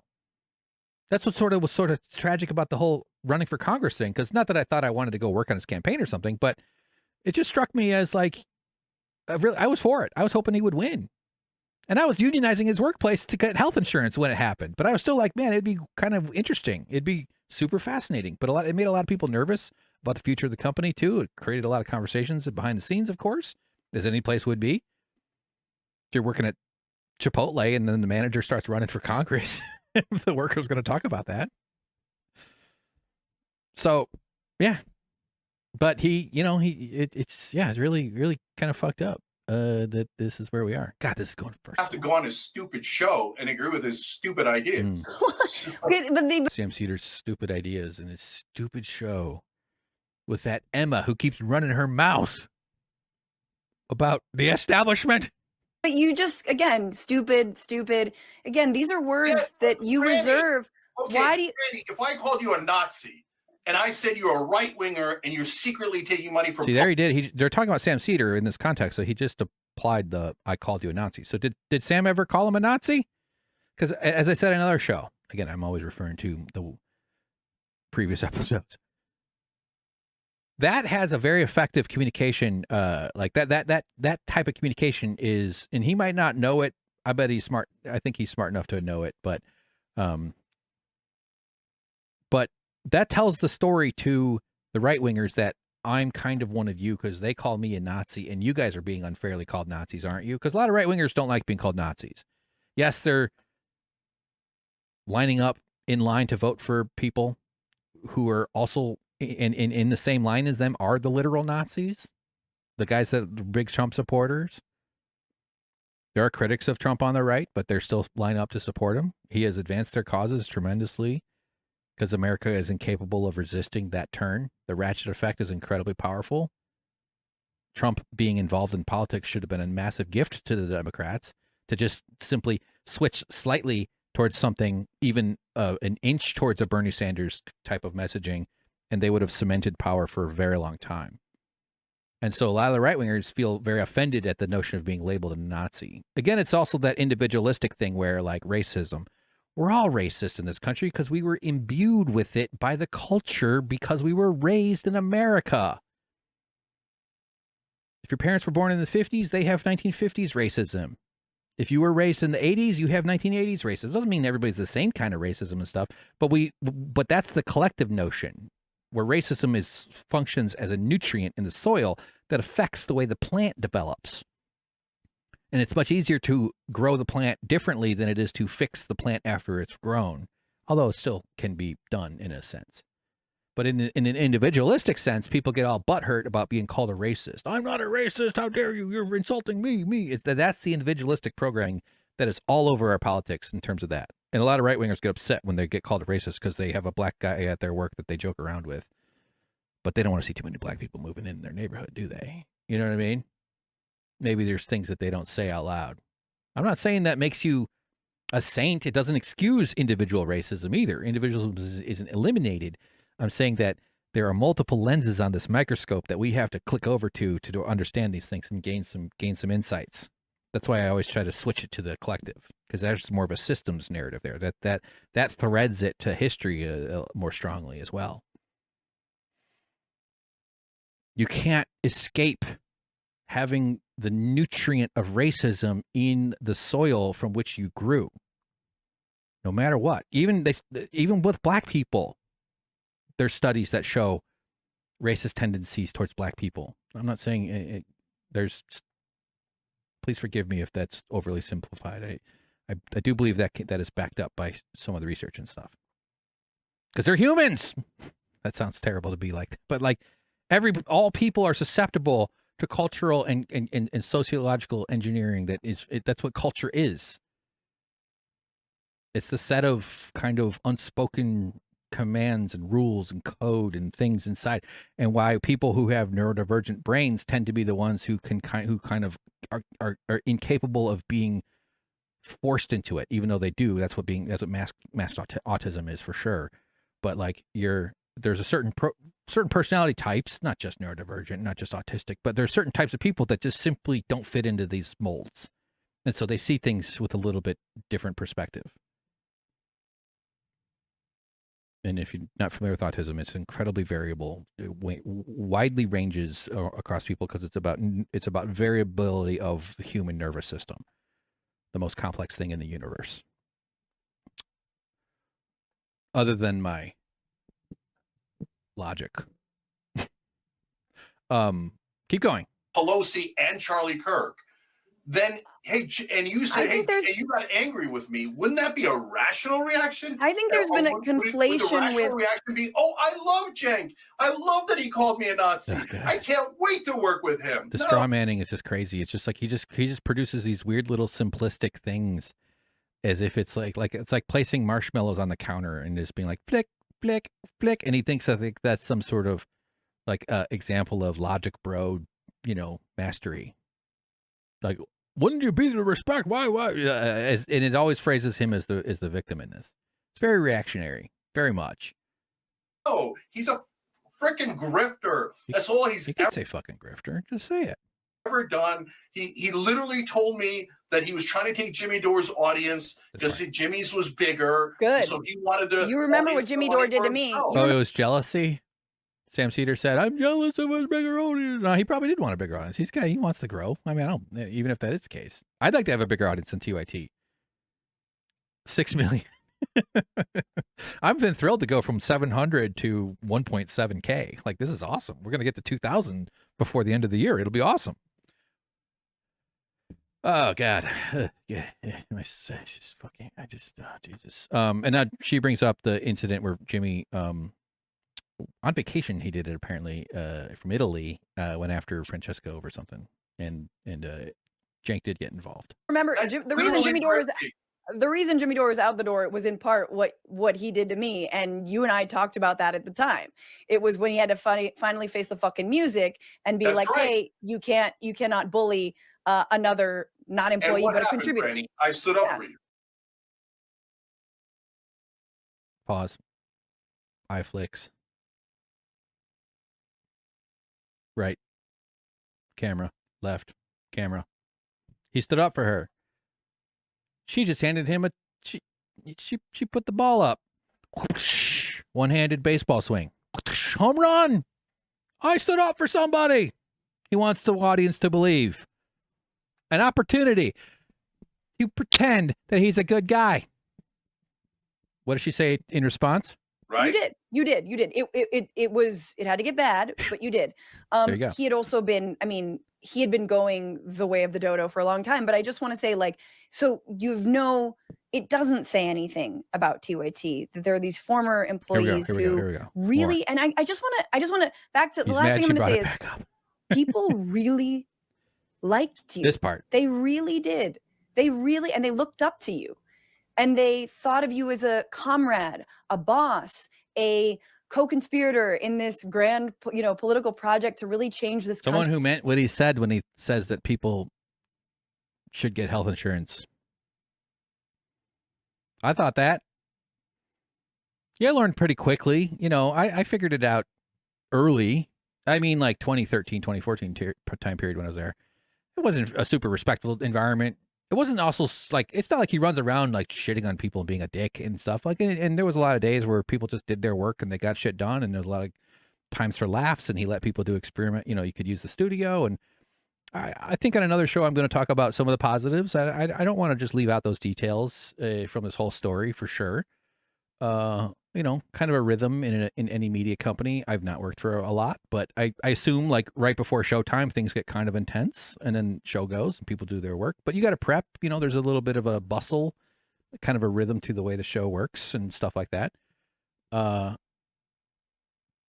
yeah, I so relate to this. I so relate to what she's saying, because I moved across the country. Not that they were calling upon me. It was a big opportunity for me to jump over to LA. What a huge deal.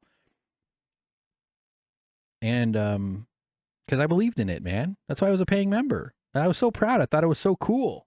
I don't have that. All right, look at this hat. This is the hat that I wore. It's all worn out. Actually, it's all crumbly. For some reason, the brim here got all like it's totally busted. I could still put it on, obviously, but it would probably make both Cenk and my head explode. I bet he and I agree with one thing here, is that I really wish I wasn't doing this. I really fucking wish I wasn't fucking doing this goddamn stuff, man. Ugh. God, please, just yeah, it's all busted in the rim. I don't know, like, see how it's all broken in there? But anyway, I wore the hell out of this hat. It's the original stitching too. It's the higher quality stitching than the one they switched to. I wore this all the time. I found it in my closet when I was cleaning it out because I was able to go in there and root out the cat barf after getting rid of the cat. It's all busted up, and I had so much pride about this hat. With my light sensitivities too, as a person, I've always been a hat guy, as I came to learn how much that was connected to the autistic stuff. But yeah, man, it's all there. It is. I don't know why I felt like I had to show you that, but like I relate to Francesca, what she's saying here, and I looked up to the guy. This is definitely one of the more ultimate, like, never meet your heroes type of situations. So, yeah, there it is. More. Country to make it more democratic. He's gonna get defensive here in a second. And it really is. I have to say, like, there's a thin line between love and hate. And even these channels that are hell bent on being like Cenk's this, Cenk's that. You know what? They were all massive Cenk fans. I think we all are a little bit. And so I just want to say, like, it is sad. Gavin from the Vanguard, the titular silly, was a big Cenk guy, huge. He loved it. He was a huge TYT dude, like a young kid. Those guys are in their 20s, but they were like TYT, but TYT guys from like age 12 and up, like they were high school guys watching TYT. I totally relate with what she's saying. Us to see you, honestly, act like very small when in fact you could be a lot bigger. Watch it again, Cenk. Slow motion. Very small. When in fact you could be a lot bigger.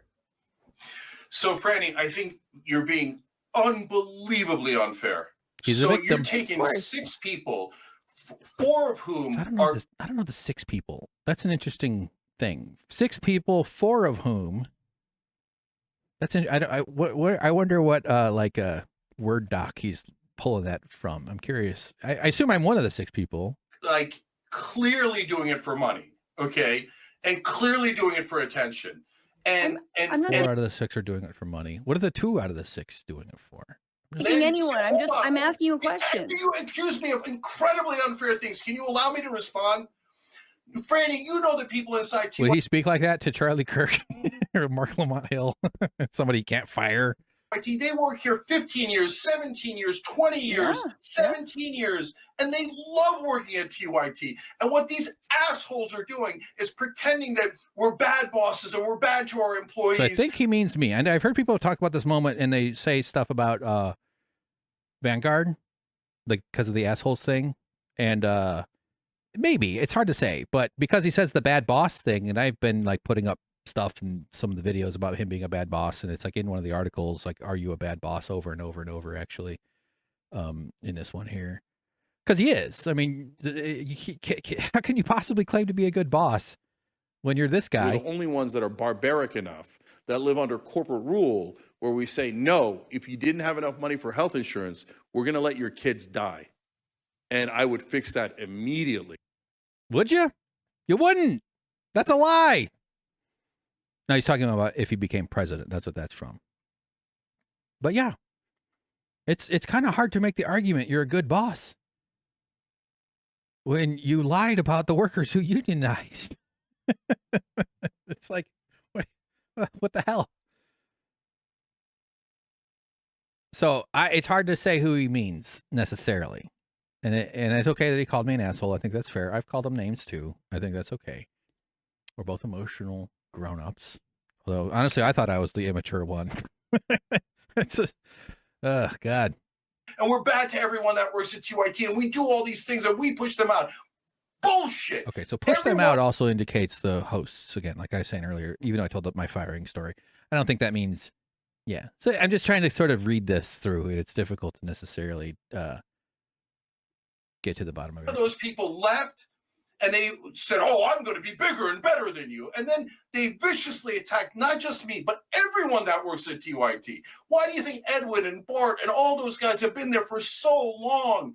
We gave people 12 weeks of paid family leave when no one else was doing it. Nope, not me. And we did it for moms. We did it for dads. I mean, I can go on and on.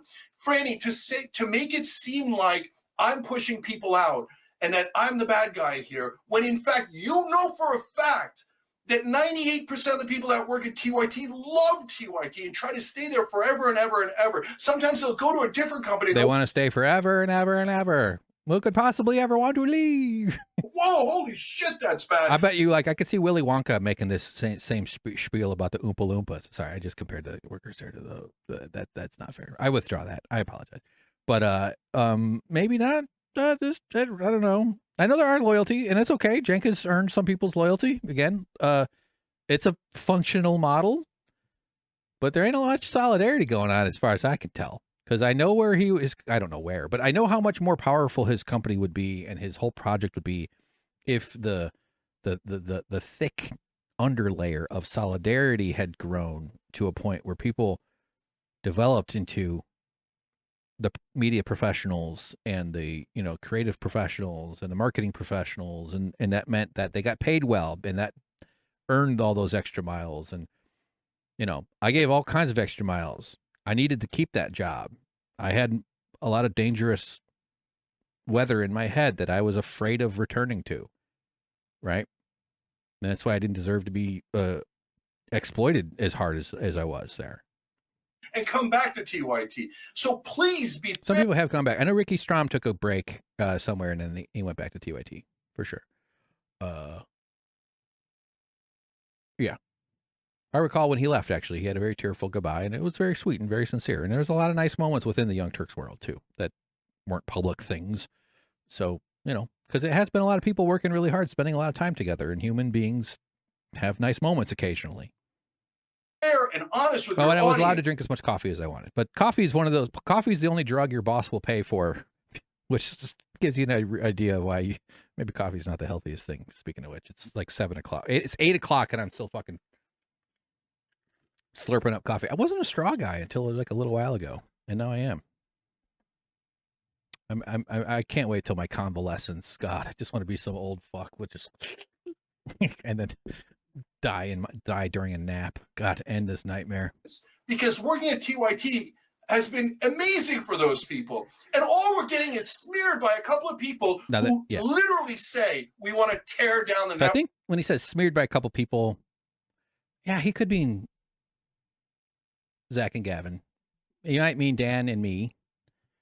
I don't know. I'm not sure. It's a tough one. I never said I want to tear down the company, though. I'm pulling for TYT, man. I think TYT has a lot of growth ahead of it if it's going to pull out of this. And I'm actually very interested in seeing where they end up finding, because I think they're still looking for some homeostasis here with their whole pivot thing. I got to think that they might not have anticipated the blowback that's been emerging. But in the same time, Cenk and Anna are very smart people. They've been paying attention to this world for a long time.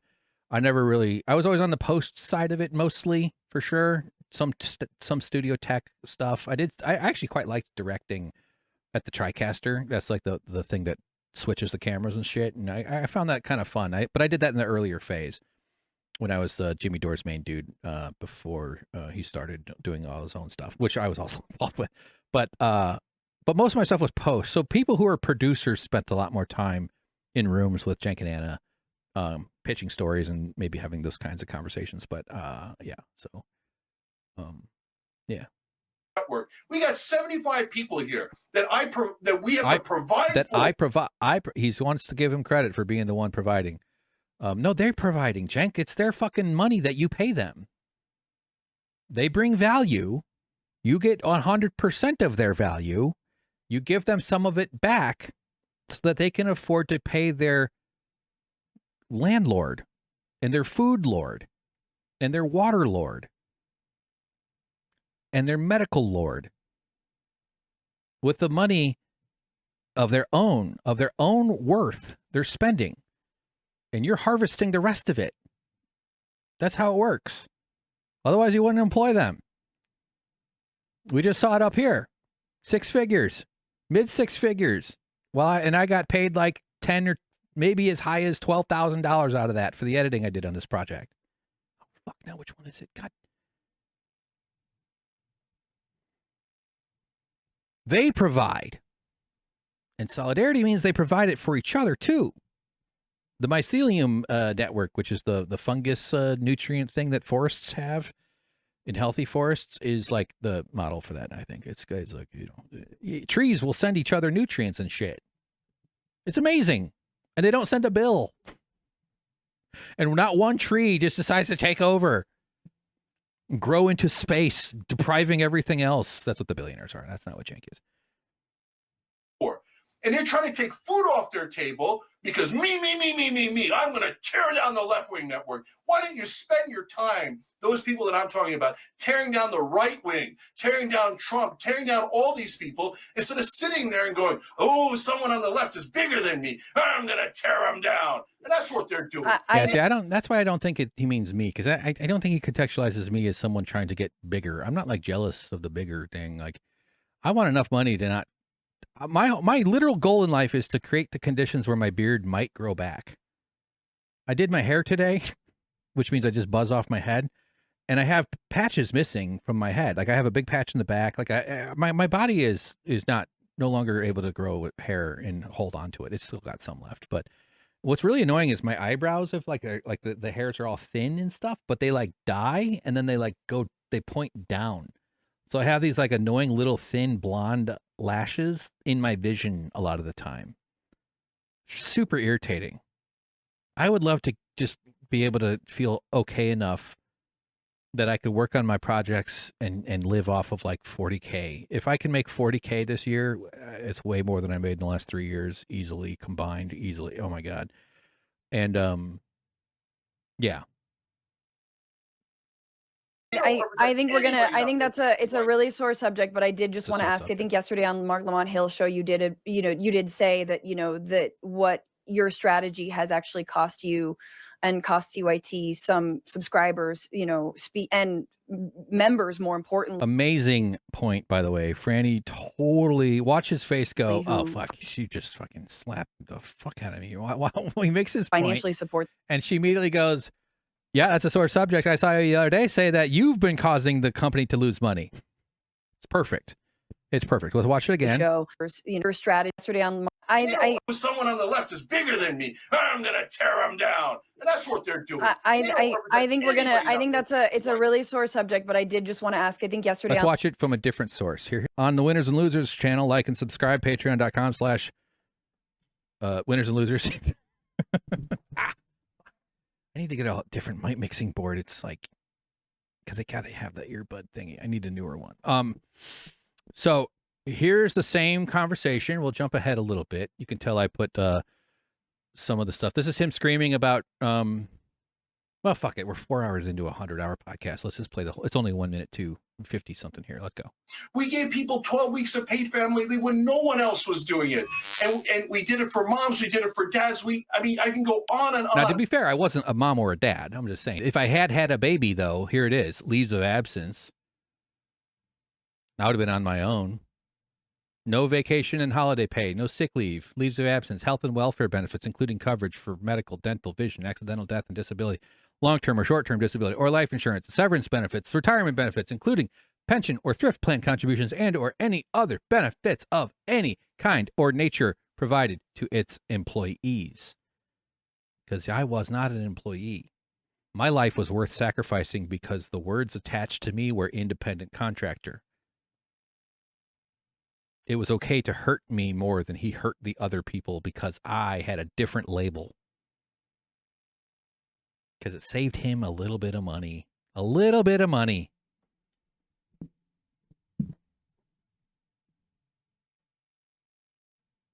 I can't afford to go see my family. I have to borrow. I don't even borrow because my dad doesn't expect me to pay me back. But the only reason I can go see my family is my dad is willing to buy me a ticket if I go home. And I couldn't, and I'm saying that about right now, but I couldn't afford to do that when I worked there either. I went home and my dad paid for it, the ticket. And I couldn't go to like a a vacation or something where you spend money. It was just like go home and my dad, we like to go get Mexican and Chinese food because we both know how to party. Let's keep watching this. This gets good. Remember, Franny immediately.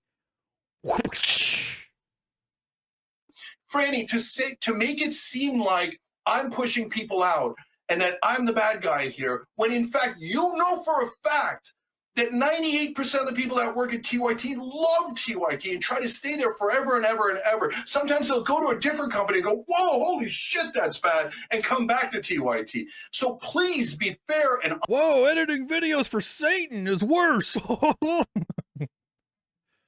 honest with your audience, because working at TYT has been amazing for those people. And all we're getting is smeared by a couple of people who literally say we want to tear down the network. We got 75 people here that we have to provide for. And they're trying to take food off their table because me, I'm going to tear down the left-wing network. Why don't you spend your time, those people that I'm talking about, tearing down the right wing, tearing down Trump, tearing down all these people, instead of sitting there and going, oh, someone on the left is bigger than me. I'm going to tear them down. And that's what they're doing. I think it's a really sore subject, but I did just want to ask, I think yesterday on Mark Lamont Hill's show, you did say that, that what your strategy has actually cost you and cost TYT some subscribers, and members, more importantly, who financially support the show. Well, the reality is this has cost us a good number of paid subscribers.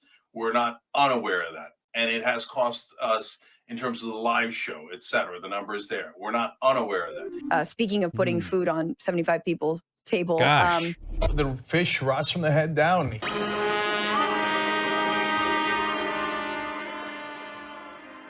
I added audio of FDR going, and I welcome the hatred to that little button on there. Yeah, Mark. Yep. Actually, I've cost my company money because this fucking stupid idea that I'm trying to do. And I was saying this earlier, like maybe Cenk and Anna, I was saying they're like smart and they've been paying attention to this world. They might have anticipated that this change is going to require or going to necessitate a kind of like a corrective period, a rumbling kind of stage where things are sort of chaotic and then things will settle into a point when it finally starts to pay the dividends that they're hoping to come back to them, which either probably comes in the form of increased audience from center to right-ish stuff, people that might not have been exposed to this whole information that's now available on the internet to make a more informed decision about whether they're trustworthy or not, as well as maybe investors or something like that. And the guy's got a lot of overhead. I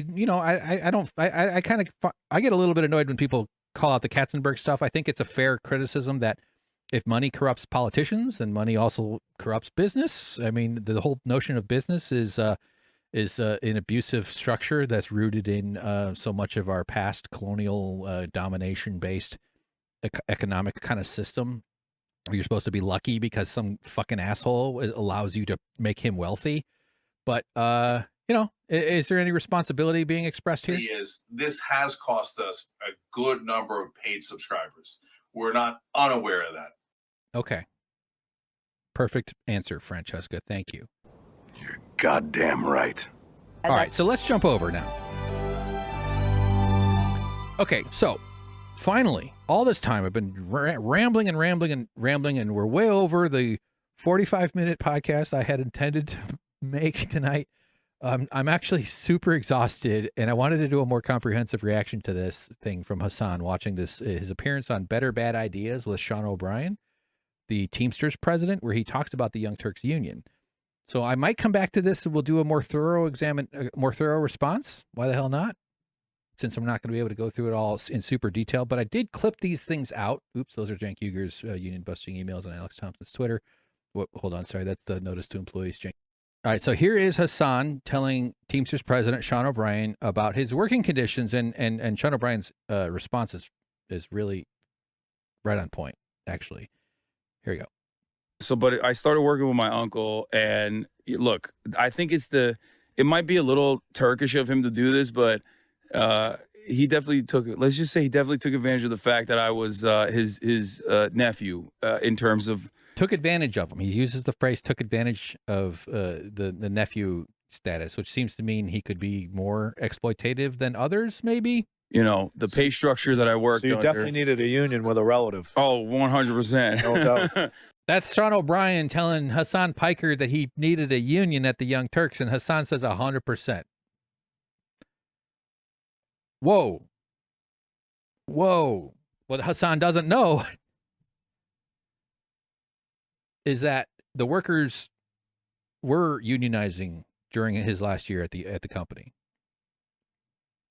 Exactly. They actually did unionize the producers, but that was after I had left. So that part right there, when he says, so he's obviously remembering some stuff, and I'd actually love to get a hold of Hasan and talk to him about this, and see what he believed at the time and what he was told at the time, because what he just said was they actually did unionize the producers. That is not true. I don't think he's trying to mislead people, but this made me jump out of my gross sweatpants when I saw it, and I got kind of fired up. As you can see, by the way, if you just want to jump ahead yourself, go to this Better Bad Ideas with Sean O'Brien. Find this video. It's like their first episode. It's easy. But go to the comments, look for winners and losers.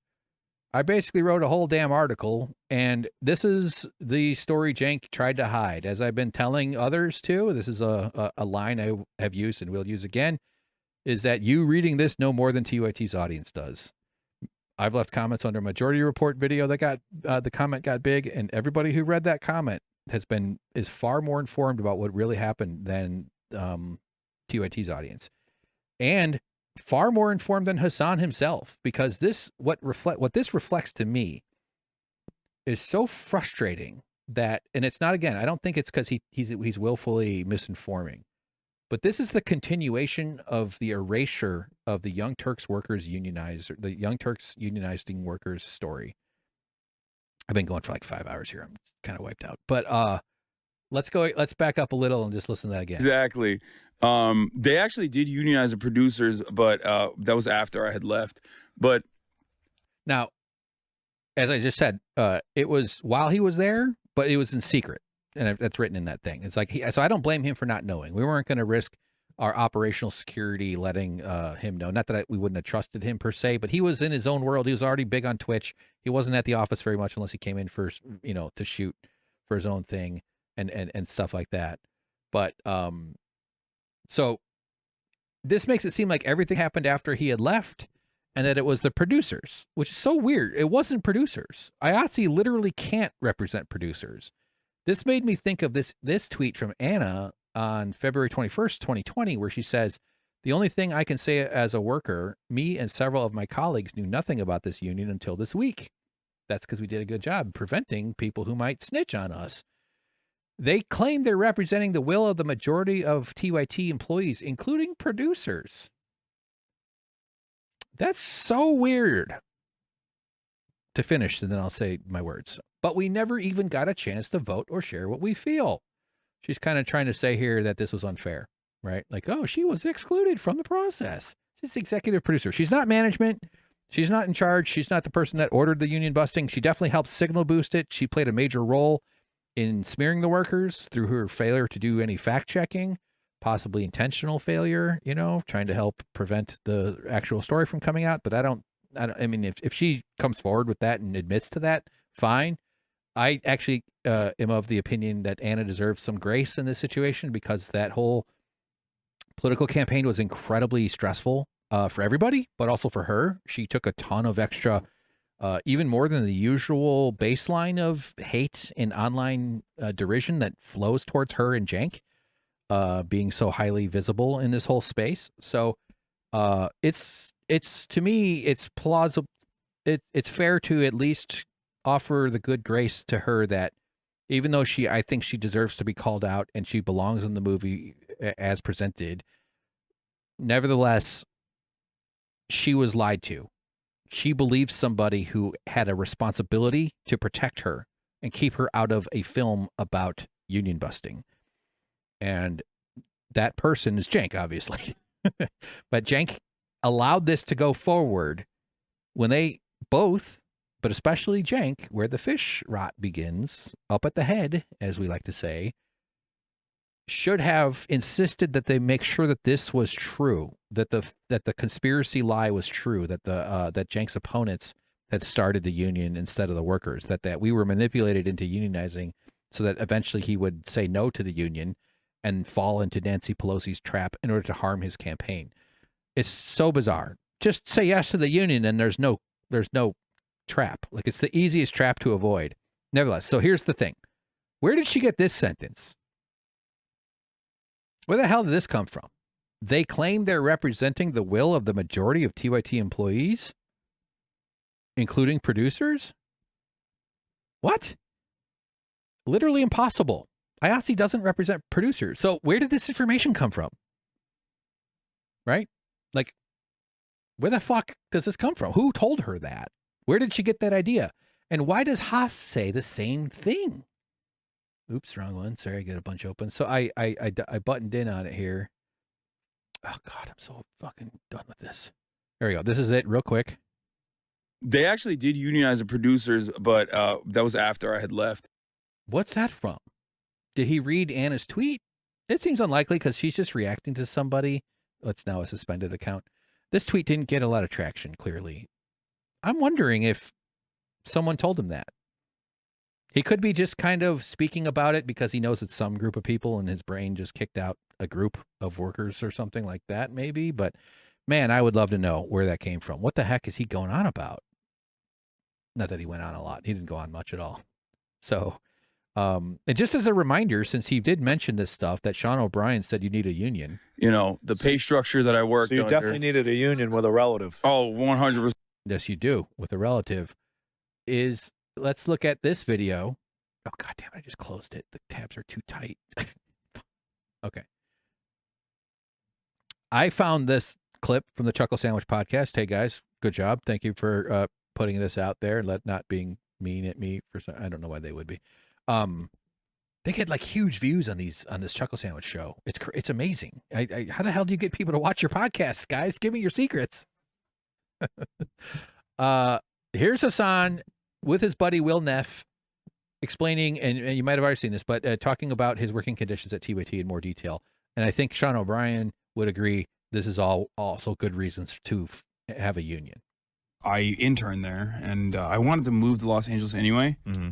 And my uncle was like, oh, this is an opportunity for me to hire someone and skirt some serious like labor regulations in his family. Sure. I worked at the Young Turks and I made I think my first year salary was like $21,000. Like it was under the. That's like this. I got money back from the government, so I started doing ad sales at the Young Turks, and they needed someone to do like direct ad sales, and they had no idea. They had nothing. Like they had no program dedicated to selling ads and inventory. I was there during this time. I remember this stuff. Not that I talked with Haas much at all, besides like I said earlier, like he would come up to me and talk about stand-up and stuff. But so I wasn't in on his, I wasn't privy to this thing, but I knew that he was doing some kind of ad sales deal, trying to, drum up business or something. And, people kind of talked. Everybody knew he was the uncle's nephew. He was nice enough, kind of, guy or whatever. A lot of eye roll sort of thing. Wears a lot of rings.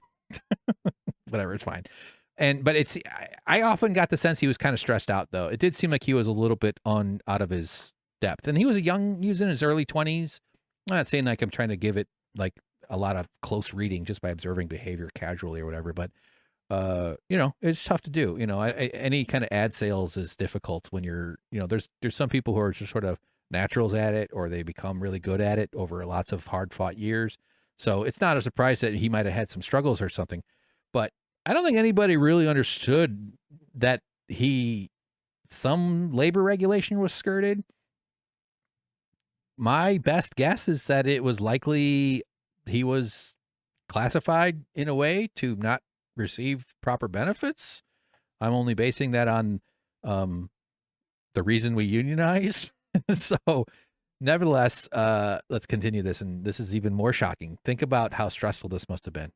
So I basically built that out. Right. Advertisement, sales, and operations in its entirety. Oh, wow. Because I got on Facebook and they were like, you're just going to do all of our Facebook stuff. Wow. Like, you're demoted. No longer are you doing sales. You're going to do Facebook. Well, that's because your uncle is letting everybody steal your sales deals that too. That's his true. uncle would like let him massage a sales deal to the last thing, then someone would swoop in and close it and take the commission. And his uncle would be like, "Them's the break." So it's interesting because his uncle basically at this point like tries to whiplash this. Like, basically be like, I did all this to motivate you. Are you on good terms with your uncle? Yeah, I still love him. But I mean, he was but it's yeah. You know, people are telling the truth and their voice goes, yeah. No, I believe he says that when he means it. I mean, what's he like his life hasn't worked out okay enough that it's probably okay for that water to go under the bridge. But what the hell, dude? What the F? His uncle would steal his sales commissions? Like, wow, amazing. So Sean O'Brien's suggesting that they had that he should have had his own union. Certainly, you know, the pay structure that I worked. So you under, definitely needed a union with a relative. Oh, 100%. No doubt. Yeah, exactly. They actually did unionize the producers, but that was after I had left.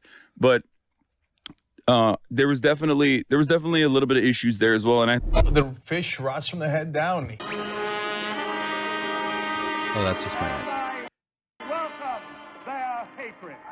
Yeah. So amazing stuff. The fact that he doesn't know what happened, though, is heartbreaking. Honestly, like this really bites in a sense because this is why I'm doing the movie. This is why this movie had to be done. It is absolutely inappropriate, unfair. It's an injustice that the left's most popular and richest, wealthiest socialist on our side, who's become a very capable advocate for these principles, who I believe him in this interview where they talk about all the support that they're showing for other unions and all this good work that he's raised money for the Amazon labor union. He's done other things, fundraisers. He's worked with other politicians in certain events. He's got a huge audience and he makes a ton of money. He's a millionaire many times over. And the people whose labor built his success, on whose foundational work his success would have been unlikely. Let's just say if he was working at a car dealership in New Jersey and started streaming on the weekends or on his days off and didn't have an uncle media company to practice and to get good at and to gain knowledge and notoriety and experience and opportunities to get on camera, opportunities to practice, to get better, to be kind of bad at it at first, to be goofy at the beginning, and then to get more opportunities. He took a lot of his own initiative, but there was, when people talk about nepotism, I think I said this earlier in this 100-hour podcast, but the machinery of that, and as I say, I would have taken the same nepotism, not even knocking him for it. He acknowledges it. I think it's fine. It's part of the way things go in this world. But like what that means is that he had access to all these creative professionals, as well as the gear, the promotional apparatus, and Cenk's beneficence, so to speak, but the workers who did the labor, the tech people who set the cameras up and the green screens and the teleprompters and the lighting, and the editors who did all the fancy stuff with the breakdown things. That's a lot of stuff I did. His primary editor was incredibly talented and hardworking and brought so much creative spirit and effort and energy and worn out cartilage that you get when you're a video editor to his videos. A person who was part of the unionizing, who had their own reasons, as well as the solidarity reasons of us looking out for each other. You know, everybody had similar reasons, I suppose. And I'm not even trying to apply anything. I'm just saying like we all worked at the same company is what I mean. And he should give that person a huge check. Honestly, I feel like that would be a nice thing to do. Just do that. I don't know why I feel like that's important. That's like one of my side quests with this thing. It'd be awesome if he did that. But it's just really annoying that like even now, Cenk's misinformation campaign worked so effective. It was so effective. And even to the degree that the guy who wouldn't be anywhere near where he is without the work of the people in this union is totally clueless about what happened, has no idea what went down, to the degree that he is repeating completely incorrect information that Anna also put out. So that came from somewhere. I want to know where that came from. I'm very curious to find out where that came from, because that's not right. Here's another one that I clipped out. This is also interesting. Let's just watch this real quick. Well, and I think that was my third, like, final radicalizing moment, I guess, was I had this IP, this intellectual property of the show that I, like, built out of the for free that I did because I wanted to do it on the side. It's something I wanted, and I knew they were not going to, like, originally they were not going to let me do it unless I do it for free, which is, you know, kind of lame. And this is your uncle's company. Yeah, it's my uncle's company. So he had to take initiative, and sounds like there was hours that went into it that weren't paid. I actually remember when he was setting up and doing like a shooting for Bro Tips. There was a producer who helped him out with that. I'm not sure if that person got paid for the hours of that or not, but I do recall being around. And to Cenk's credit, like, we could use equipment to film shows and to make use of stuff. He trusted us to, like, do stuff like that, not necessarily putting it out under TYT's brand or whatever. It's not like you could just like do that, but you could do, you know, try your own projects on some of the stuff within reason. You know, it's not, you know, but they were kind of maybe partially due to just not paying that close attention to the inventory, but it's not like they had a restriction on that. Although maybe these days there might be a bit of a more restriction, and that's okay. It's too, you know, every company goes through phases of that kind of thing.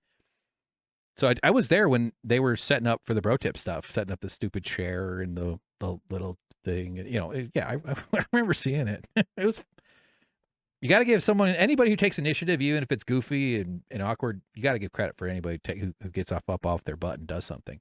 But let's just keep going. So he's talking about how initially he wasn't paid, and I don't think he's referring to Bro Tips. Just to be very clear, I think he's talking about the development of the breakdown with Hasan Piker. No, so I'm just like, I want to help. I want to be beneficial, and I also want to do this thing. I'll just do it. I'll just do the extra work for free on the side and, like, maintain this thing so that, like, you know, I can prove that it's good.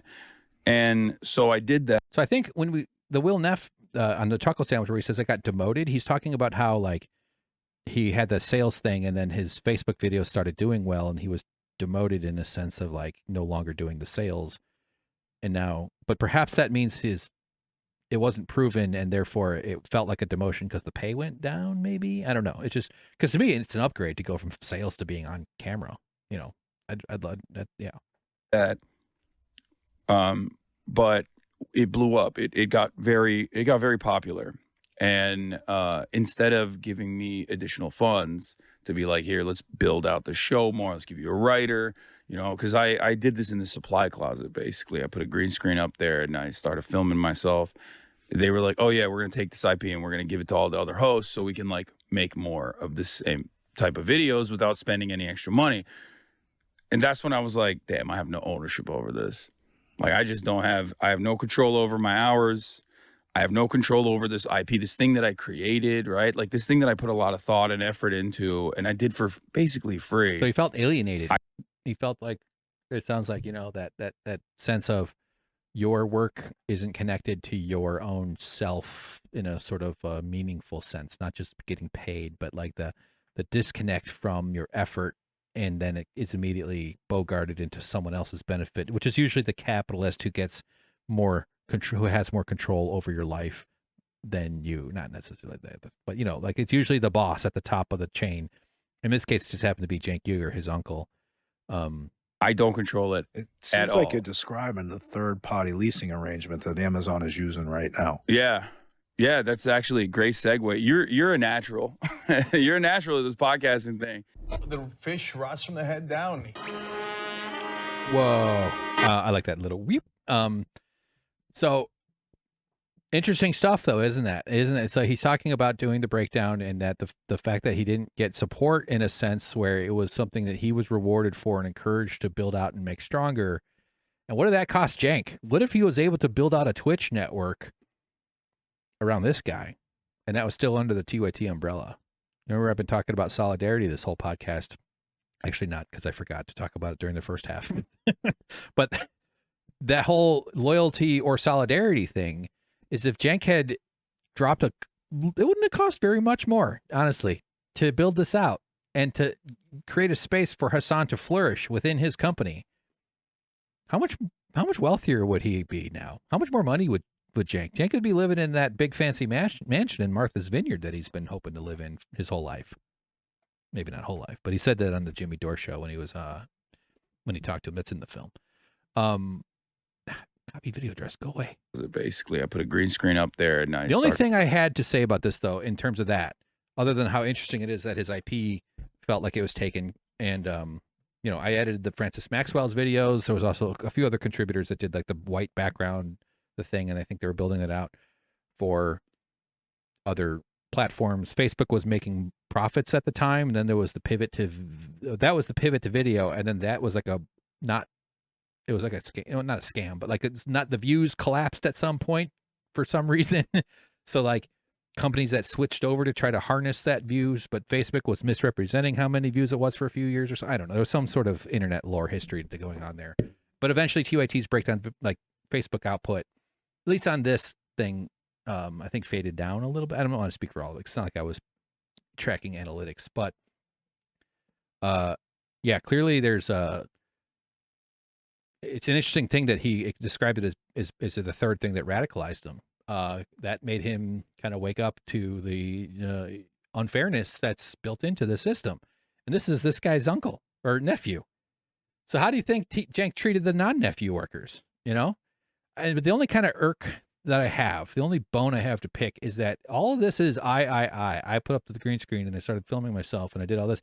And I don't know, I wasn't there for the breakdown origination moment where he did it. So maybe he did do everything by himself, had no help, did all his own editing, all his own publishing. That's possible. So I don't want to say that I know for sure that he didn't. But as far as I was ever able to tell, there was a hell of a lot of people doing work on this too.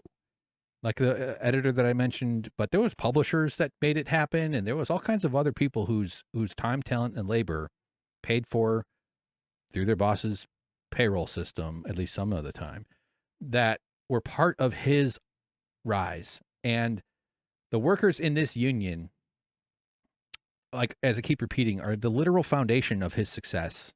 And someone with his principles, someone who I think he sincerely believes them, I think he has an obligation to correct this. This is not okay for the workers that built this guy's career, for him to be out there helping bury their truth. That's not okay. This is really fucked up, honestly.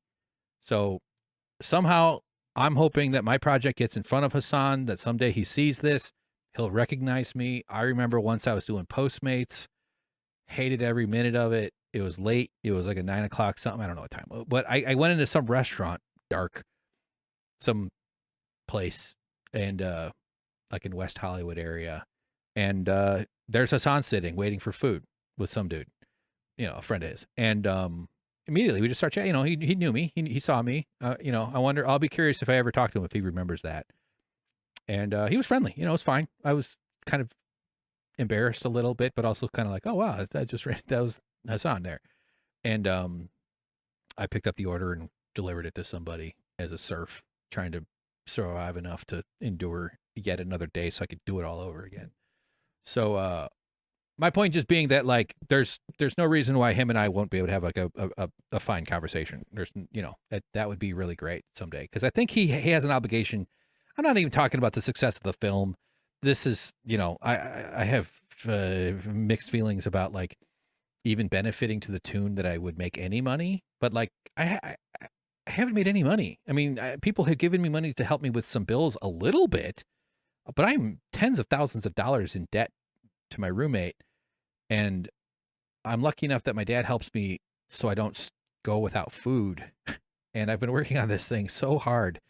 I have not made I would bet my hourly on this project is in the 4 to 5 cents an hour right now, based on the years of work that I've put in.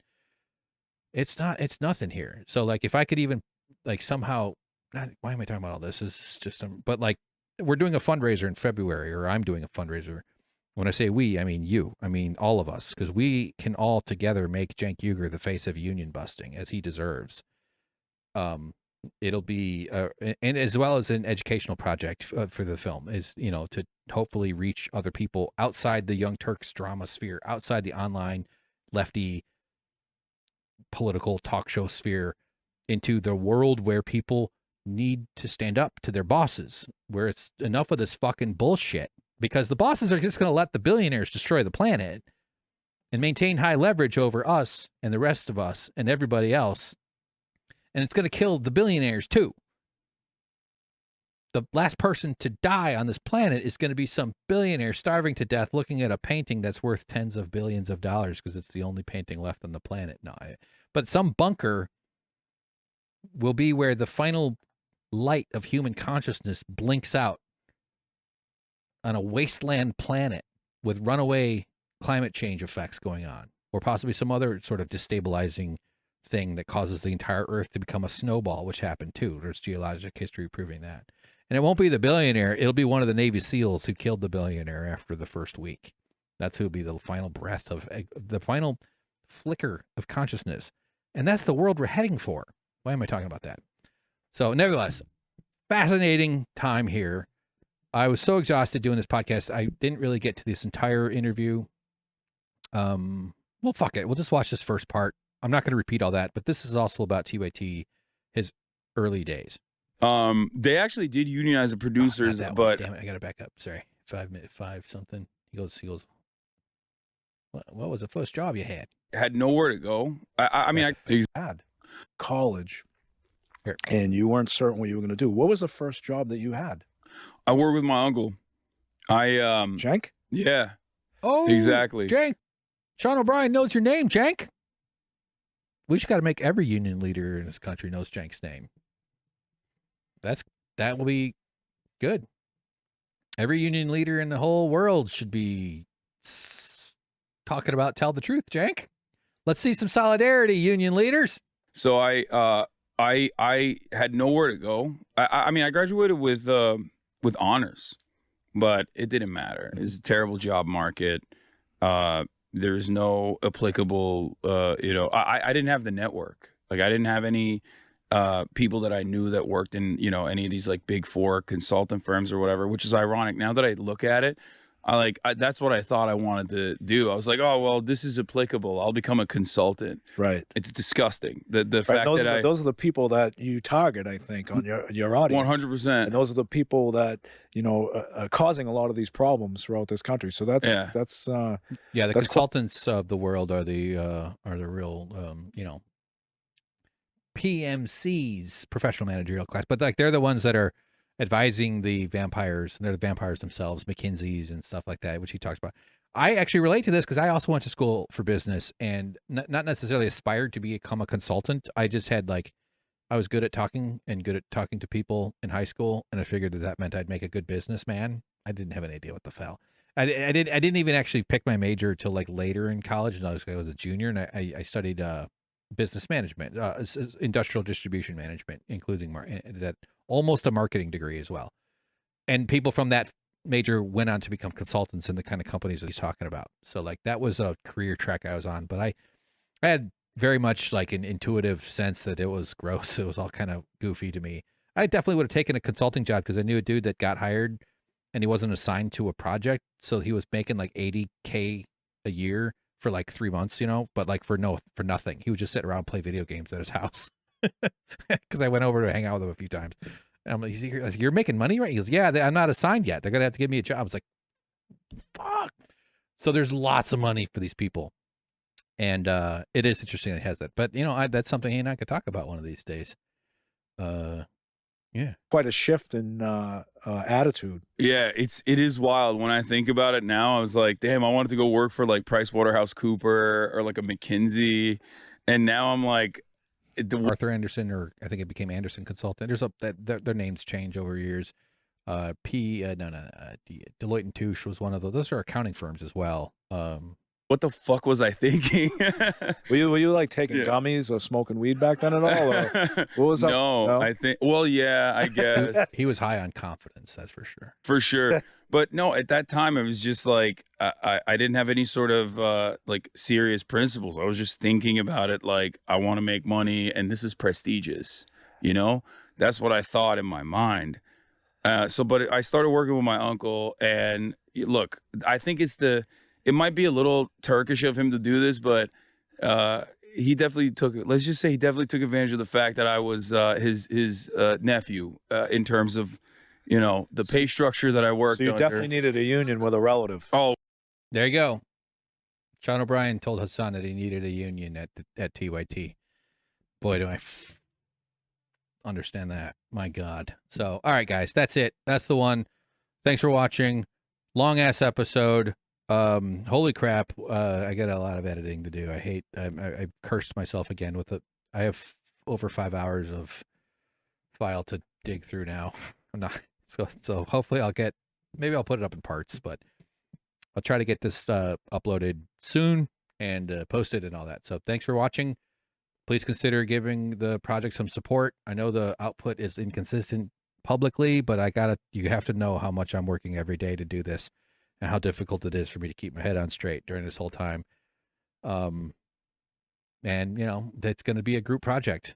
The left's group project is going to be for all of us holding Cenk Uygur accountable for misleading his audience, for the ethical violations of the classification to deny benefits, the union busting, and the smearing his own unionizing workers. This is a story that needs to be told, and nothing has proven that more powerfully to me than the very guy himself, Hasan Piker, completely clueless about how the workers were treated in the union of the people who built his career, who deserve his praise.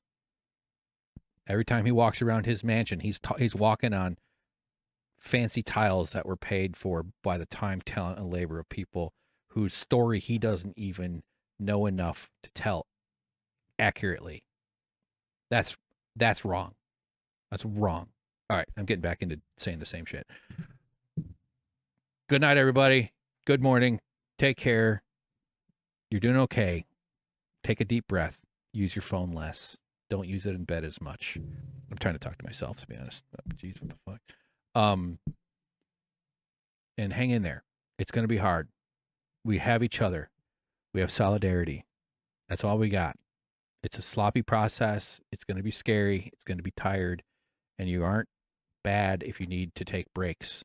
The world is not going to be better if you feel worse, okay? Without any actions following that.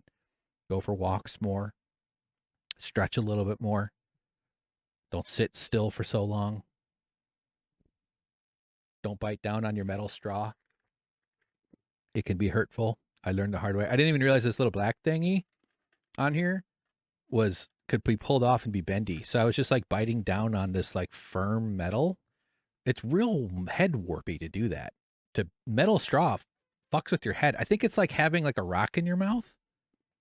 You know, it's like there's like a real intuitive kind of just like your body just goes like, ooh, something hard. Like something really hard in your mouth does not feel good.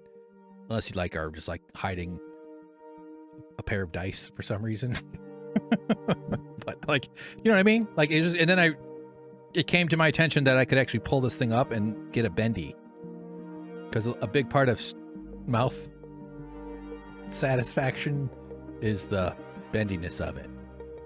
That's why when we have our AI spouses, making out with them is going to be very unpleasant. All right. Bye, everybody. Love you. Take care. We're doing good. That's not true.